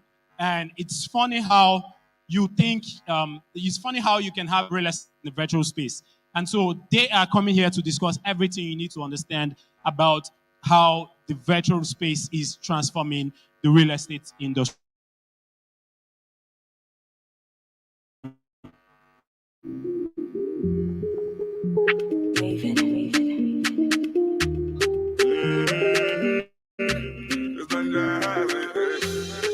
Every little thing you did do to me, it's sweet to me for body. She your loving feel follow me. Wow, wow, wow, wow. Get your ball and make her go crazy. And that's Mr. Tony walking up stage. Welcome, Mr. Tony. Please, a round of applause for Mr. Tony, the media tech bro. Okay, yes, sir, let's have you. Thank you. So whilst you're getting seated, in case you get hungry, we have food upstairs. We also have some vendors upstairs. You can check out their platforms and, engage with them one-on-one. Thank you. Mr. Tony, over to you. All right. Thank you. Thank you, DJ. Good afternoon, everyone. Trust you're having an amazing time. Come on, let's talk to me. Trust you're having an amazing time. All right. Interesting. So this session, basically, as much as it is quite short, I would actually want us to learn so much from it because it borders around real estate. Now, I know some of us seated here are investors, and we've been hearing real estate is the new money or the new industry for money making. And I have a top professional seated with me here. He's a guru. Among the several sectors that he plays in, real estate is actually one of them, which makes a whole lot of sense. And that is why the topic we're going to be discussing is around blockchain technology can change real estate, or we can say the relationship basically between the blockchain technology as well as the real estate. So if you're here, you're an investor, feel real estate is an industry you want to play in, and you want to also know the relationship between these two, you might want to pay keen attention. I'm also not forgetting we have people upstairs. I trust you're also with us, and I hope by the end of this segment, you'll be able to learn a thing or two. Thank you so much, Prince David, for joining us. Thank you. Okay, so let's establish a foundation. We've been hearing blockchain technology, we've been hearing real estate. Can you help us establish sort of like a relationship between these two? Because I believe they are two separate industries, and how the blockchain technology can indeed change the real estate sector as we see. Okay, thank you.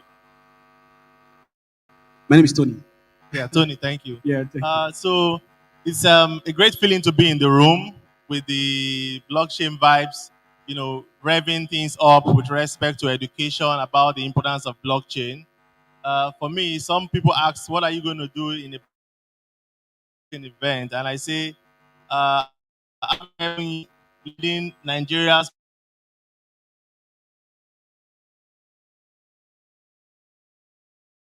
or more people benefit from the value of real estate was still unsatisfied. We innovated, we created Nigeria's first real estate co-investment platform, Grow Property, and that sees people able to co-own real estate assets across Nigeria by buying land in square meters or by buying houses in slots. Now, that was fulfilling for me, over the last 3 years.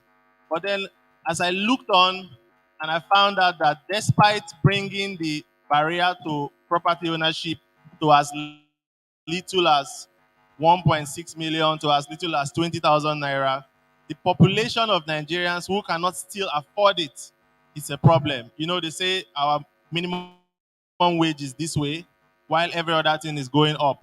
So our earning power keeps reducing, by the day. And when I got to look at the blockchain industry and the other uses of blockchain, I got excited. And I said, I either thought that blockchain was about cryptocurrencies. I'm one of the guys who's always afraid of Bitcoin, Dogecoin, this coin and that coin, because of the paradigm that we have. But as I kept researching more about blockchain, between blockchain and real estate, being that properties can now be digitized, we have all sorts of innovations, NFTs and the rest. With the digitalization of properties, we've always had to ensure more people benefit from property. And so I saw a nexus and I told my team, you know what? Country banning crypto, banning this, it will be unthinkable for anyone to want to play the real estate space and be talking about tokens and all that. So I took the long route. We got a group managing director appointed, and I stepped aside as CEO of Land Shop, having created Nigeria's first real estate co-investment platform. I've assumed a new role as founder and CEO of LandCheck, and LandCheck is a Proptech that is committed to ensuring more people from the enormous dead capital in real estate in Africa. Now, blockchain in the real estate space is now helping me fulfill that passion of getting more people to own. Because while at Land Shop, we were able to sell houses as low as 1.5 million per slot, with check asking people to start buying property with any amount you have, because the tokenization of the real estate space is possible to break down one slot of a house into 1 million units. So for us at Land Check, we are moving towards deep creation. We are moving towards changing the trust narrative. We are so glad to be at Blockchain Vibes, because Blockchain Vibes is that place where I saw an ad. It says these days there is this coin crashing, there is this downside, the bulls and the bears. And then sorry? Market dip. Yeah, the market dip. And I said, you know what? I better be on the and talk to the blockchain community, the crypto community, advise them on how to convert virtuality to reality, diversify your portfolio. And I was making a joke with someone. Our token, the Land coin, is in a trust wallet. And I said to someone, if you have 2 million Bitcoin in your wallet and you die, how are you going to transfer it to your kids? Maybe when your kids are adults, Bitcoin will have gone out of fashion. Are edged against pests. Maybe Elon Musk tweets about something and then Dogecoin goes up. Maybe the promoter of a currency does some criminal activity and the entire thing crashes. It's better that the crypto community, the blockchain community in Nigeria, starts looking at a way to diversify, start looking at a way to edge some of their risk. So at Check, we've created this platform and I'm here to share. Thank you. Okay, ladies and gentlemen, if you know what he has said so far, they are making sense to you. Please, let's put our hands together for Prince David. Thank you so much. Okay, Prince, I, for one, I'm an investor. I might not go into details for example, because at this event, telling you the number of properties, and I mean land right now that I've acquired for myself. But let's narrow this down. I have an individual in the audience right now who's got some amount of money. And I remember you saying that because of creating blockchain technology or you embracing it, people or investors can be able to invest in real estate with any amount. Correct. Okay, so any amount could mean, what can any amount mean, please? Somebody should help me. You said? 500 naira. 500 naira. 100 naira. Okay, so I would want to go into helping people, because it could be like, why will 500 naira get me a property or a land or or a house? So let us understand how that process works, basically. So like I said, we have somebody here who is ready to invest. Person go through this process. I must say that Blockchain Vibes is actually a Proptech company coming to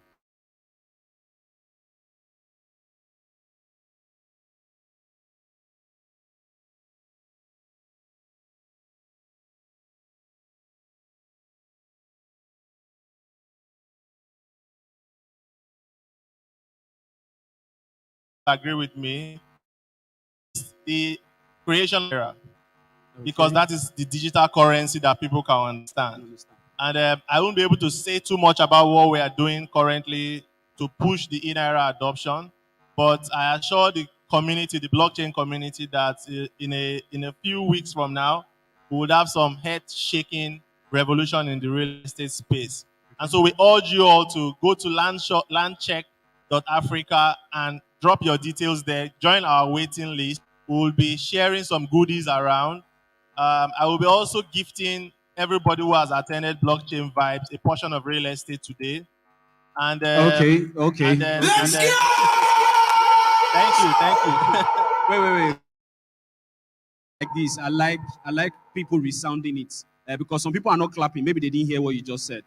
So try and say it again, so that I believe somebody from up there will jump down very soon. Yeah, so, I said. You can say it again. I said, in addition to everything we are going to learn today, I would also be moved to gift every participant, physically and virtually, at Blockchain Vibes, a piece of property through Land Check. Let's go! But someone may ask, what's the catch in that? Yeah, what's the catch? There's always a terms and conditions. Because I said I've just transisted from a brick and mortar real estate company where we have built some of these buildings you are seeing into a prop tech company, we need followership. We need the support.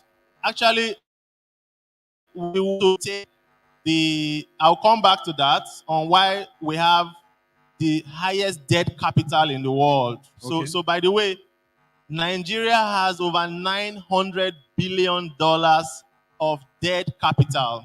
This is according to a report by PwC. PwC is a very reputable accounting, one of the big majors, PwC. Yeah. And it says over $900 billion of debt capital exists in Nigeria in lands, houses, and agricultural real estate. So what that means in a layman's terms, so much money locked in our real estate in Nigeria and Africa, yet we go to the Western world to borrow.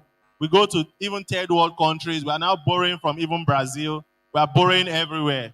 Whereas we have so much debt capital in our real estate. The reason being that we have a flawed land titling system. The Land Use Act of 1979 killed the power of real estate in Nigeria by vesting ownership of lands in government.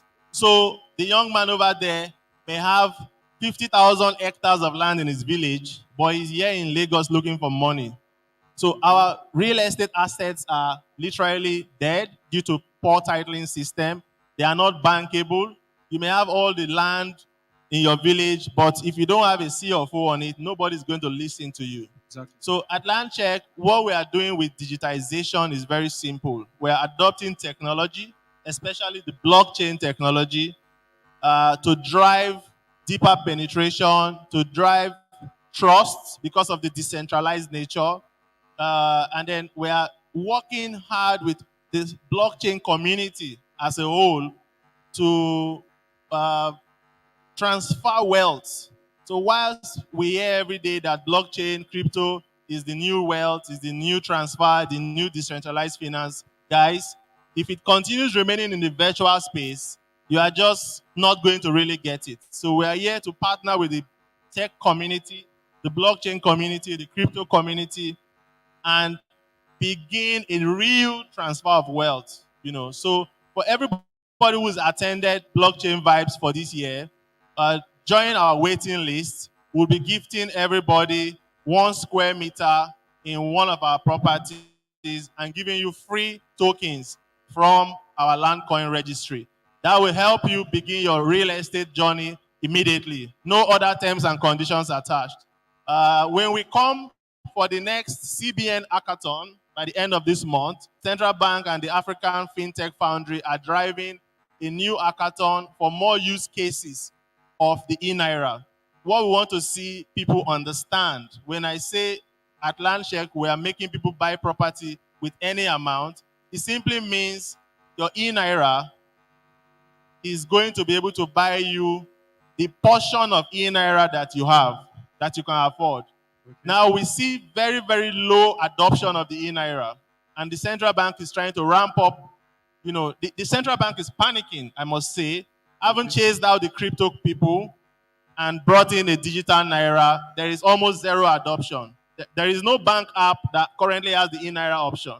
And so in that move to ensure that we're able to adopt the country's digital currency, we are counting on your support when you see us featured on the AFF and CBN hackathon next month, where we want e-Naira to be made an option of real estate acquisition. Okay, thank you so much. I've just been signaled the time. So just to get your concluding thoughts on the conversation around how blockchain basically, or let's say the transitioning from virtuality to reality, and how blockchain can change or can affect or affect the real estate sector positively.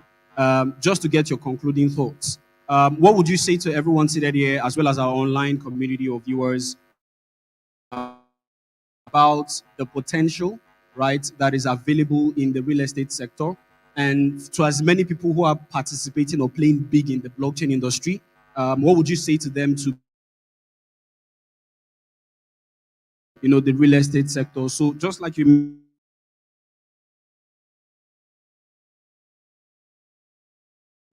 to land. So what would you say to them and everybody that is seated here right now? Thank you. Okay, in wrapping up, a couple of companies have come up to say they are wanting to do digital real estate. And one of the things that has been missing, one of the missing links in all this, all has been show me the property, right?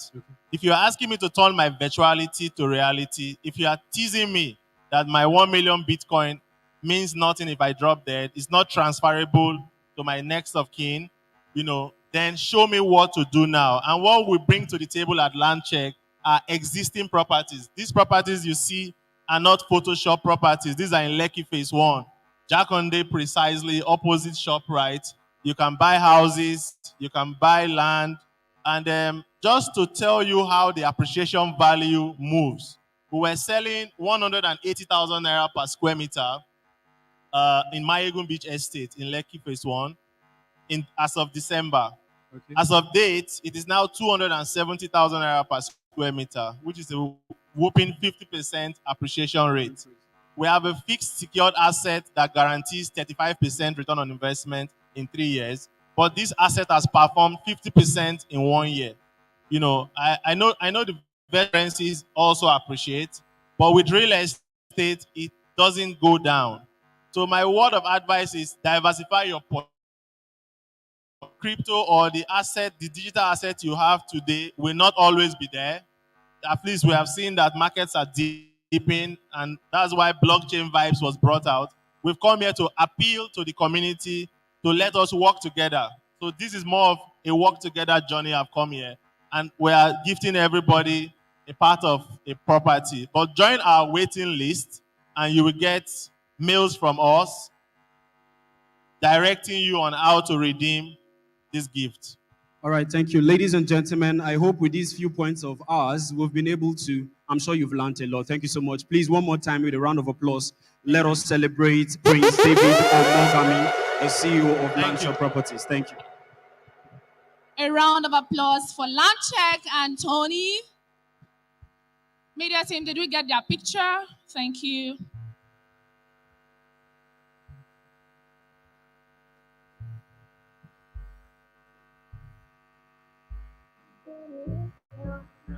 Try to forget you. Thank you once more. Thank you. Thank you, sir. You can kindly return to your seats.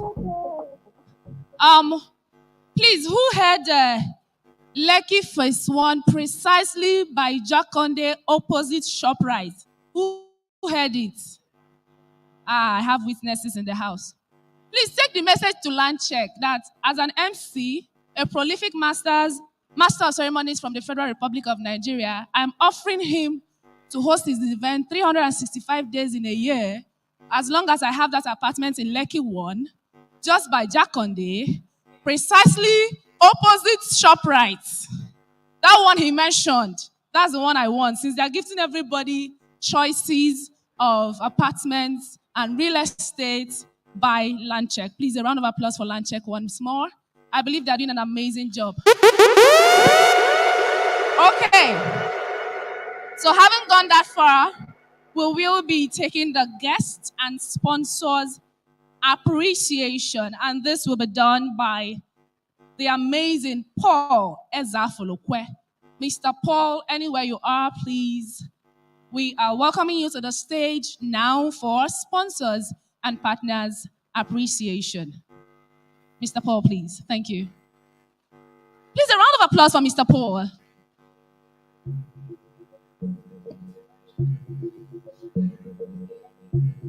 Hello. Thank you so much. For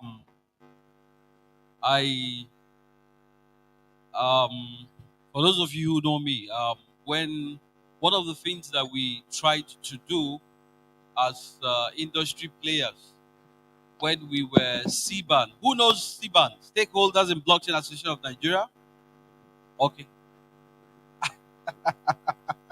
I can even see our current executive secretary. So we really appreciate this Boundless Pay is our baby. We appreciate the founder in the person of Franklin Peters, the Boundless Pay team. They are amazing. Please put your hands together for them. It's not easy. You guys saw you can see, look at the front in front. These are the best in Nigeria. The 2 seats, you can see these are people who have a lot of projects. Wow, I can see so many people. Even people who are not on the banners. We appreciate them deeply. We appreciate one of the foundation members, Chimeze Chuta. We appreciate the Rocket Group. We appreciate Abdullah Ihan and the Sinso Group. Thank you to Tekidia. Thank you to the BitGet team. Thank you to Paimi team.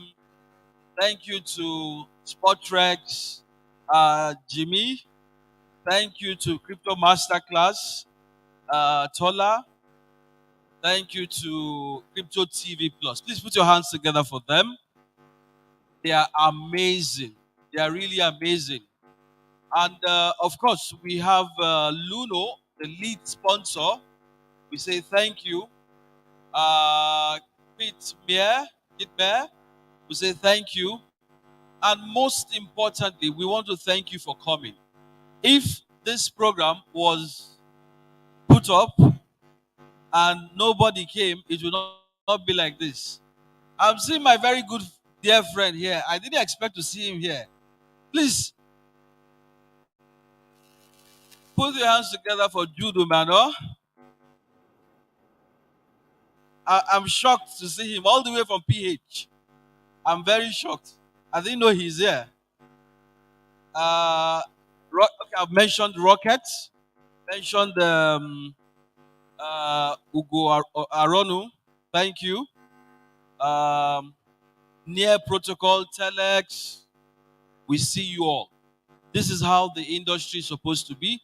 Thank you to CBAN. The CBAN president, the current president was here a while ago. I can't see him anymore. I think I've mentioned everybody. If I've not mentioned you, thank you. How's Africa? We say thank you. Please, lastly, put your hands together for yourself. We deeply appreciate you. We thank you from the bottom of our hearts. Please make sure you get your water, you get your pack, and the other gift items that we are giving to you today. I'm representing a lot of companies while standing. I'm representing CBAN, also representing BitGet. We're just here. But don't forget, lastly, my very first big conference like this was Consensus. I was there when Consensus brought us to Muson Center. For those of you who can remember, I think then Ethereum was less than $20 then. I can't remember how much. I was with their African rep, and we were just looking at what while they were telling us about what Consensus was about to do in Africa. A lot of us took position, not just trading, but trying to learn, trying to get educated. This is another opportunity. And if you listen to Carl and Da Vinci speak, the cycle, we'll go another cycle. Please, young people, please, everybody in this hall, get prepared. Seek different groups, join them, understand what they are doing, pay for some classes, and be ready for the next bull run. You will not regret it. Thank you so much, and do have a beautiful day. Thank you so much for that beautiful sponsors and partners appreciation. I don't think anyone would have done it better. Please, another round of applause for him. We are having the next panel session. Please get my chairs ready for my panelists. I don't want them standing for any reason. Can I have those chairs being set now? Thank you. Okay. So whilst the chairs are being set, how many of us are following Boundless Pay? Can you wave at me on Twitter? Twitter. So they've given me permission to do giveaway. That's why I'm asking this question. And I'm seeing only a few hands. I'm going to ask again. How many of us are following Boundless Pay? I don't like money for this Lagos. This rain where they beat you, they sweet you, huh? You're following. Or if you're not following, bring out your phone. Let's follow Boundless Pay. Twitter, Facebook, Instagram, everywhere, anywhere you can think of. They are well branded with just one name, Boundless Pay. All right. Seeing that people assisting me to set the chairs are now on good behavior, we can proceed to have our panel members join us. First on the panel is the beautiful Owenize Odia. We will be having Hanu Fejiro. Joining Hanu will be Emmanuel Babalola. On this same panel, we will be having Ikechukwu Okeke, joined by Ugochukwu Arono and Adedeji Adebayo. This panel will also be having Chijioke John and will be moderated by the amiable Frank Fagbo. Ladies and gentlemen, please a round of applause for the panelists and the moderators as they come up the stage. Thank you.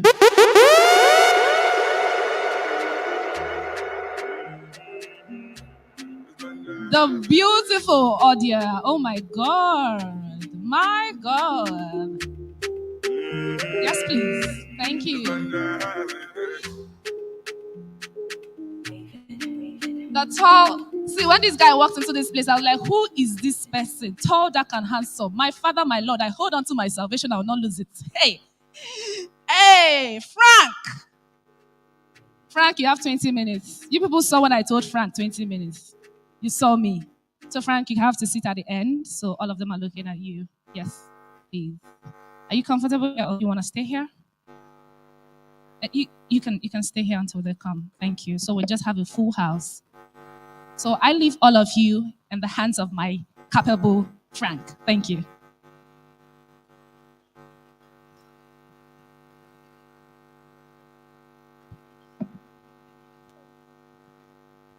Hi, ladies and gentlemen.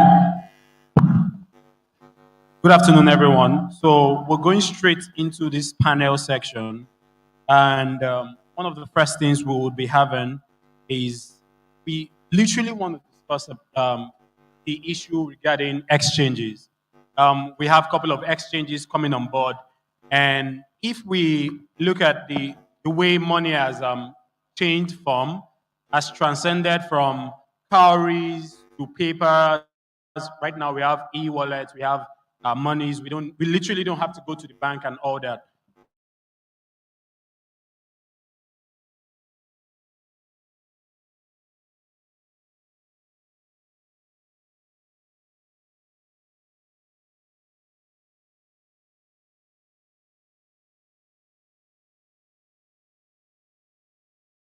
In blockchain, I think one of the major things that that is midwifing the customers, the merchants, and the service that they're rendering is the exchanges.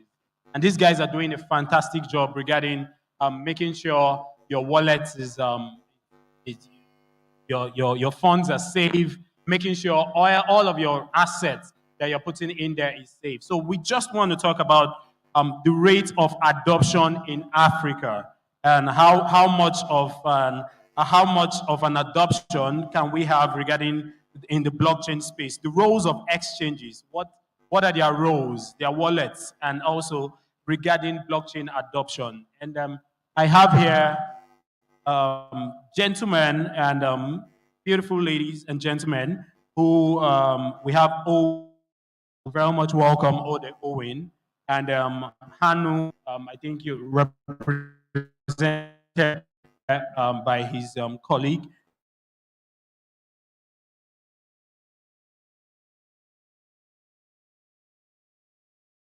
So we're going to be going straight into what we have to discuss for today. Now, one of the major things is that finance is, the blockchain space is decentralized. And knowing fully well that the blockchain space is decentralized, what is your idea about decentralization? knowing fully well that you request for my KYC, you request for my details as an exchange, and how do we marry both? If you're requesting for my details, how much trust do I put in you in giving you my details? And knowing fully well that if push comes to shove, the issue of decentralization is not a hoax. So I want to, I would love, take that. Good afternoon, everyone. First off, I am not Anu Fejiro. Sorry to disappoint you. You couldn't be here. My name is Rotimi Ogunwede. I'm the Chief Marketing Officer and also the Global Head of Strategy and Expansion at Patricia. To answer your question, I hope I'm speaking for every exchange here. In terms of KYCs, exchanges don't warehouse your KYC data. It's always outsourced to a third-party company, right? That's to ensure there's transparency and there isn't any theft of identity. Like you said, the blockchain is decentralized. So the wallets, so what centralized exchanges do is that we don't hand over your passphrases to you, right?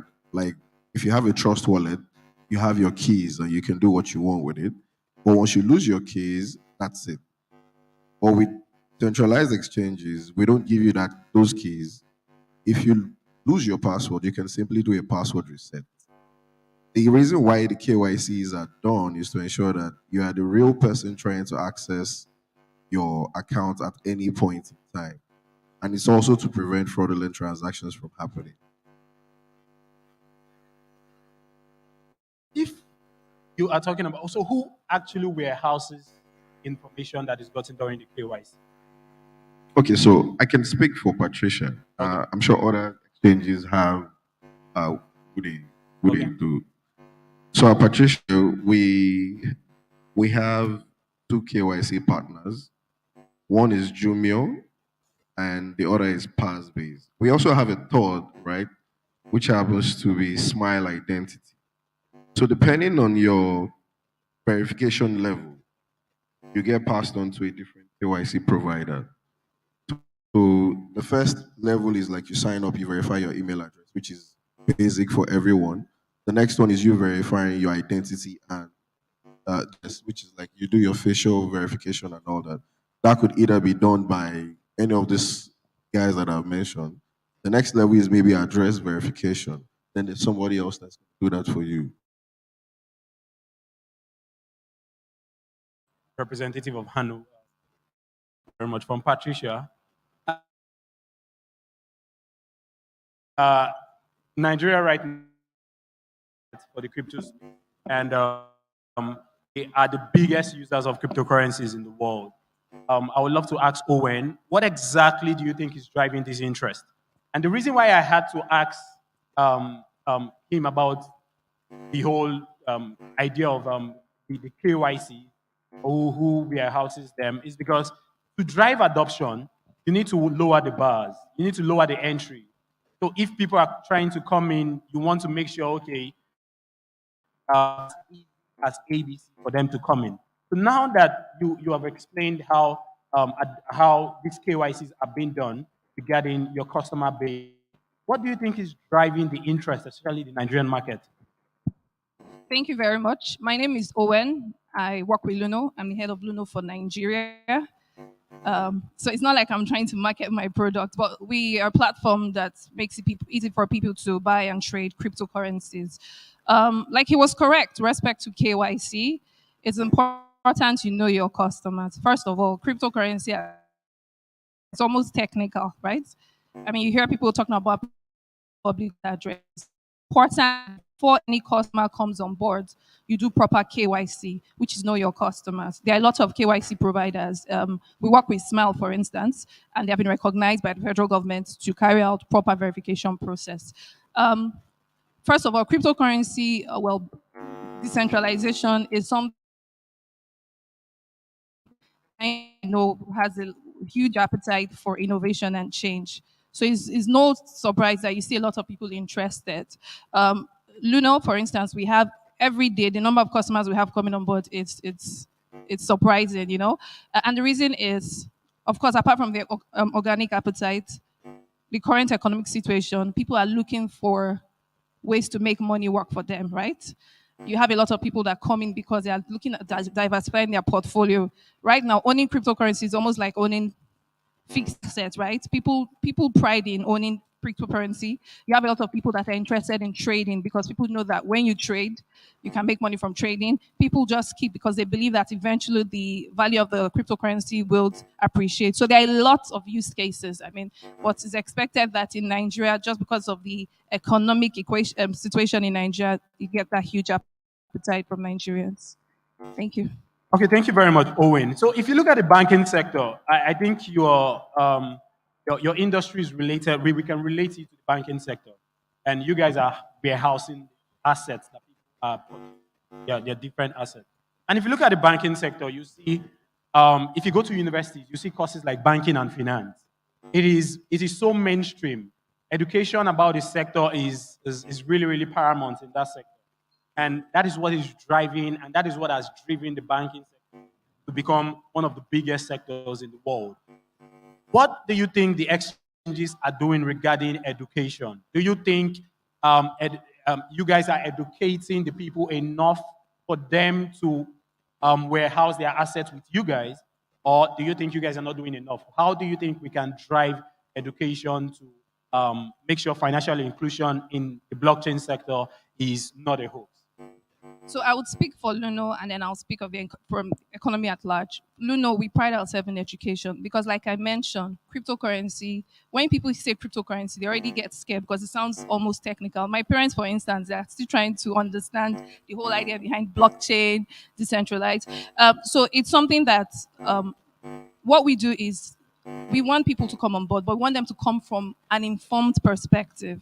And that's why education is a big thing for us.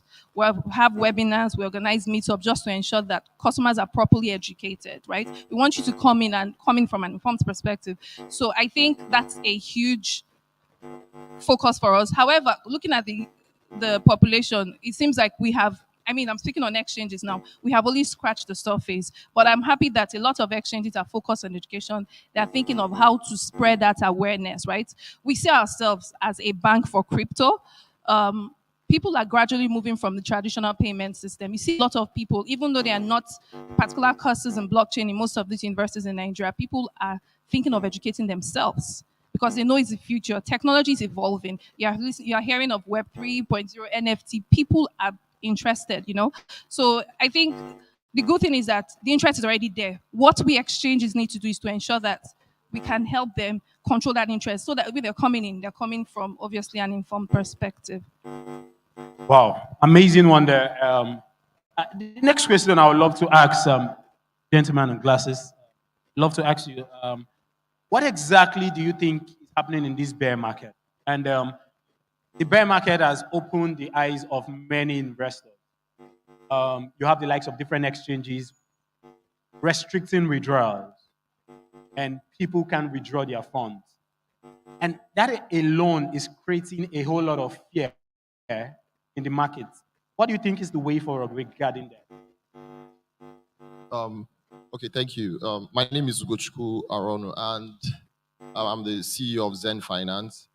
So, my perspective on the bear market and people having custody will just go back to the whole idea of decentralization, which is why the blockchain was created, right? So the blockchain is built on decentralization, one person not having full control. And if you take a look at decentralized finance, that's the whole essence of decentralized finance, which is creating the regular financial system that we have on cryptography mathematics, right? And removing the centralized authorities like the government.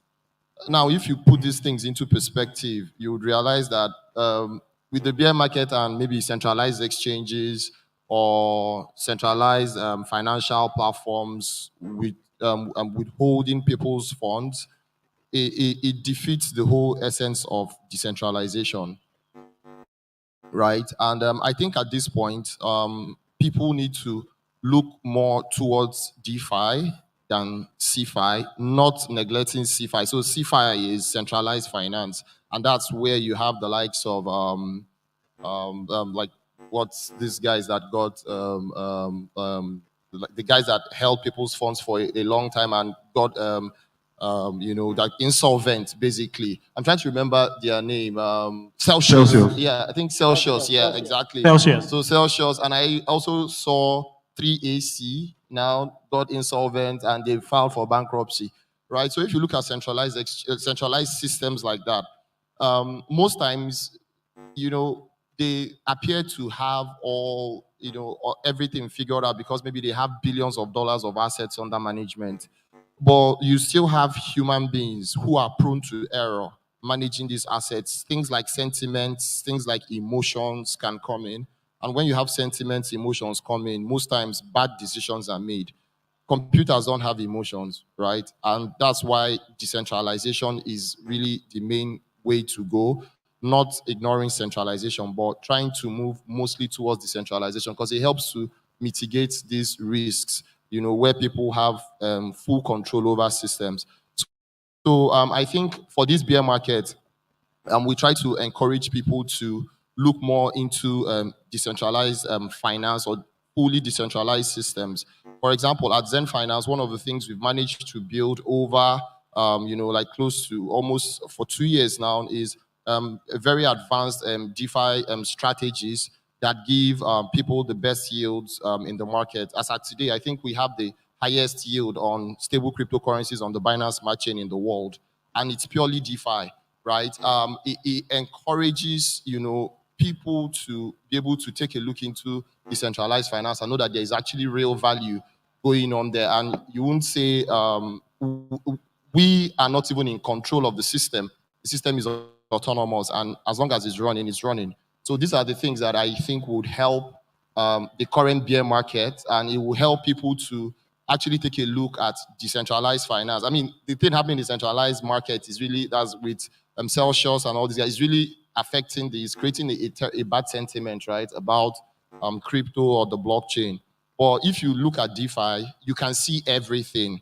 I mean, some of these guys make bad decisions in terms of what asset to borrow, what asset to loan to people, because they just manage the funds. But if you're taking a very close look at DeFi, you can see the flow of assets, how the revenue is generated. Every single part of the system is open and is traceable. So if, for example, a system was designed to be faulty, you can see some maybe financial experts or technical experts analyze the system and tell you it can fail at this certain maybe limit. You can have a certain limit where this will collapse, or a certain limit where this wouldn't work anymore.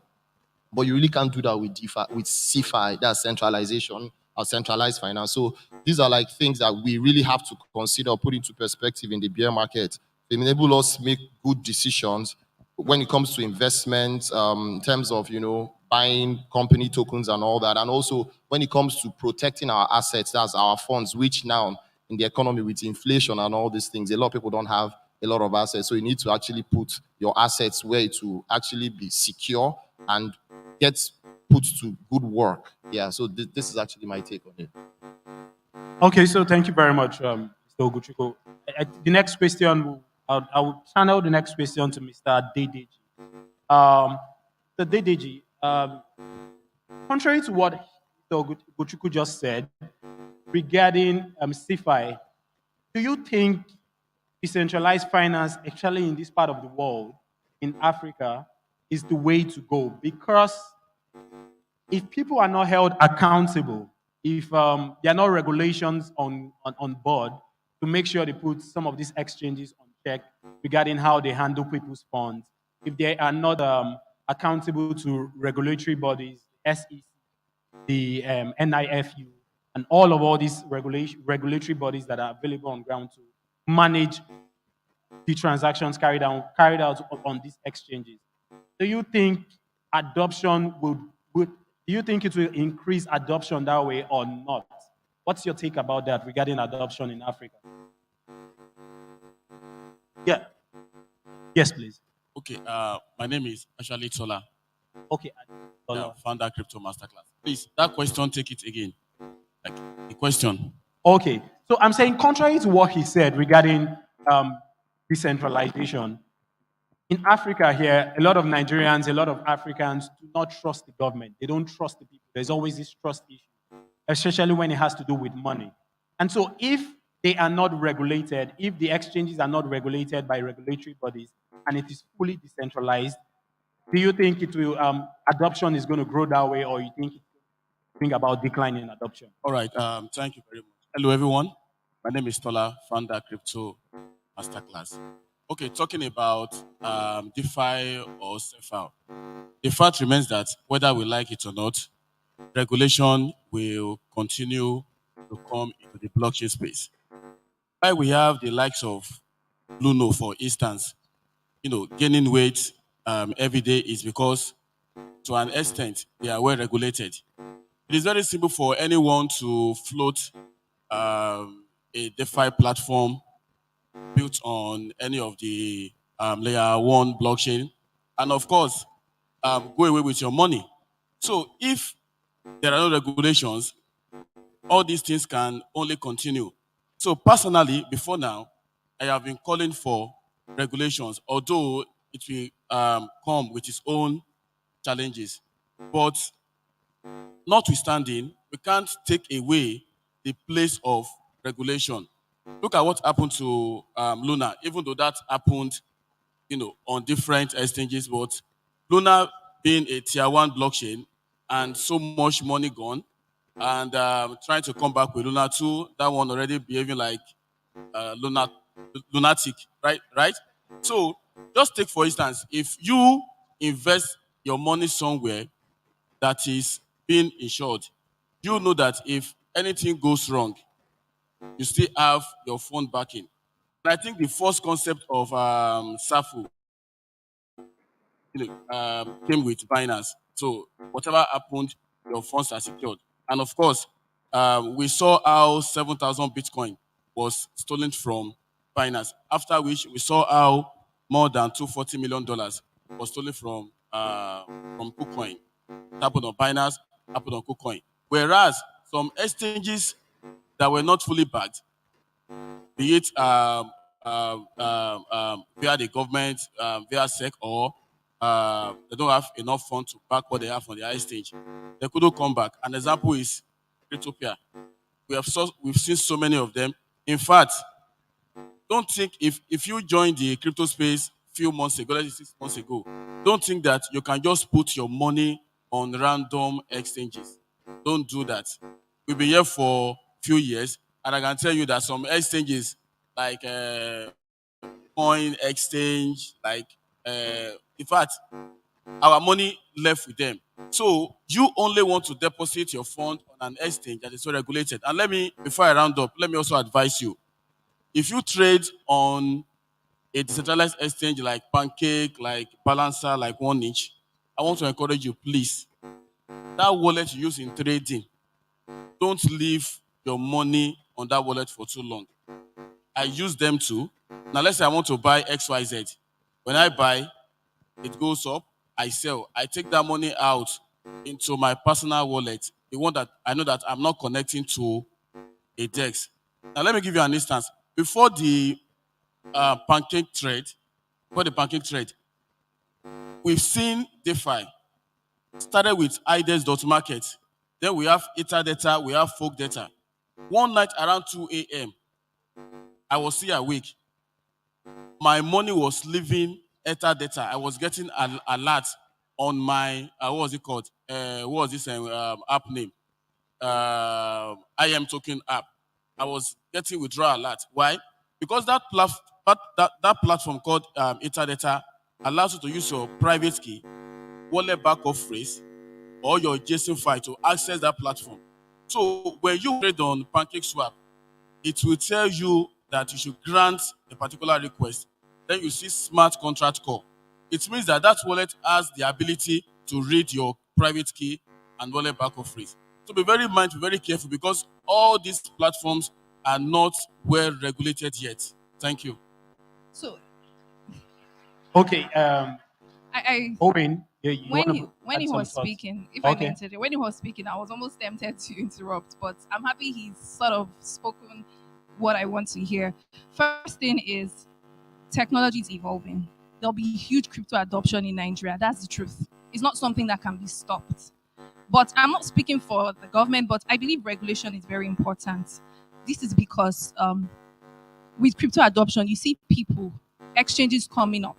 That these are people that you don't know who you're banking with, right? Well, banking in that term. So it's important that regulation would help drive bad players.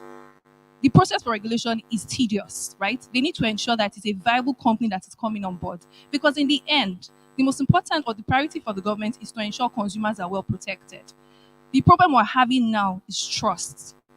I'm speaking from experience. A lot of customers are interested in crypto, but they need trust. And the only person that can provide the trust is the federal government, the government of Nigeria. That's the honest truth. I mean, we talk about DeFi, we talk about CeFi. If you want to operate in Nigeria and have a sustainable business, it's important you have the backing of the federal government. So regulation is big. Regulation would help build trust, confidence, and drive bad players. First of all, owning crypto is a big deal. The reason why exchanges come is such that if customers are saving their wallet, they have access to it. It's not a situation where you misplace your private wallet key. That's where you have exchanges. I mean, you're not going to bank with any exchange. You need to do like proper due diligence to ensure you're banking with the right exchange. But most importantly, you have access to your wallet. You can do a password reset if, for instance, you misplace your 4-digit or 2 token of authorization. So I'm saying that we cannot downplay the regulation, because if I want to have customers in Nigeria, that's the only way I can build that confidence and trust if I have the regulation. So thank you.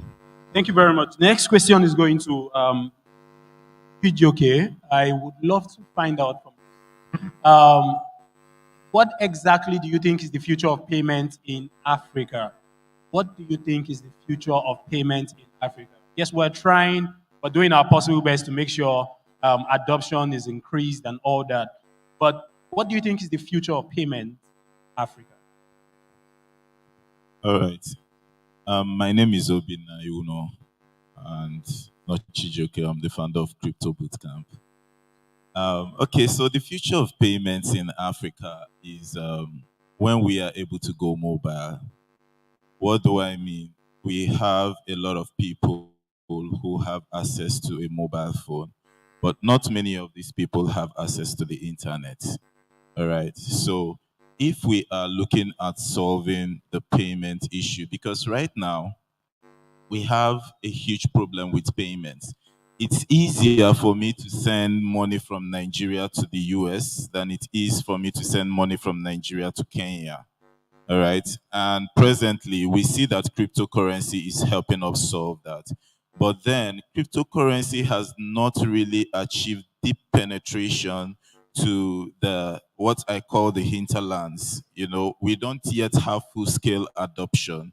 It is still amongst the learned at the moment. Can I go? Yeah, we are at Marina here, so there are some women by the streets here selling. Let's say Mama Shade is selling tomatoes there, and I want to buy tomatoes. Can I actually pay Mama Shade with my cryptocurrency?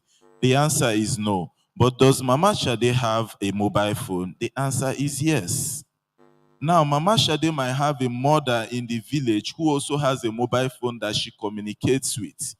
And Mama Shade's mother, who is Shade's grandmother, does not have access to the internet. Or even if she has access to the internet, might not be able to use an Android device or an Apple device because she is not educated. But she could call Mama Shade because she knows, okay, this is 10 to 9.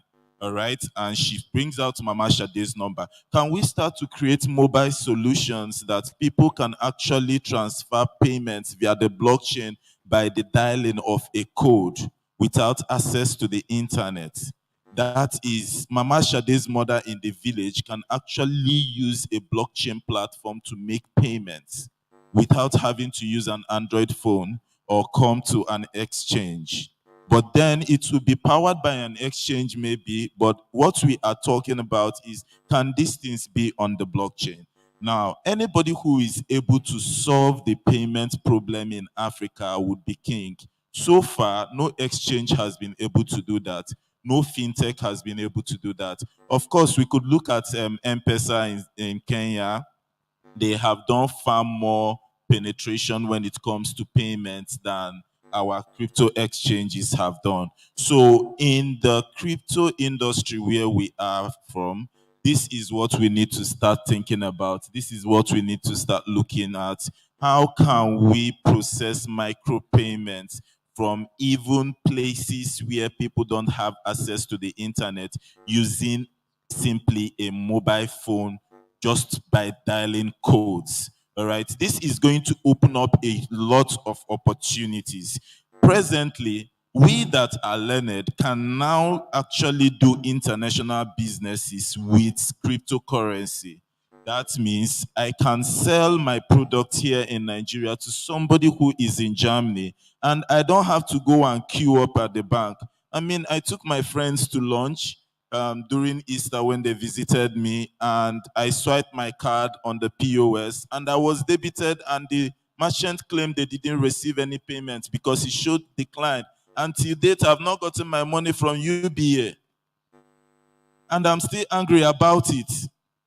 You know, so these are the things that it could help us solve. Now, would I want to go and queue up in such a bank to start filling up paper and forms because I want to set up an international domiciliary account to do international business? No, but I can sell something to you right now in Nigeria and you're in Germany, and you can pay me in Bitcoin, you can pay me in BUSD, you can pay me in USDT, you can pay me in any cryptocurrency, and I will receive it within the minute. At most 5 minutes, it is cleared on the blockchain. All right.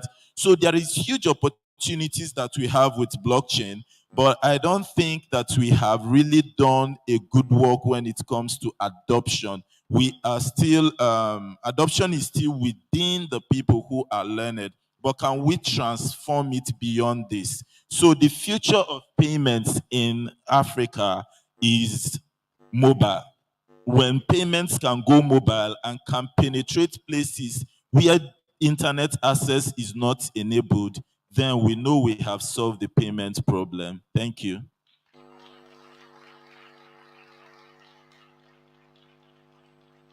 Amazing one there. Thank you very much, sir. I think I'm just going to ask a general question, and we'll just take it a few minutes on to the next and all. In 2021, Binance did $7.7 trillion worth of transactions. And that is huge for the crypto space. That's more or less more than 50%. More than 50% of the total transactions in the crypto space. And if we are looking at that, Binance is somewhat has created this monopoly of the market, if I'm to put that in place. Monopoly of the market in different climes, in different continents, even in Africa. As African brothers, and you're doing great stuff here, what do you think is the way forward to grow, despite the fact that you're competing against a shark as big as Binance? Just going to take it, I would love us to take it one after the other. So I want to say, I want to agree with him and him, but I'm going to throw a spanner in the wheel, right? And I'm going to answer you. The reason why exchanges haven't been able to scale and deliver such solutions today in Africa is 100% regulation. There is no country in Africa outside of CAR that has embraced crypto. No country has supported any blockchain project in Africa, and there are 52 countries in Africa. Kenya is the only country where you have blockchain hubs. In Nigeria today, we trade the largest volumes of crypto in Africa. What did we get? A ban. To answer your question, for African exchanges to be able to do amazing work within this continent, the governments, the African governments, need to separate their differences and look at the common prosperity of the African continent. It is incredibly difficult to get money across Africa. And that's largely a problem within ourselves. A foreigner isn't going to come and solve that. And we shouldn't be able to give that sort of access to Binance, like you've said. Because what's going to happen is Binance is just going to take the wealth within the African space, within the payment sector, and take it out. Okay, so I wanted to react to the first thing Obina said, and also Tola, the first time, but I think again, before I answer your question. So when it comes to regulation, it's very important. Now, when people look at regulation, most times they think that regulation might just be, okay, people passing laws and then having human beings execute those laws. You can actually build your standards or your specifications, right, as a regulatory body, and those specifications can be put into code and they run without any human being saying anything. So when this happens, you realize that decentralized finance can actually be regulated. Now, for adoption, right, I don't expect the regular person or newbies to go and click or maybe download MetaMask and go through all that hassle. You can actually have the regulatory bodies work with exchanges like Patricia and Ludo, build some transparent system around maybe your yield generation on regulated decentralized systems, right? And then allow your users access your platform as a centralized. I mean, this is just like a bridge. You give them the user experience, but at the back end, you're connecting to something that is open and something that is regulated by the government and is transparent. Everybody has a clear view of what is going on as experts. So that's the mistake. Some people like Luna and maybe Celsius, because nobody could actually see anything. But if you can have them regulated, okay, use decentralized platforms that people can watch, even if the regular customers can't see. As a regulatory body, we can see because the regulatory design, the specifications are in code, and those things cannot change. Even if they are changing, we are able to monitor. Then you've built a beautiful process, right, that actually still solves the problem of, trust and also user experience, right? Give people that great experience. Now, going back to your question on adoption and trying to tackle Obina's own as well, the problem we have here in Africa is an infrastructure problem. What do I mean? If I want to build a mobile service that can send Bitcoin or any cryptocurrency to maybe Kenya, maybe someone in a village, or maybe in my village in Anambra State, and there's no internet there, and they just have, their regular SMS and other GSM network, I can do it in less than a day. But we don't have the infrastructure that is missing is just talking to the existing internet service providers to be able to create that channel. And there are amazing developers here. They can in a few hours, right? It has to do with the government and the existing bodies. I don't know if you saw this post by, I think is DAPA, that's from Pentagon, that over 60% of the Bitcoin traffic goes through 3 major ISPs. That's a huge problem, right? And that's also another part of centralization that people don't see. Even you could present that report to very, in quotes, brilliant regulators. They don't even know what you're talking about, right? And because they feel, these computers are running on is decentralized. If, for example, you just have 3 major ISPs moving 60% of the traffic, the problem, right? I work on technologies that actually track and watch data packets move in real time. And the amount of power those ISPs hold, most people don't understand how powerful it is. Okay, yeah, right? So I think it's an infrastructure problem, really. So if we can actually get the government and people who have this existing structure to work with block, we're going to Africa is in the best position because other countries are quite advanced. I like to tell people why blockchain has given us a level playing ground. So if we can actually work closely with people that provide this, the government and all that, we can go. Yeah, so I think that's it. Okay, so thank you very much. We don't have time on our side for us to have an extensive conversation regarding the great stuff you guys are doing in the blockchain space. I have just one last question, and I'm going to throw the last question to the fourth panelist. I want to find out from you exactly. The second panelist made mention of the fact that one of the major problems we have in Africa is infrastructure, poor infrastructure. Contrary to that, don't you think the traditional and conventional banks are still managing and utilizing that same poor infrastructure to churn out the numbers they are churning out at this point in time? What's your in just few sentences, please? We don't have time on our side. Yeah. Banks churning out numbers is quite laughable. Why do I say so? Because majority of, in fact, 99% of Nigerian banks are not innovative. They are not creating anything that is really serving as a real financial service that can enable you to build, say, businesses and the economy. We are just getting a lot of crazy charges. So all of these numbers that you are seeing, you need to look at it. Where are these numbers being generated? They're being generated from innovation by creating business or solutions that solve life problems that we are facing? Or do I just wake up one morning and I just noticed that 500 naira has left my account without any explanation? And then you expect me to keep quiet because, in quote, in your mind, 500 naira doesn't mean anything to me. Of course, I have money in dollars, so it shouldn't make any sense that I will be looking into 500 naira. But imagine when they take 500 naira from 1 million people. That's 500 million. Don't mention a brand. All Don't right, mention any that's brand. 500 million, and this thing is gone into air, and nobody is offering us any explanation for it.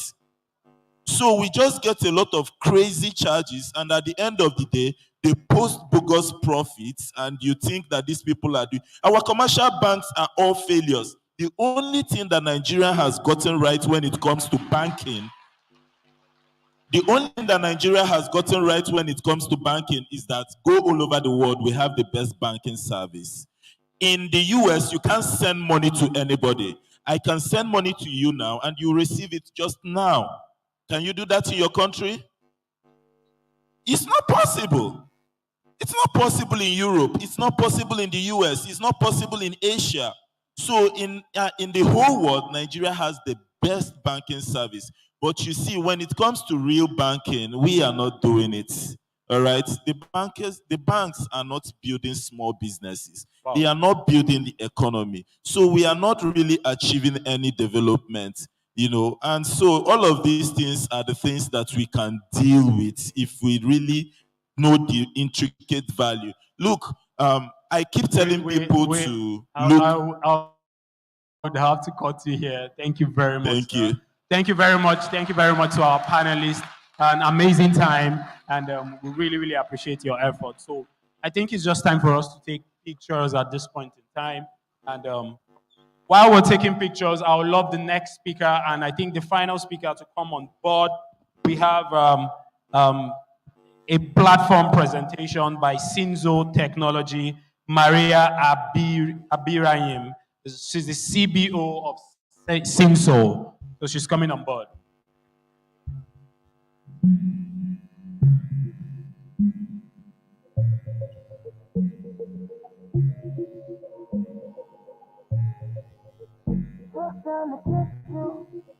Took time to let you know. Try to forget you. You're unforgettable. It's 24 hours in a day. I think about you more than 24 times. Try to not think about you when you've been on my mind. I ain't got nothing for you but time. You always end up by my side. Through loving you, I needed time. I needed time. And I'm like, can I hit it like that? Like this, like that?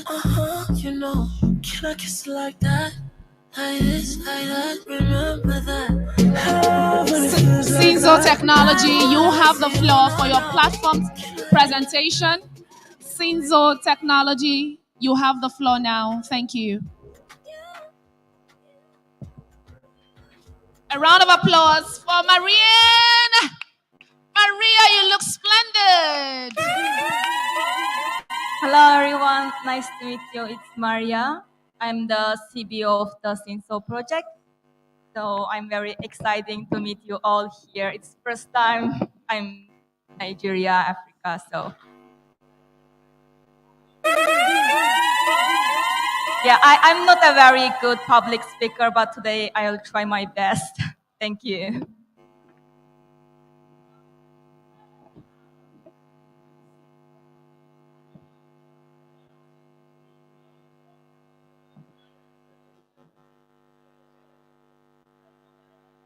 You play the While they are fixing the slides, Maria, I want to specially appreciate you for being here early. You came almost a few minutes past 9. Thank you so much. Ladies and gentlemen, another round of applause for her. She has been here since morning until this hour. So your slides are ready, I believe. Thank you. So can you play my PowerPoint, please?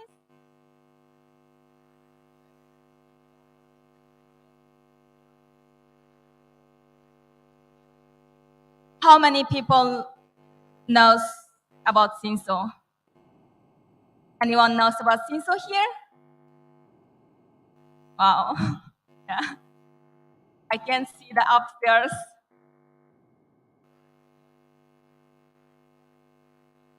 Okay, next.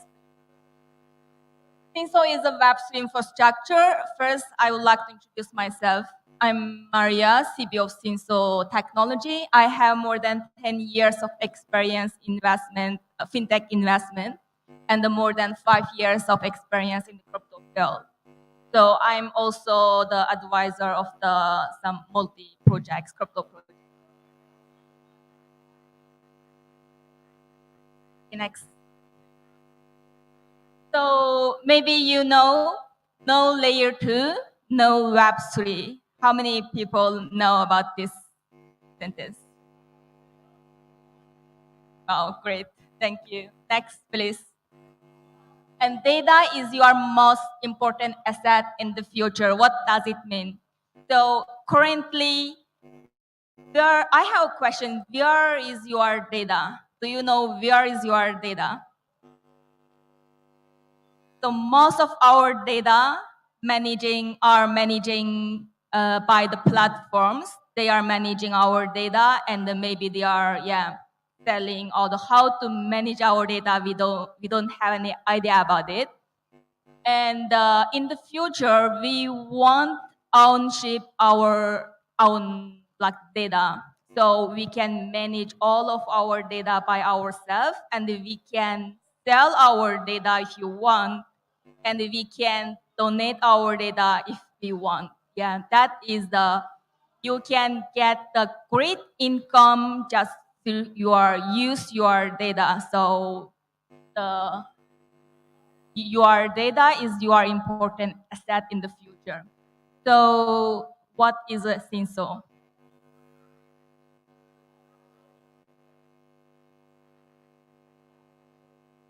What's Cinzo? Someone can answer the question? Yes, please.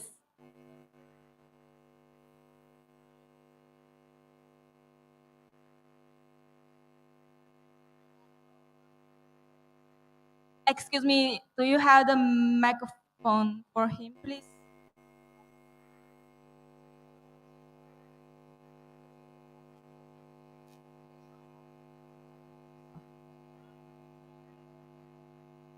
For him.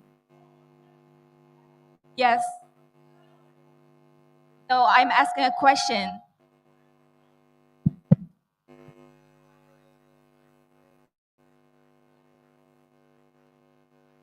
Okay, I said Cinzo is Web3 storage, just like data storage on Web3. That is decentralized storage. That is built on Filecoin layer 2, something like that. That is what I checked about CISO. Thank you. Thank you so much. Yeah, next, please.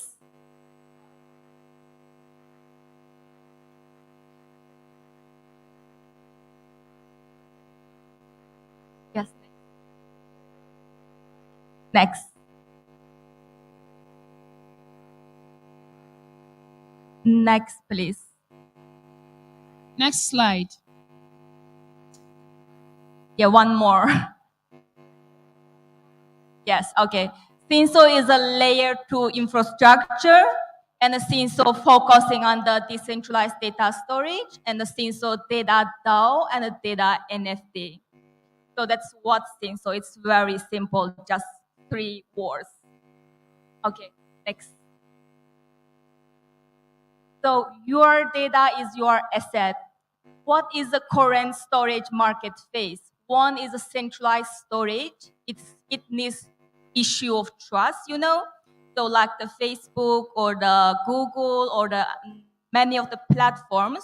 I don't know what kind of platforms you are using. The platforms managing your data. So that all of this, like the Google or the Amazon, they are the centralized storage. And another problem is the platform has the ownership and the control all of the data. So your data managing by the other, like the third-party platforms, an easy target for hackers. So it means all of your data storing storing on the same one place, one server. So it's very easy and very low, like the cost for the hackers to hack your data. And the users cannot, you cannot ownership your data, so you cannot make the income from your data. Yes, next.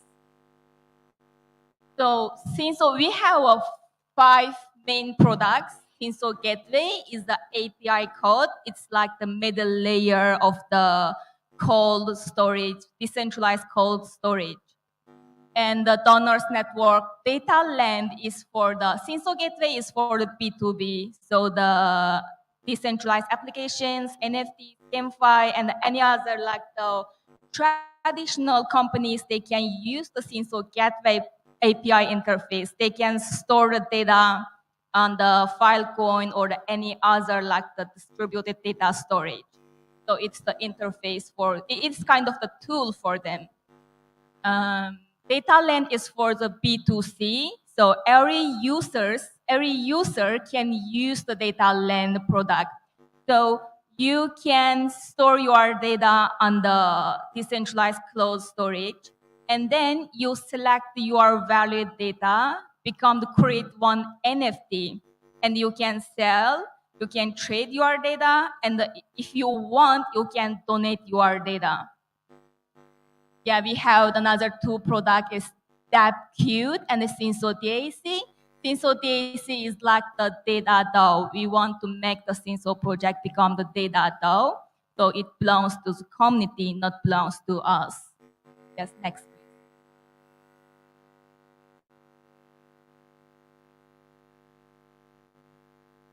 Yeah, you can see here.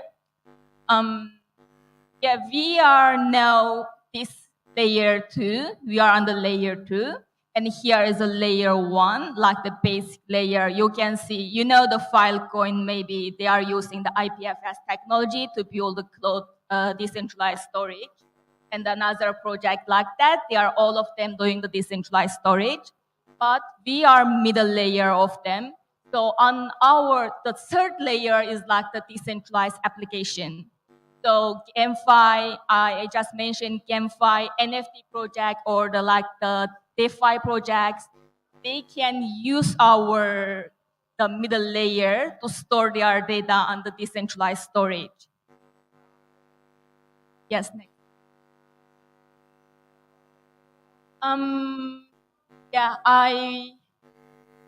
you can see there is a Cinso. It's a difference between traditional cold storage and the decentralized storage. You know, I just mentioned decentralized data storage better than the centralized cold storage, better than because it's decentralized. And it's the data decentralized, so your data more safety on the decentralized storage. And compare with the decentralized storage, Sinso Gateway, Sinso is you can see the speed is faster than the decentralized other storage because we are storing the hot data. We are making the hot data storage. It's the cache node, and it's also the cache network. So it will help the cold data storage to improve the speed and reduce the cost. Next.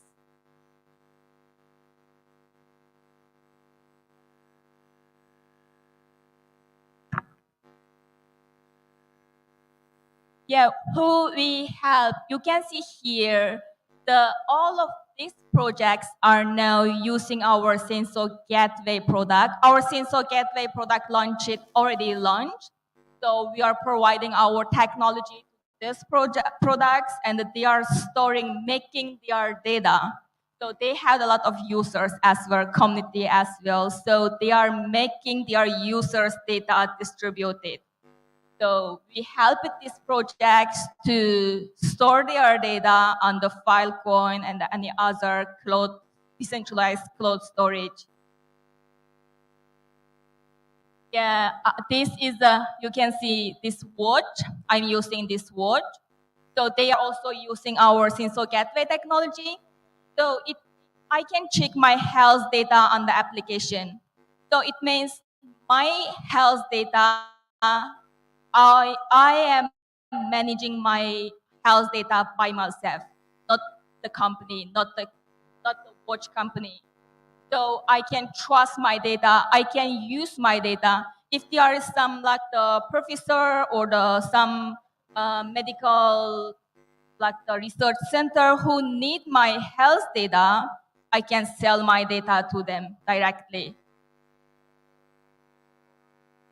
Okay, next.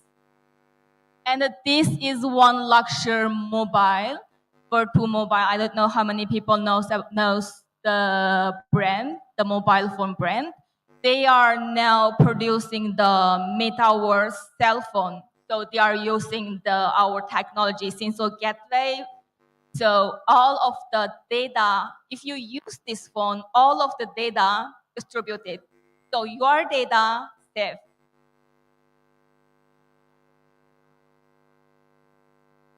About the token ecosystem. So I just mentioned about the Sinso Gateway. Sinso Gateway, we take almost 1 year to develop the Sinso Gateway, and it's launched already. And but we are providing the technology to our users, like our ecosystem project for free. It's for free. They don't need to pay the money to us. So many of people asking me how you make money then. The answer is we are the DAO project. We don't need to make money for our company. It means all of the person who contribute to this ecosystem can make money together. So the ecosystem project who want to use our interface, who want to use the decentralized storage, they need to stake the Sinso token. Yeah, if they want a huge storage, they need stake huge Sinso token, so that if our ecosystem projects increase, the need of Sinso token increase. For now, I just show on the page, there is more than 20 ecosystem projects already. So they are using the Sinso Gateway product as well. So this is one point, and another point is we are going to burn the Sinso token. It's like the gas fee or any other state. So in the future, we think the need of Sinso token will increase, and the Sinso amount of the total supply of the Sinso token will reduce. Yeah, that is our tokenomics, and ecosystem. Next. Yeah, how to participate in as a B2B. If you have a product, if you have a project, you can use our gateway. Any project who can generate the valid data can use our gateway. It's for free to use. Yeah. And store, make your data distributed. And if you are individual, you can become our ambassador or the senior. Maybe you know the YouTuber and the Instagrammer like that. Senior is the word same with YouTuber and Instagrammer. Yeah, you can apply to become ambassador and or senior on our website. And you can participate in the Sinso token mining and the staking as well. Yeah. Thank you so much.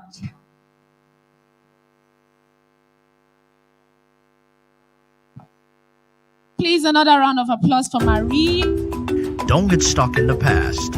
Get all the latest news and happenings on blockchain and cryptocurrency.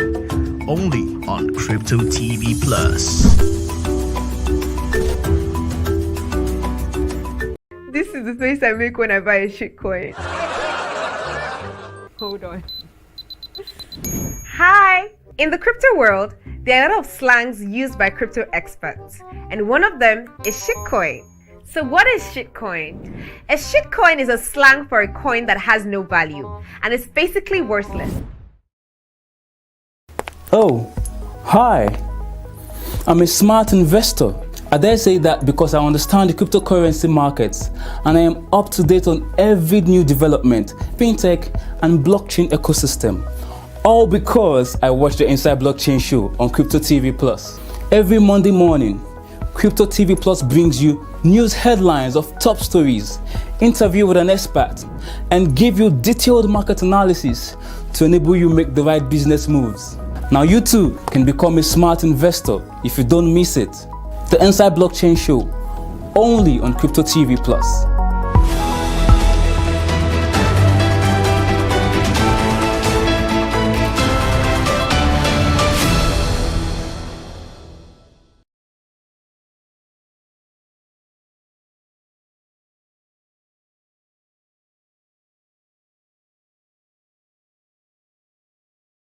My name is Louis DK, and I'm the marketing manager for Africa of BitGet.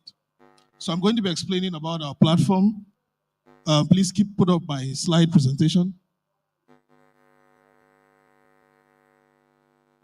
So, but first, BitGet is actually a world-leading digital asset trading platform, and our selling point here is actually one-click copy trade. How many of us are familiar with copy trading? Which platform do you use to know copy trading? It doesn't have to be crypto. Huh? I didn't hear that. Okta. Okay. So, but has anybody done copy trading in crypto before? Anybody? Oh, okay. Some people. So, all right. Please, can I have my slide on the screen? Thank you. That's delaying my slides.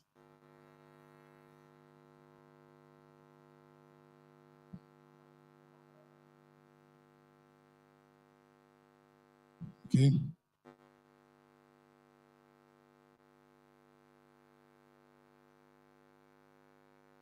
Is there any challenge? Okay. All right. So I'll just use my phone. So BitGet was established in 2018, and our mission, or same with our tagline, is better trading, better life. So we are offering a better trading solution for people, especially when you're a novice in crypto. So not everybody understands technical analysis. A lot of people say they want to start trading crypto. Someone come and help me, teach me cryptocurrency, come and do this, come and teach me how to trade, come and do that. These are amazing things, and there are KOLs that actually provide solutions like this, like Tola Joseph and the rest of them that organize masterclasses and academies. But if you don't have the time, or you don't feel like crypto trading or technical analysis is something you want to do, then BitGet is the platform for you. With BitGet, you don't need to have any technical expertise. With one click, you can follow an expert trade and actually get the same profit the trader is getting. So if a trader enters into the markets, for instance, with $10,000 and the trader gets 20% of that as profits from the trade, that is now $12,000. It means that even you, if you follow that particular trader on the platform, you also get 20%. So if you entered with $1,000, for instance, you have $1,200. So that's on what our copy trading platform is like. So values, we are customer driven, transparent, open, and we are collaborative. So now what's our platform more or less like? It's an innovative platform. We offer a 360 integrated CeFi and DeFi, centralized finance and decentralized finance. We are the 5th largest derivatives exchange in the world and number 1 in copy trading in the world. Please, can we put our hands together for BitGet? It's not easy. Our cumulative number of users are 2 million, and we have an average daily trading volume of $9.8 billion. We are also leading in terms of sport partnership with globally. You know, there are a lot of crypto brands that be having some sport inclusions. For example, we know of some that partner with footballers. We know of some that partner with teams. For us, we partnered with, we're a sleeve partner to Juventus. So that's also another big thing, a big feat for us. Please put our hands together for us if you can. In September, and we are renewing that. In October, last year, we became partners with PGL. And January this year, we became partners with Team Spirit. And of course, February this year, we became partners with Galaxy. Is it possible for my slide to be up now? If not, I'll just keep going. So what are the things we actually offer and how we launched them? In May 2019, we launched USDT margin features. And then in 2020 May is when we launched our one-click copy trade feature. We launched our coin margin features in April 2021. And this year, February, we launched our launch pad. Sorry, I hope I'm also kind of audible. I hope the mic is not switching or anything at any point. Thank you. So please, if you're interested in, let me not take too much of time because the slide is also not showing, so I can't really say much. But one thing is certain, our platform is very safe. Our platform is trusted. We have enough zero risk trading with us. And if you have little or no experience in trading cryptocurrency, for instance, you can meet us at our booth upstairs, and our team will actually teach you through how you can get started with copy trading and start earning from traders. There are lots of traders in our platform, and if you yourself are a trader, you can as well sign up on our platform as a trader, and you get 8% of what of the commission you give to people who are copying you. So that's it. So thank you very much for this. With BitGet, it's better trading, better life. What did I say? Better trading, better trading. Thank you very much.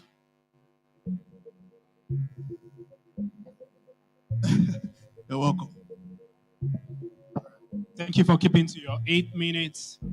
The next item we have here is we have the president of CYBAN, the current president of CYBAN, and he's going to be taking us on CBAN rather. He's going to be taking us on protecting the block, self-regulation, and its importance. I think he's the best person for this topic because he's the one, and the organization is actually the one midwifing between the merchants and the government. I need us to give him a resounding applause as he comes up.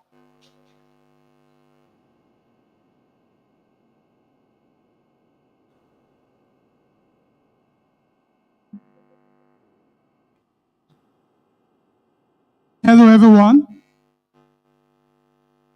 How are we doing? How are we doing? All right. If I say block, say chain. Block. Block. If I say vibe, say blockchain vibe. Vibe. Vibe. Are we still in Lagos? Are you sure? All right, great. Expecting my slide to come up. I am very, very happy to be here with you today for many reasons. One of the reasons is this. 5 years ago, 4 years ago, players in this industry, the pioneers, envisioned an industry that will attract the biggest investments attract or propel the greatest adoption, as well as ensure that there is safety in the market or in the space generally. When Cyban was founded in June 2018 precisely, it was founded for the purpose of ensuring that every player in this space, we call them stakeholders, the innovators who are building projects, the consumers themselves, as well as even policy makers. The idea was to have a place where we can call a home to ensure that we grow adoption in a safe and responsible manner. Next slide, please. So basically, because I understand that we are pressed for time, I will take you through why we need self-regulation in the blockchain and crypto space. Very critical issue. Next slide. A lot of us take it for granted how the internet has evolved over time. Many of us understand the internet as that tool or place that enables the exchange of communication. You are just communicating. So you think about Yahoo Messenger early in the 90s, early 2020s. You think about Zoom and all those guys, Google, Facebook. It's all about communication. Where we are today is 3.0, where we'll be having a lot of decentralization of data. The last speaker talked a lot about data. And we take it for granted that because we are now in a data-driven economy, rights and risk change. Next slide. I talked about the 3Ds of the internet or the digital economy. We've started from what we call digitization, which is basically moving from paper to paperless. And then we have digitalization, very different from digitization. Business models changing. Today we talk about fintechs disrupting the blockchain, the banking and financial system. We talk about agro-tech, health tech, edu-tech, and all the techs. That is digitalization, changing business models. Today, we talk about decentralization, where ownership, management, and transfer of data changes everything. And as you would imagine, that creates a lot of opportunities. As you can see here on the screen, we see blockchain applications across sectors and industries, from agriculture to energy, governance, financial services, healthcare. Now, innovators are fascinated about this, and they just want to break legs. They just want to build. But regulators are having the nightmare of their lives. Why? Because, next slide, because before now, everything was centralized, and so they could easily regulate. But when digitalization comes in, and you have decentralization, it's a nightmare for regulators. Because power is shifting. Responsibility, too, is now shifting.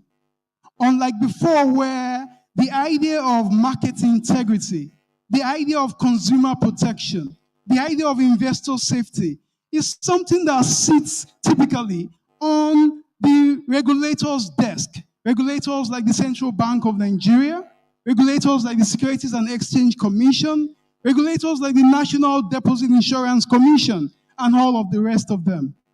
It is no longer so, because we have moved away from centralization. From the 1950s, where the Diners Club launched its first credit card, to decentralization, where in the finance space we talk about DeFi, decentralized finance. This is causing a lot of headache.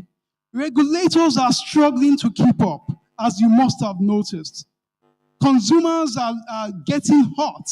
Investors are losing money and fast, while others are also making it. Next slide. So where do we go from here? Self-regulation. More than ever before, there is a critical need for players in this space to self-regulate. That is because it will take some time, understandably, for regulators to catch up with the decentralization happening in the space. Decentralization is throwing up both risk and opportunities. It comes with strengths and weaknesses. Therefore, we need to watch out for how we can ensure safety, at least some level of safety in the crypto or blockchain space. Do you agree with me? Do you agree that as players, we have responsibility to ensure safety in the space? Do you agree? Self-regulation helps you do that.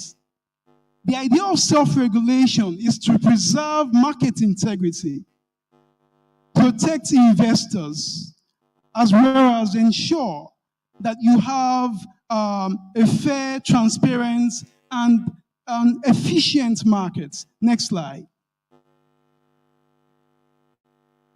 Some of us will already be familiar with this, right?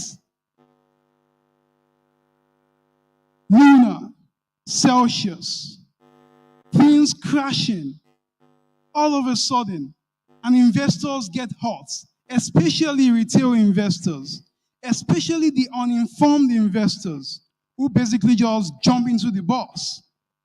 But how sustainable is this? We already agree or understand that when that happened, it caused a viral effect in the entire ecosystem. Do we agree or not? When Luna happened, although it is not the business of Binance, although it's not the business of FTX, although it's not the business of Luno, Bondo, and all the rest of them, but one way or the other, it has caused some viral effects in the ecosystem. Panic. And when panic happens, what do you call it? Food, right? Fear, uncertainty, and doubts. People moving money away from one place and keeping them. Next slide. All of the news, people talking about what can self-regulation do? Do we keep waiting for the Securities and Exchange Commission of the United States or that of Nigeria to regulate the space while people are getting hot? I think not. I think that as players in the industry, the first persons that should be concerned about safety in the space is the players in the space, not the bad actors. Good actors like you and me. Next slide. Let's quickly look at 4 reasons why we should embrace self-regulation. It fosters integrity in the blockchain and crypto space. When you self-regulate, you will have processes, procedures, and systems, controls to ensure that your platform is safe for use. You will ensure that you are educating your users as much as possible about the risk of adopting your token or using your platform. That way, there is much more, there's a higher level of confidence in your product or service. 2, define and encourage adherence to standards. The reason why, for instance, some persons in the space think that Luna or the Terra project failed is because certain standards were not in place. Some people also argue that it is because the adoption of algorithmic stable coins is still quite experimental, and so it was pretty risky. Unlike the other stable coins like USDT by Theta, USDC by Circle, and all the rest of them. Third, achieve effective self-regulation in the absence of regulation. I will emphasize this, especially in developing countries, including Nigeria, where regulators are still really battling up with how to catch up with decentralization. There is no regulation, although in May, 2 months ago, the Securities and Exchange Commission of Nigeria introduced a regulation in the digital asset space as far as investments and securities are concerned. So when there is no regulation, there is need for self-regulation by players. Who are those players? The Lunos of this world, the Bondos, the Quidax, all of them. Niger Crypto, mention them, Binance, FTX. They need to self-regulate. That's something we need to always look at. And then lastly, be more responsive to changing market conditions. Many people say a lot, very critically, about how regulators are slow to adopting blockchain or introducing regulation in the space. Now, I believe that the reason why this is so is because while innovators can quickly build and hold that and throw products and services at consumers and investors, regulators are not able to do so in a very fast manner, because they have to work with statutes, legal frameworks, they have to speak with lawmakers, they have to speak with policymakers, all these stakeholders. This takes some time. Engaging in that takes a lot of time. So it's all about cryptocurrency regulation. People are screaming, especially now in the crash or down markets. Perhaps some of the worst articles ever written against Bitcoin and crypto were written in this season, because people are hungry, people are now desperate, and no one is thinking straight anymore, except few of you out there. So, self-regulating ourselves becomes something we have to take seriously. When I talk about self-regulation, some people believe that it's not something players should get involved in. Let's just wait for Binance and others. No, let's wait for the governments to regulate the space. But that would be a great error. You know why? The governments do not fully understand this space. It is the industry players who understand this space that will come out with the best regulatory frameworks. Do we agree? Because we understand the model better.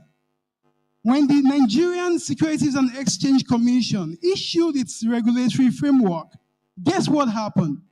People were still confused. No one is applying for licenses because they are not sure that they've gotten the level of clarity they expect. It is we, the players, the industry players, the stakeholders that can help. So what shape does self-regulation actually take? As you know, CBAN is a self-regulatory body, although we are yet to be approved as an SRO, that's self-regulatory organization in the framework of the government. But we have been working with the government over time. And the idea is this: when we self-regulate, we adopt codes for best practices. 1 month ago, CBAN issued or released what is called a code of conduct for virtual asset service providers in the space. Our members who are registered with us they have to adhere to these policies that we came up with. They include standards, policies, best practices. Anybody in the space, including all of the players who have spoken here today, can easily, voluntarily identify with CBAN and adopt the code of conduct. When they do so, it helps us to ensure some level of sanity, consumer protection in the space. Recently, there was a lot of noise about how an exchange had scammed a lot of Nigerians. I don't want to mention the name of that exchange. And it was all over Twitter. I received all of those complaints on my desk as president, and we looked into it. We set up a committee, and we were able to help navigate that aspect. Today, many of those people continue to use that platform because they were able to understand that this is not really scam going on. It's actually all about ensuring that you have effective controls against money laundering and terrorism financing. So if you want to know more about the code of conduct by CBAN, just simply go to cban.org.ng and click on the code of conduct so that you know more about this. It's been an amazing time with you guys. And before I go, I would just like to ask, do you think that self-regulation is the key? Or do we think that it must be regulation by the government? I think that both can work together. Thank you very much. Thank you. Please, a round of applause for Senator Ihayam, the president of CBAN. Thank you so much, sir, for that thorough presentation. And I believe that we can exist in synergy, yes. We will be having another platform presentation for 8 minutes. And once it's 8 minutes, I might turn off the microphone by Kingston Ariweri Okuma, CMO, Boundless Pay. Kingston, the floor is yours for the platform presentation from Boundless Pay. See, they're not late. They're not a delay. Guy don't jump out. Good everyone. A round How of are you applause for doing? Kingston. Take this round of applause first. You just calm down. You know, you're the reason why we're here. So take your time, explain to us everything you need to tell us today. So attention to the screen now. Are you using a slide? Okay, so please let's have a slide on the screens. Thank you. Thank you very much, our host. Good everyone. I go by the name Ariweri Kingston, marketing officer, Boundless Nexus Limited. Right? So,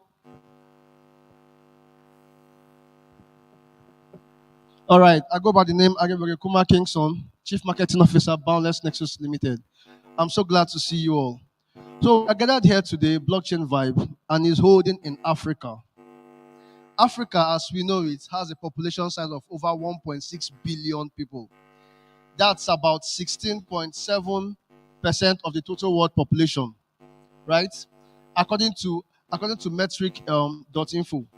This population has the ability to transform businesses, create innovations, has the capacity to improve the manpower of any project, and also has the ability for great investors to come in. But in Africa, we face certain challenges that oftentimes obstruct the growth of such projects. Amongst many of these challenges, I'm just going to talk about a few. And one of my focus is on finance. Now, finances is one area that affects and limits every one of us here in this continent and beyond. Yeah. But is it just finance or is it just the banking structure? Oh, yes, it is the banking structure.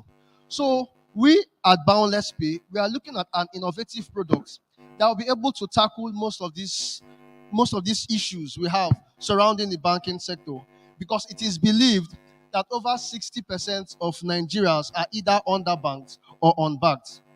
So it brings me to certain questions, which of course I'm going to be discussing today. One of such is, what is innovation? Innovation is, simply put, the way of improving an already idea, or rather the courage it takes to start up a new project and advance. So when you're being innovative, it simply means it's either you're putting out a new project or you're working on exactly what has already been done. These questions at the same time, next slide, please. These questions at the same time is the reason why we innovate. So, why do we innovate? We innovate for two reasons. One, to improve what is already done. Secondly, to bring up new ideas. Now, we all know that when it comes to innovation, the biggest innovation of our current time is the blockchain technology. And we at Boundless Pay, we've taken it upon ourselves to improve on this technology and provide solutions around the banking sector. Next slide, please. So, what are we innovating at Boundless Nexus Limited? Basically, two products that are very, very sensitive and very, very relatable to every single one of us, both in this continent and beyond. We are innovating and we are bringing up new ideas with two products called Boundless Pay and Nexus. Next project. Next slide, please.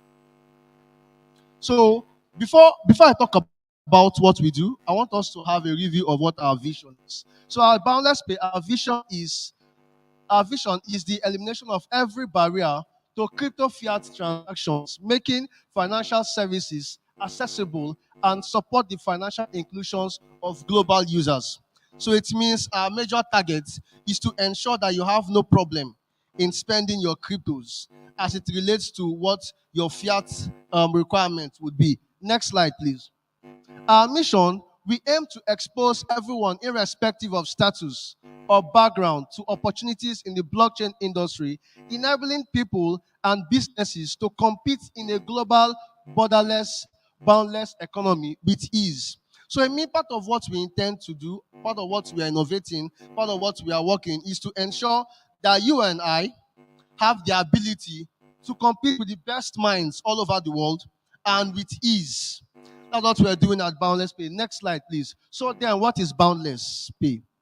Right? We've been hearing about Boundless Pay. Of course, you can see our logo there. We are the host of this event as it is. So Boundless Pay is a secure application that turns your cell phone into a mobile bank. Its pre-installed digital wallet and debit card features allow users to store digital assets and use them to settle payments with merchants globally. What does this mean? Simply put, is that we help you to spend your crypto as though it is fiat. Right? This is not just all. Next slide, please. So, what makes Boundless Pay unique? I just want to use two words to describe what we do at Boundless Pay: demystifying and also demystifying remittance. So it means we are making your ability to perform financial transactions very, very easy with the Boundless Pay app, right? We're going to go deeper into that. So with remittance, we're talking about your ability for you to be able to spend your crypto, for you to be able to pay and receive services in return, right? Amongst many of that, you can use a Boundless Pay app for functions that includes sending of local currencies. So it means I have Bitcoin, I have a sister, she needs Naira. I don't need to do P2P to my sister to get Naira. With my Boundless Pay app, I can send that Bitcoin down to any bank account, maybe First Bank, GT Bank, any of these banks, and she receives it in Naira. We can have folks in Europe who wants to, let's say you have an auntie, right? She's in the US and she wants to send you probably money for fees, maybe probably something else. She doesn't have to go through the stress of doing P2P to convert, or rather send you the Bitcoin, then you have to convert it through P2P to get Naira. With the Boundless Pay app, she sends you your funds in cryptocurrency, and it comes to your local account, right, in fiat. You also have the ability to use your cryptocurrencies to pay for light bill, to pay for utility payments, water bills, and the rest. We are also launching out new products that will enable you to use your Boundless Pay app to pay for rides, and you pay them with cryptocurrency. So what are we doing in essence? We are demystifying remittance. The ability for you to use that cryptocurrency you have in your wallet. You are using them as though you're using your Naira. That's what we are building at Boundless Pay. So what are some of our customers saying about our innovation? Next slide, please. So I have a friend, Anointed. She said, I had my first transaction yesterday on the Boundless Pay app. I used my referral earning to recharge my phone. It was super fast, faster than my bank app even. Free money from referrals. So yes, on the Boundless Pay app, when you refer your friends, and your friends tend to perform any transaction on the app, you get paid. For most of the times, most months, or some months as it may be, I have over 458 referrals on my phone. Sometimes these transactions performed by my referrals is what I use to buy my data. So it means I don't necessarily need to use my money to buy data. They just need to transact and I get paid. Next slide, please. Yes, so we have Serena Francis. Serena Francis said, boundless pay is not just the feature of crypto exchange, but the feature of universal payments. I have said that when crypto exchange grows to a point where it goes beyond just complex terms to simple trade of currency, then, okay, when it gets to the point where the layman doesn't need to pass through B to P and E to Z in order to use his money to buy whatever he wants, then we have gained universal acceptance. So what she's saying there is that when cryptocurrency finally meets the needs of the layman, I mean the casual man you see on the streets, the man like you and I, when cryptocurrency finally has that ability for you to use your Bitcoin to pay for your DSTV subscription, for you to use your Bitcoin to book a cab, right, and pay for the cab. When cryptocurrency enables you to perform those minute transactions, right, that's when we've gained universal acceptance. No, sorry, the previous slide, please. I'm not done, please. Previous slide, yeah. So she said, that has been our experience with Boundless Pay. The system has brought the future to us. We are literally 10 years ahead of the game. And she's not kidding. We are. When you begin to use the app, you understand what she's saying. Next slide, please. Next slide. Yeah. So Boundless Pay app seems to be the best app right now. Fast transaction, low transaction fee, high rates. It's highly recommendable for you all. So Mr. Sloppy is telling you that you should get Boundless Pay, right? Next slide, please. So this lady said, Miss Priska Amadi said, my favorite part is when making transactions on the Boundless Pay app. They are very low transaction fees. The speed / really short processing time. These are practically very important to me, and that's why Boundless Pay is my go-to wallet for my day-to-day digital transactions. And this is exactly what we are doing, right? When you have that ability to perform daily needs on your app without selling your $5, $2, $3, that's when cryptocurrency is adopted. And that's what we are doing. Next slide, please. Thank you very much. So for us to fully utilize what the blockchain space have, we have thought it wise that we should have our own native token. So just as the way we have Binance that has BNB, the way we have KuCoin that have the KuCoin, Boundless Pay app have a Nexus token that is coming up pretty soon. And what exactly is Nexus token? I'm going to talk about it in a jiffy, right?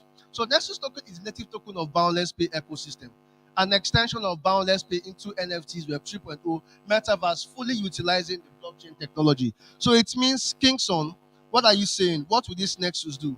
When Nexus is launched, when you pay for your cab fares, when you pay for all of those utilities, just as the way BNB is used for that particular purpose, for transaction fee and beyond, this is what Nexus is using. Now, if you remember vividly well, I said earlier that in Africa we have a population of over 1.6 billion people. The challenges that we are solving at Boundless Pay, they are not local challenges. They are not challenges that Nigerians are facing. They are not challenges that people in Ghana are facing or the Zambians. No. They are challenges that even beyond Africa we are facing. And that's what we are solving, right? So I want to employ everyone. Next slide, please. So I want to employ everyone, just as we've had partners who have decided to partner with the app. We're talking about CoinDirect, Solana, Threshold, Quitmare, Cello, Polygon, Near Protocol. All these partners have seen what we're doing at Boundless Pay, and they have keyed it to be pivotal for you to ensure that you have such an app in your phone. An app that not just makes you a cryptocurrency trader, but makes you a cryptocurrency user. Because it doesn't make no sense if I have to trade a coin, make my profit, then I have to sell that coin to someone for me to be able to use that coin. That's so much stress. But with 2 clicks, you can be able to do this and more. Also, as well, we also have a new feature on our app that we just launched yesterday. Pretty amazing. That is on our on-ramp feature. On the on-ramp feature, you have the ability for you to fund your Boundless Pay wallet directly from your bank account. What do I mean? So when you get the app, there's a deposit feature. Deposit feature allows you, for instance, if I should have a friend that needs $10, right? 10 USDT, and I don't have $10 at the moment, but I have 7K in my bank account. What the other thing she needs to do for me is to click on a deposit feature. She'll see a bank account that is given to her. I credit the bank account, and she has the ability to transform that 7K I've sent to her into any cryptocurrency of her choice. So you can see that basically we are demystifying remittance. We are making things very, very easy, accessible for you, because that's what cryptocurrency should be. Next slide.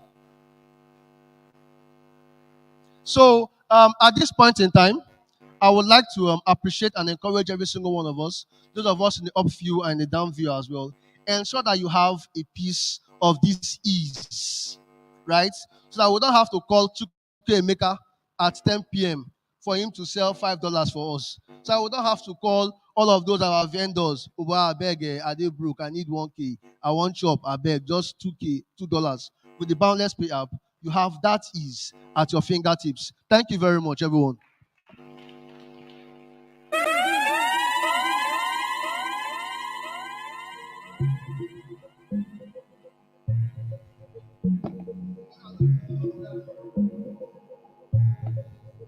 Took time to get you, took time to let you know. Try to forget you, you'll forget.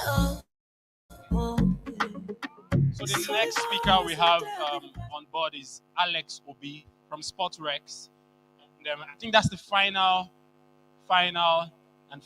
speech before the closing remarks. So please just warm yourselves up while he comes on stage. Mr. Alex Obi, you're very much welcome.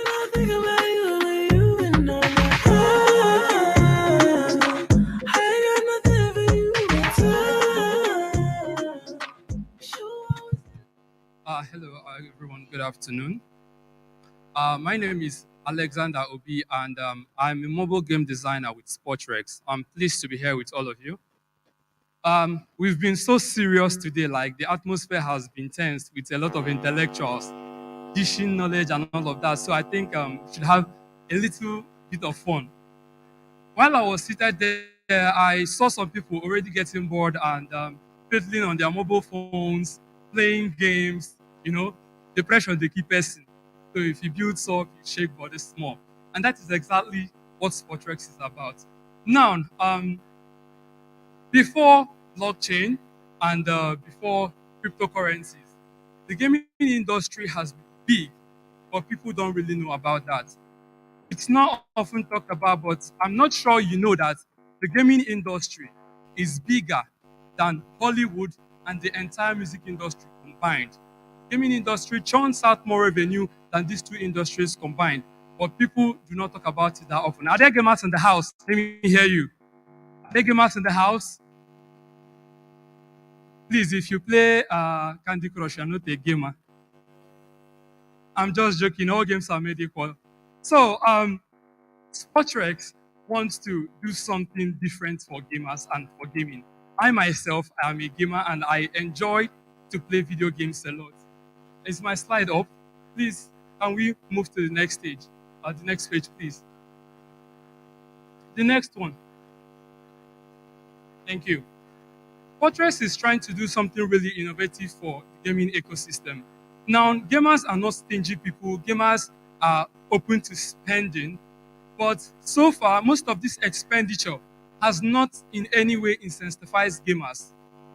When gamers spend money, they end up getting intangible value. And by intangible value, I mean status. You are known as the world champion in chess. Cool. You are known as the top PUBG player. Awesome. On EA, you design your avatar for your FIFA 2022 and you play around with it, call it your name or whatever.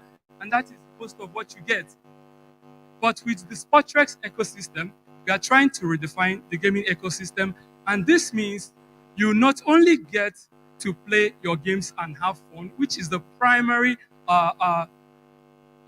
thing that comes with gaming, but right now, we want to give you an avenue to own your game assets and also make money while playing video games. This means, for example, on your FIFA 22, that avatar you created and called your name that you use to play games, it means that with Sportrex, we are going to give you a platform where you can own it and even move it to other platforms. That's what we call interoperability. Okay? And not just that, you can have fun, just like some of us, we are here fiddling with games on our phones. You can still be doing that and having some money come out from it. Now, these are some of the major problems because really, Sportrex is not the first GameFi project, and we are not going to be the last. But this industry, which is GameFi, is still really at its infancy. You know, most of the platforms doing it now are doing it all the way wrong. They are going from top down instead of from bottom up. And Sportrex wants to change that. Now, here on my slide are the major challenges we are experiencing right now in the GameFi industry, which is lack of diversity on most blockchain gaming platforms, lack of adaptability, diminution of gaming quality, which is like the worst I hate as a gamer. You just punch up some pixels and throw it on my screen and tell me to play that it's a game. I hate Axie Infinity, sorry to say that. It's not a game. Not attacking any brand, but I want you to get my point. Sportrex wants to do something different and actually empower gamers because most of the people who call themselves gamers on the Web3 space are not actually gamers. In fact, as of right now, it seems as if the strategy for industries to onboard users to Web3 is gaming because gaming is very explosive and addictive. So most companies are employing gaming as their strategy to import users onto Web3, but they are doing it all wrong because the actual users right now on these platforms are not gamers because they are even making gamers think of NFTs and Web3 as something disgusting. Because gamers want to have fun, and that is their sole purpose of playing. Now, if you make gamers think that NFTs and the Web3 are not for them, then that means there is a wrong approach coming in that direction. But with Sportrex, we are definitely going to change that. Please, to the next page. Now, this is the solution we are offering at Sportrex, and this is how we plan to change this narrative and make gamers understand that NFTs and Web3s are for them too. This is how we plan to do it. We are going to offer a wide range of gaming options. Now, with Sportrex, you can play on mobile, you can play on PC, you can play on consoles. You get to have fun, enjoy your favorite games, and still end up making money while doing this. As a choice, if you want to. But your sole purpose of playing is fun, and we want to make sure you have fun to its fullest, and you decide you want to make money while having fun. Then Sportrex is your home. You decide you want to own your assets while playing. Sportrex is also your home. We are going to offer API integration for existing games, which means you don't need to play only Sportrex games to be able to enjoy these benefits. You can play PUBG, CSGO, existing nice games you love, and you can still make money from them through the Sportrex API. We are going to offer mobile and web accessibility, both Android and iOS, so there is no limitation cross-platform. We are going to offer gaming live streaming and prediction options, which means even if you are not a player or you enjoy watching people who are good at playing play, you can also enjoy that and even make money from watching them play because there is an option for you to place bets while you watch your favorite players play. There is also a multi-chain support. We are launching on the Binance Smart Chain and on the Ethereum Smart Chain. With time, we are going to move across all major crypto chains. We are also offering an innovative product which we call the Gamers Wallet.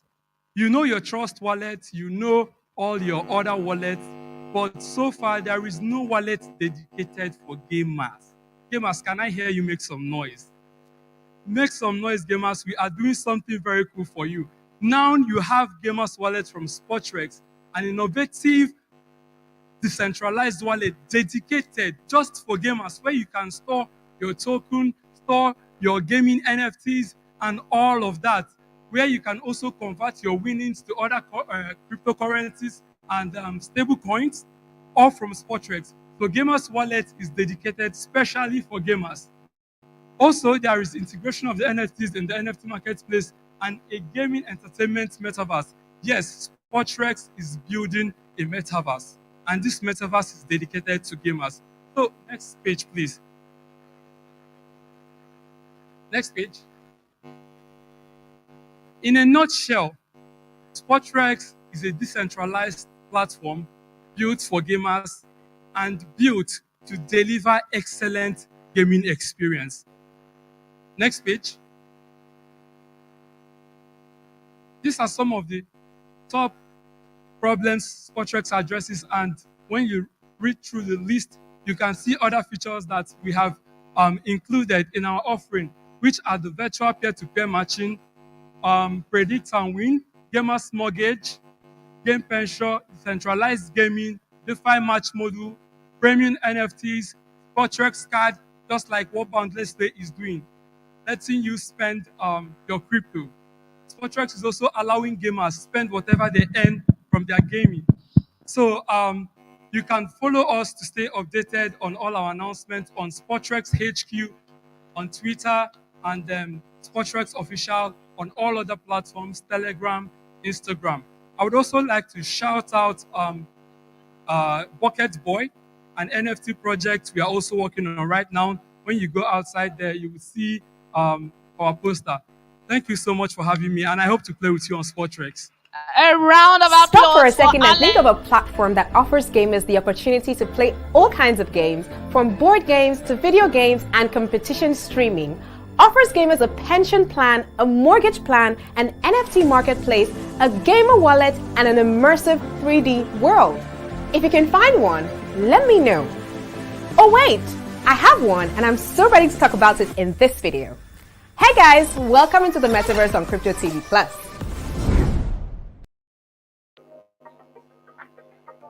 Okay, Mr. Franklin, if you can hear me, Abdullah is asking to do this side by side with you. So please calm down. After that, that's it. Okay, so we're going to give Mr. Franklin the next 2 minutes to calm down and side by side with Abdullah Han, bring this impactful program to a close. Yes, this is the end of it, sir. It's been a great time. He's around. It's coming. It's been a great time. And for everyone who joined us since morning till now, I want to actually thank you, patience, here for coming.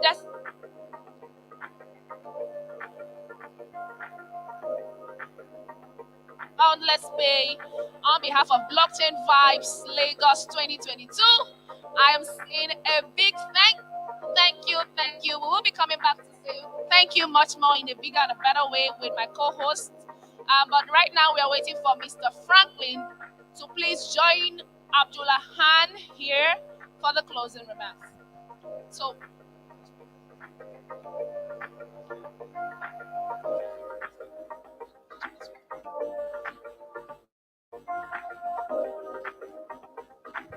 Hello, guys. I guess someone has already received the Mir. I'm very happy. So actually, I have an announcement with Franklin. It's about Mir Ventures. We want to launch like $1 million venture fund, and we are looking for a project to invest.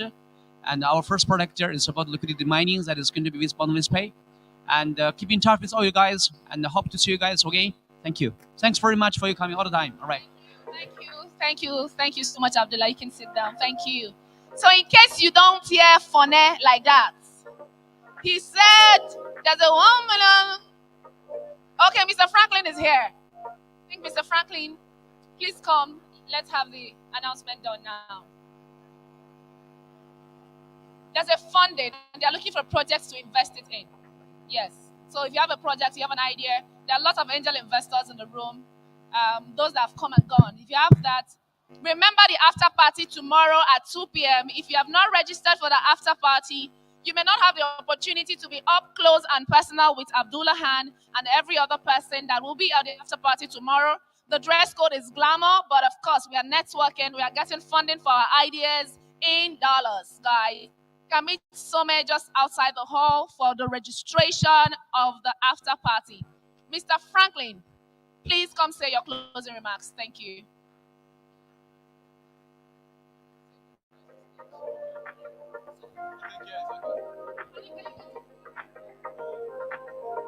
Or maybe let me stay elevated. You know I'm short.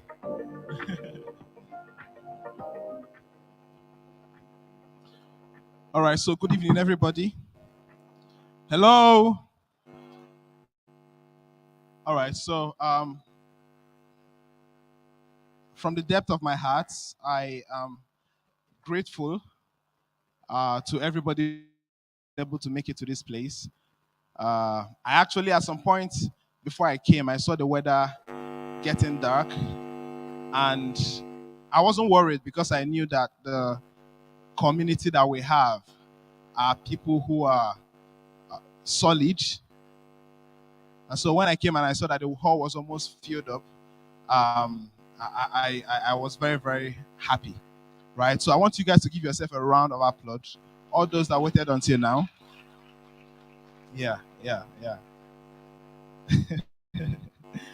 Okay, so Blockchain Vibes event, this is the very first of it. And we're going to have so many other ones coming. And this is going to be the least of our events by the special grace of God. So I want to appreciate all the sponsors, all the partners, all our friends. Mr. Emelatobi Victor, you're welcome. And every other person who rallied around us all through the period of the event. Those who came from all the way from Abuja, Port Harcourt, people took flights and they came here. I want to appreciate you. And there are people that came from outside Nigeria, apart from the speakers. I also want to appreciate you for coming. And then finally, the Blockchain Vibes team. Are you here? Blockchain Vibes team. All right, you guys should come to the stage. Yeah, everybody, can you guys keep clapping for them?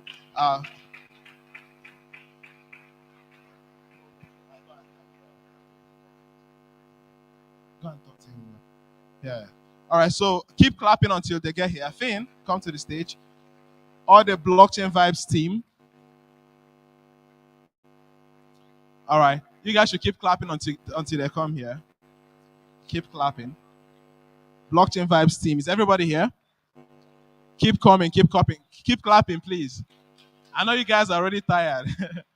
All right, water. Chidi, give somebody the phone. Blockchain Vibes team. All right, so volunteers, if you are close by.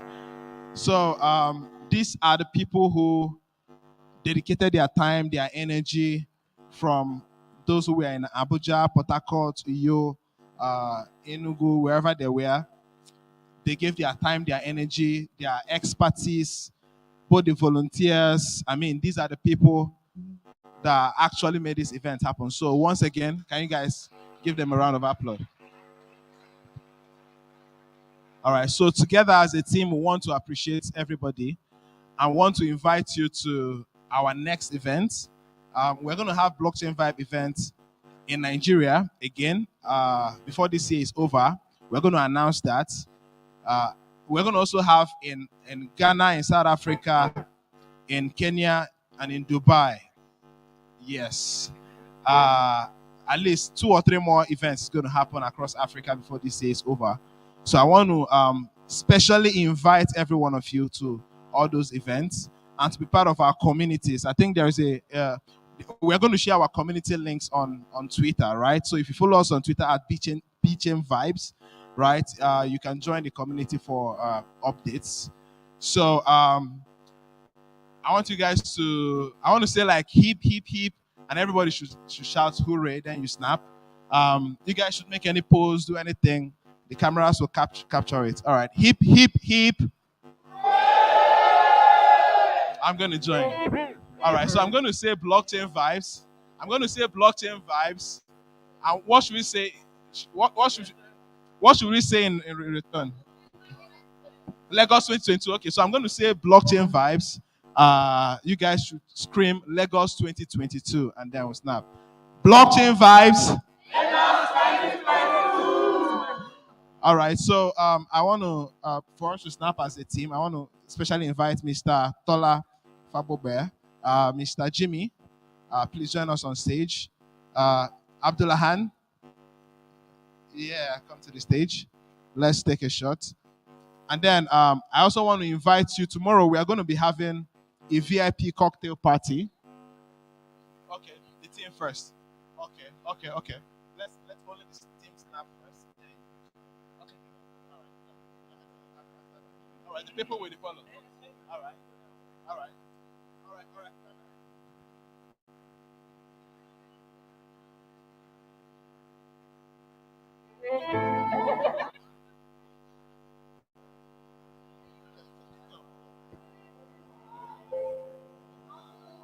And then, you guys are not saying this. Blockchain vibes. Lagos 2022. So, Mr. Abdullah, okay, come. Please stay on the stage, Mr. Abdullah, Mr. Jimmy. All right. Mr. Tola. Who else? Okay. Mr. My friend. Mr. Bounty. Okay, so let's take another picture. Blockchain vibes. Lagos 2022. All right, blockchain vibes. Lagos 2022. All right, so I don't know if the rest of the people can join us on stage. Let's have a crowd. Some people can stand down here. Let's have a crowd. Please join, please. Everybody. Tell me what you really like. Baby, I can take my time. We don't ever have to fight. Just take it step by step. I can see it in your eyes, cause they never tell me lies. I can feel that body shake and the heat between your legs. You hey, DJ. Scared of love and what it did to you.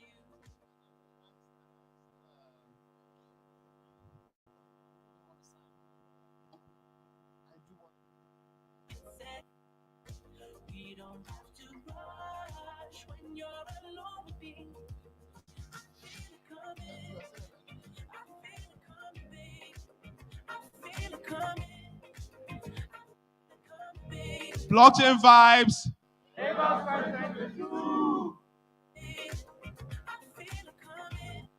Mr. Emelatobi Victor.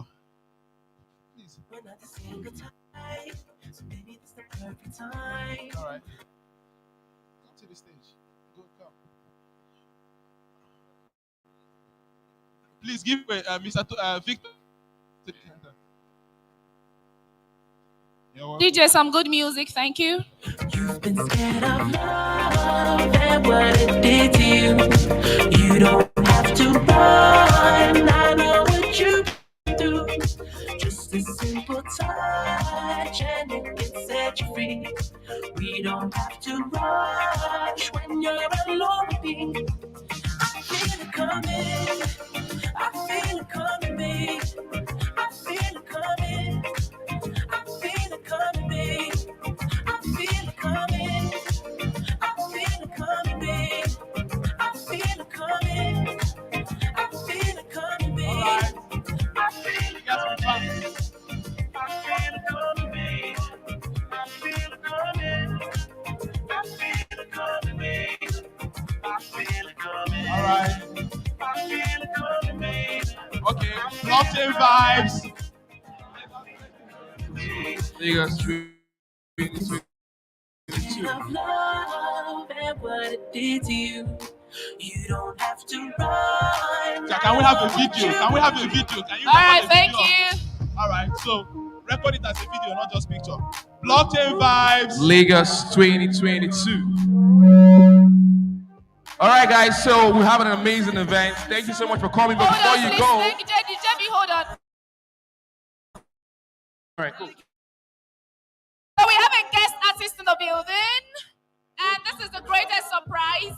But before that, the MCs are going to be taking their closing remarks, and I'll be leaving you in the hands of JB. So kindly exit the stage, because this guest artist Bouncers, please. is someone that you were not expecting. All right. So kindly exit the stage while we do all of that. Thank you. You can go down and take your pictures down. Thank you. You can go down now. We're trying to bring a guest artist. Please go down. Thank you. Please leave the stage. Bouncers, where are you? I need people up the stage. Thank you. Bouncers, please, we need you on the Kindly leave the stage. stage, please. Kindly Leave the stage, thank you.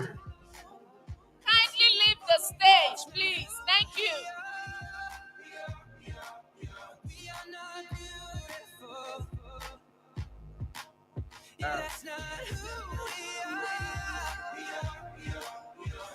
Guys, we want to bring a guest artist into the building. Somebody you were not expecting. Someone you did not know was going to be here. He's the biggest surprise we have for today. But before we do that, we are going to be signing out as your MCs. And it's been an honor hosting this event today alongside Frank. My name is Nancy Obue. You can find me across all social media platforms at Nancy OGBUE Obue. That's how to find me, okay? I am the prolific master of ceremonies from the Federal Republic of Nigeria, and that is the favorite way I introduce myself. So thank you for having me today as your host for Blockchain Vibes Lagos 2022. I hope to see you in Kenya, to see you in Dubai, in South Africa, and everywhere else we are going. Mr. Frank. Mr. Frank. Mr. Frank. Frank has helped me today. Is that as in they said the husband? You've been a good man. Huh? Mr. Frank, say something to this crowd before we go. Amazing section. There are two Mr. So Franks thank here. you very much, Let's do everyone. fast, let's do fast, man. Thank you very much, everyone. Amazing time we've had. At least we've been able to learn a few things about the blockchain space. My name is Frank Pagbo, and I host the business show on Nigeria Info and Wazobia TV, where we just demystify issues around the Nigerian business landscape. You can catch me across all social media platforms at Fagba Frank and say hi. I'll definitely reply. Thank you. Yeah, all right, ladies and gentlemen. So I'm JB, and I'm really happy to see you all today. We've been talking since morning, and it's now party time. So we have the first Nigerian artist to sell music as an NFT in the building. If you're ready for some good music, let me hear you say, yeah, yeah. Are you guys tired? It's time to vibe now. It's blockchain vibe, so you can't keep the vibe very low. If you're happy to be here today for this amazing event called Blockchain Vibes Lagos 2022, let me hear you say big yeah, yeah. All right, so ladies and gentlemen, give it up for the one and only Mo Jesus.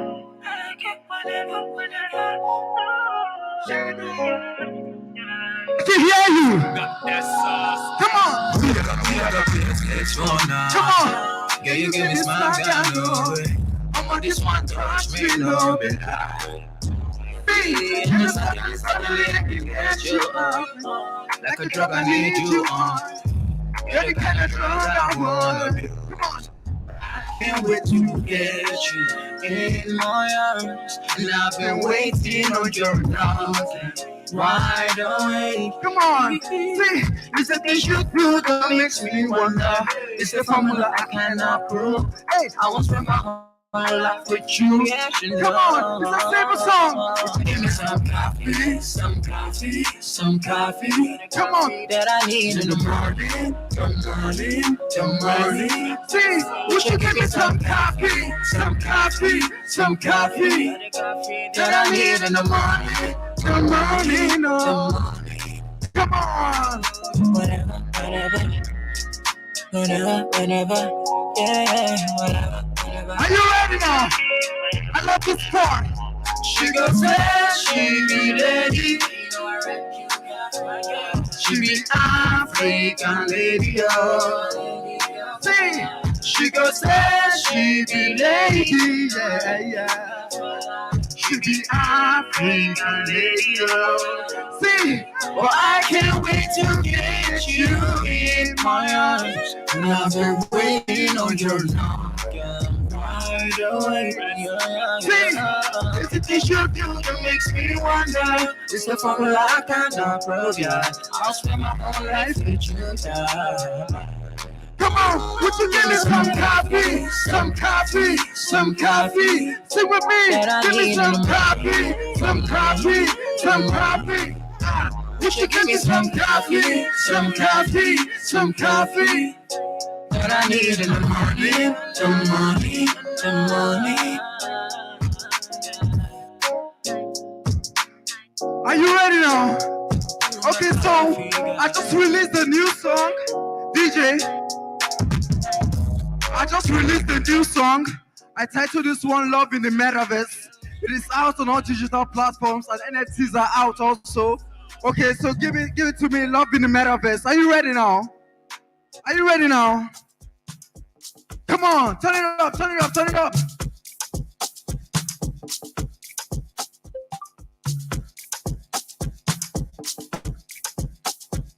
Are you ready now? See, I'm sober just for tonight. Come over, don't mind no distance. Oh yeah, you're fine now. One kid on our chest. I want you back now. Bring me my cooler. Love in the metaverse.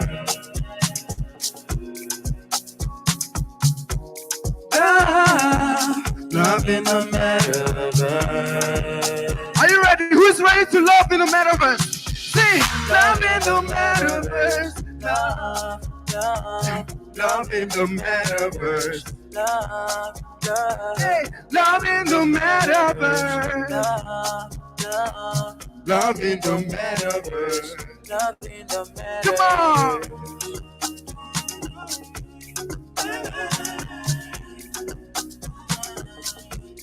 Are you ready now? See? Ooh, na, na, yeah. Na, na, na, yeah. Are you ready now? See? Never seen her in real life, but she's something that I think of. What she like in real life, I don't care, I just want to link up. We are Avatar, AR and VR. Just like Dracula, she just suck my data, oh freedom, yeah. Love in the metaverse. Come on, love in the metaverse.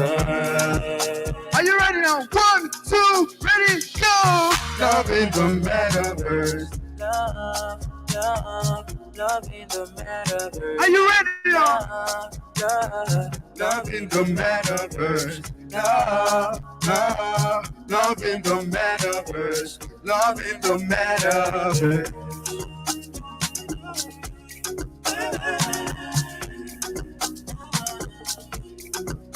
Yeah. Ooh, na, na, yeah. Na, na, na, yeah, yeah. See, ooh, na, na, yeah. Na, na, na, yeah. See, ooh, na, na, yeah. Na, na, na, yeah. All right, let's go.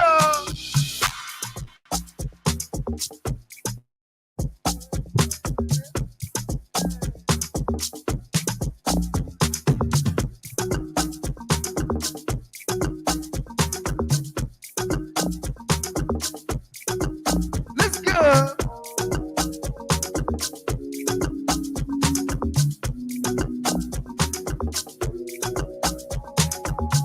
Come on. Thank you very much. Thank you very much. Blockchain Vibes 2020. Thank you very much.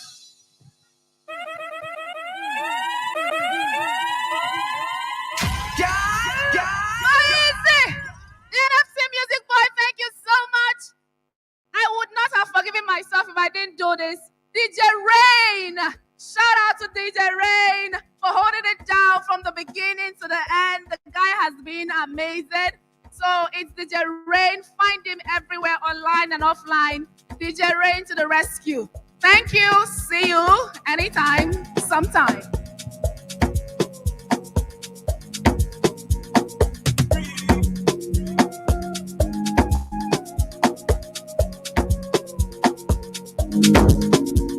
Baby, follow my command, like zombie. Go down on me, oh, with your coca body. Don't get stuck in the past. Get all the latest news and happenings on blockchain and cryptocurrency only on Crypto TV Plus.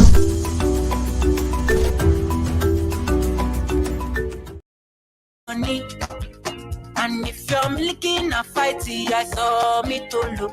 Gelato honey, oh baby, smile, deep, baby, gonna.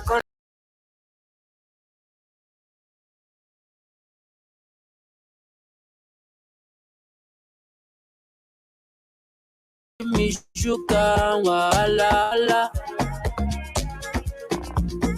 Macho Mona Lisa, Macho Mona Lisa, Macho Mona Lisa, Macho Mona Lisa, Macho Mona Lisa, Macho Mona Lisa, Macho Mona Lisa, Macho Mona Lisa. Mona Lisa, I go sweep you off your feet. What up, she said, make some time for me, See for this heavy and you tap like hush for me. We walking next step, please show them your face. Baby, hope you know you like to my day. Girl, you know you're all that I need. Give me a love you can't run away. I can't deny. One back of man, them one come try. But my love just takes you high. All them I talk about you and I. Nobody listen to them loud. I get butterflies when I see ya. Oh yeah. If I'm in love, it's for a reason. Oh yeah. Gonna waka when you enter my licha. Baby, gonna. Do you give me sugar? Wala. Jama bang sabata, inferno that means she shine. Yakaba gadali, if it's so my baby walk if you see the finale. Yakaba, that's a long inferno that means she shine. So I call it darling. Spend out the blood. So my baby walk if you see the finale. So I call it Jama bang sabata, yakaba gadali. If it's so yakaba. If that's a no show. So jolly darling,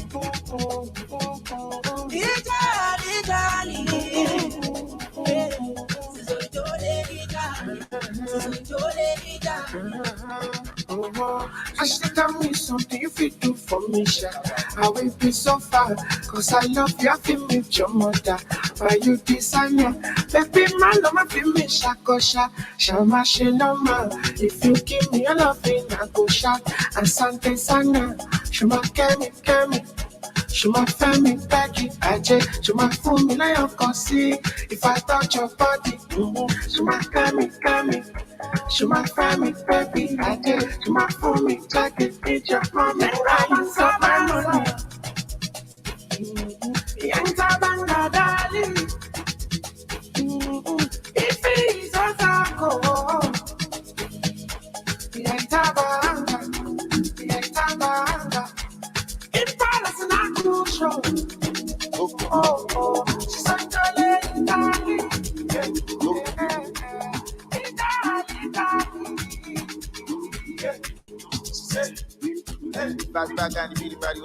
I'm money.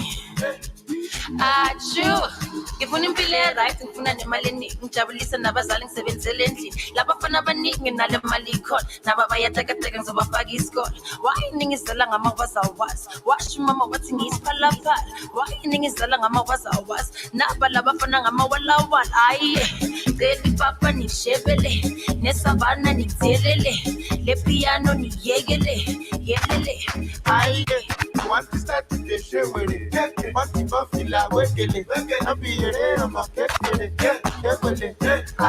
Who be this sucker? Who be this sucker? Where they cost granta? Where they cost granta? No be small matter. No be small matter. They say from Niger. They say from Niger. Who be this matter? Who be this matter? Where they do younger? Where they do younger? Carry my standard. Carry my standard. Why you doing like that? I beg. Give me 6 as we can. Follow by you 4 and don't forget to reserve the 2 XO for the DJ. We go shy your TV for better get it. Put thing on this. What's it's sweet for bed. This opportunity want make you take a shot. That's not for the pose. If you take a na. Aye, baby papa ni shebele, ne savana ni zelele, le piano ni yelele. Aye, you want to start to the show with it? Yeah, want to go feel like wiggly. Don't be here, I'm a get it. Yeah, aye, who be this sucker? Who be this sucker? Where they cost granta? Where they cost granta? No be small matter. No be small matter. They say from Niger. They say from Niger. Who be this matter? Who be this matter? Where they do younger? Where they do younger? Daddy man standard.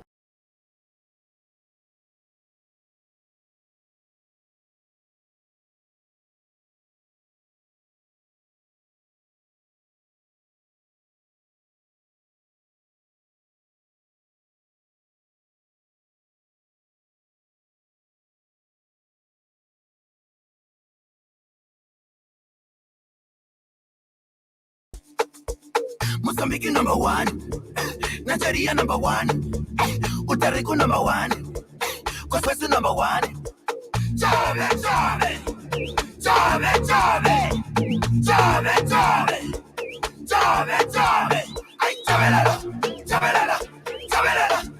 Ay, Javelala. Hey, Javelala. Say yes. Jove.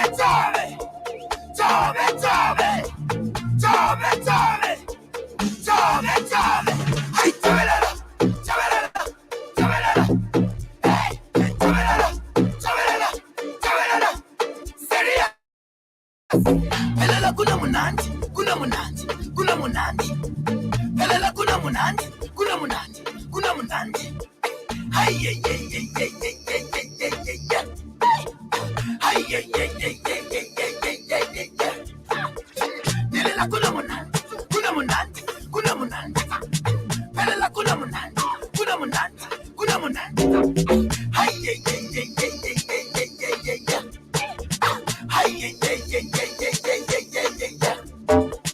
Mozambique number 1, Nigeria number 1, Utarico number 1, Koswesu number 1.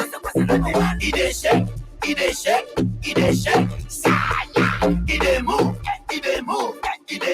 saya. Ide shake, saya. Ide move,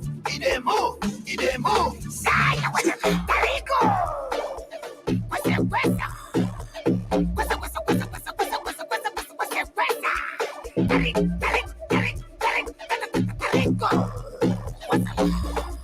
Hey, serious.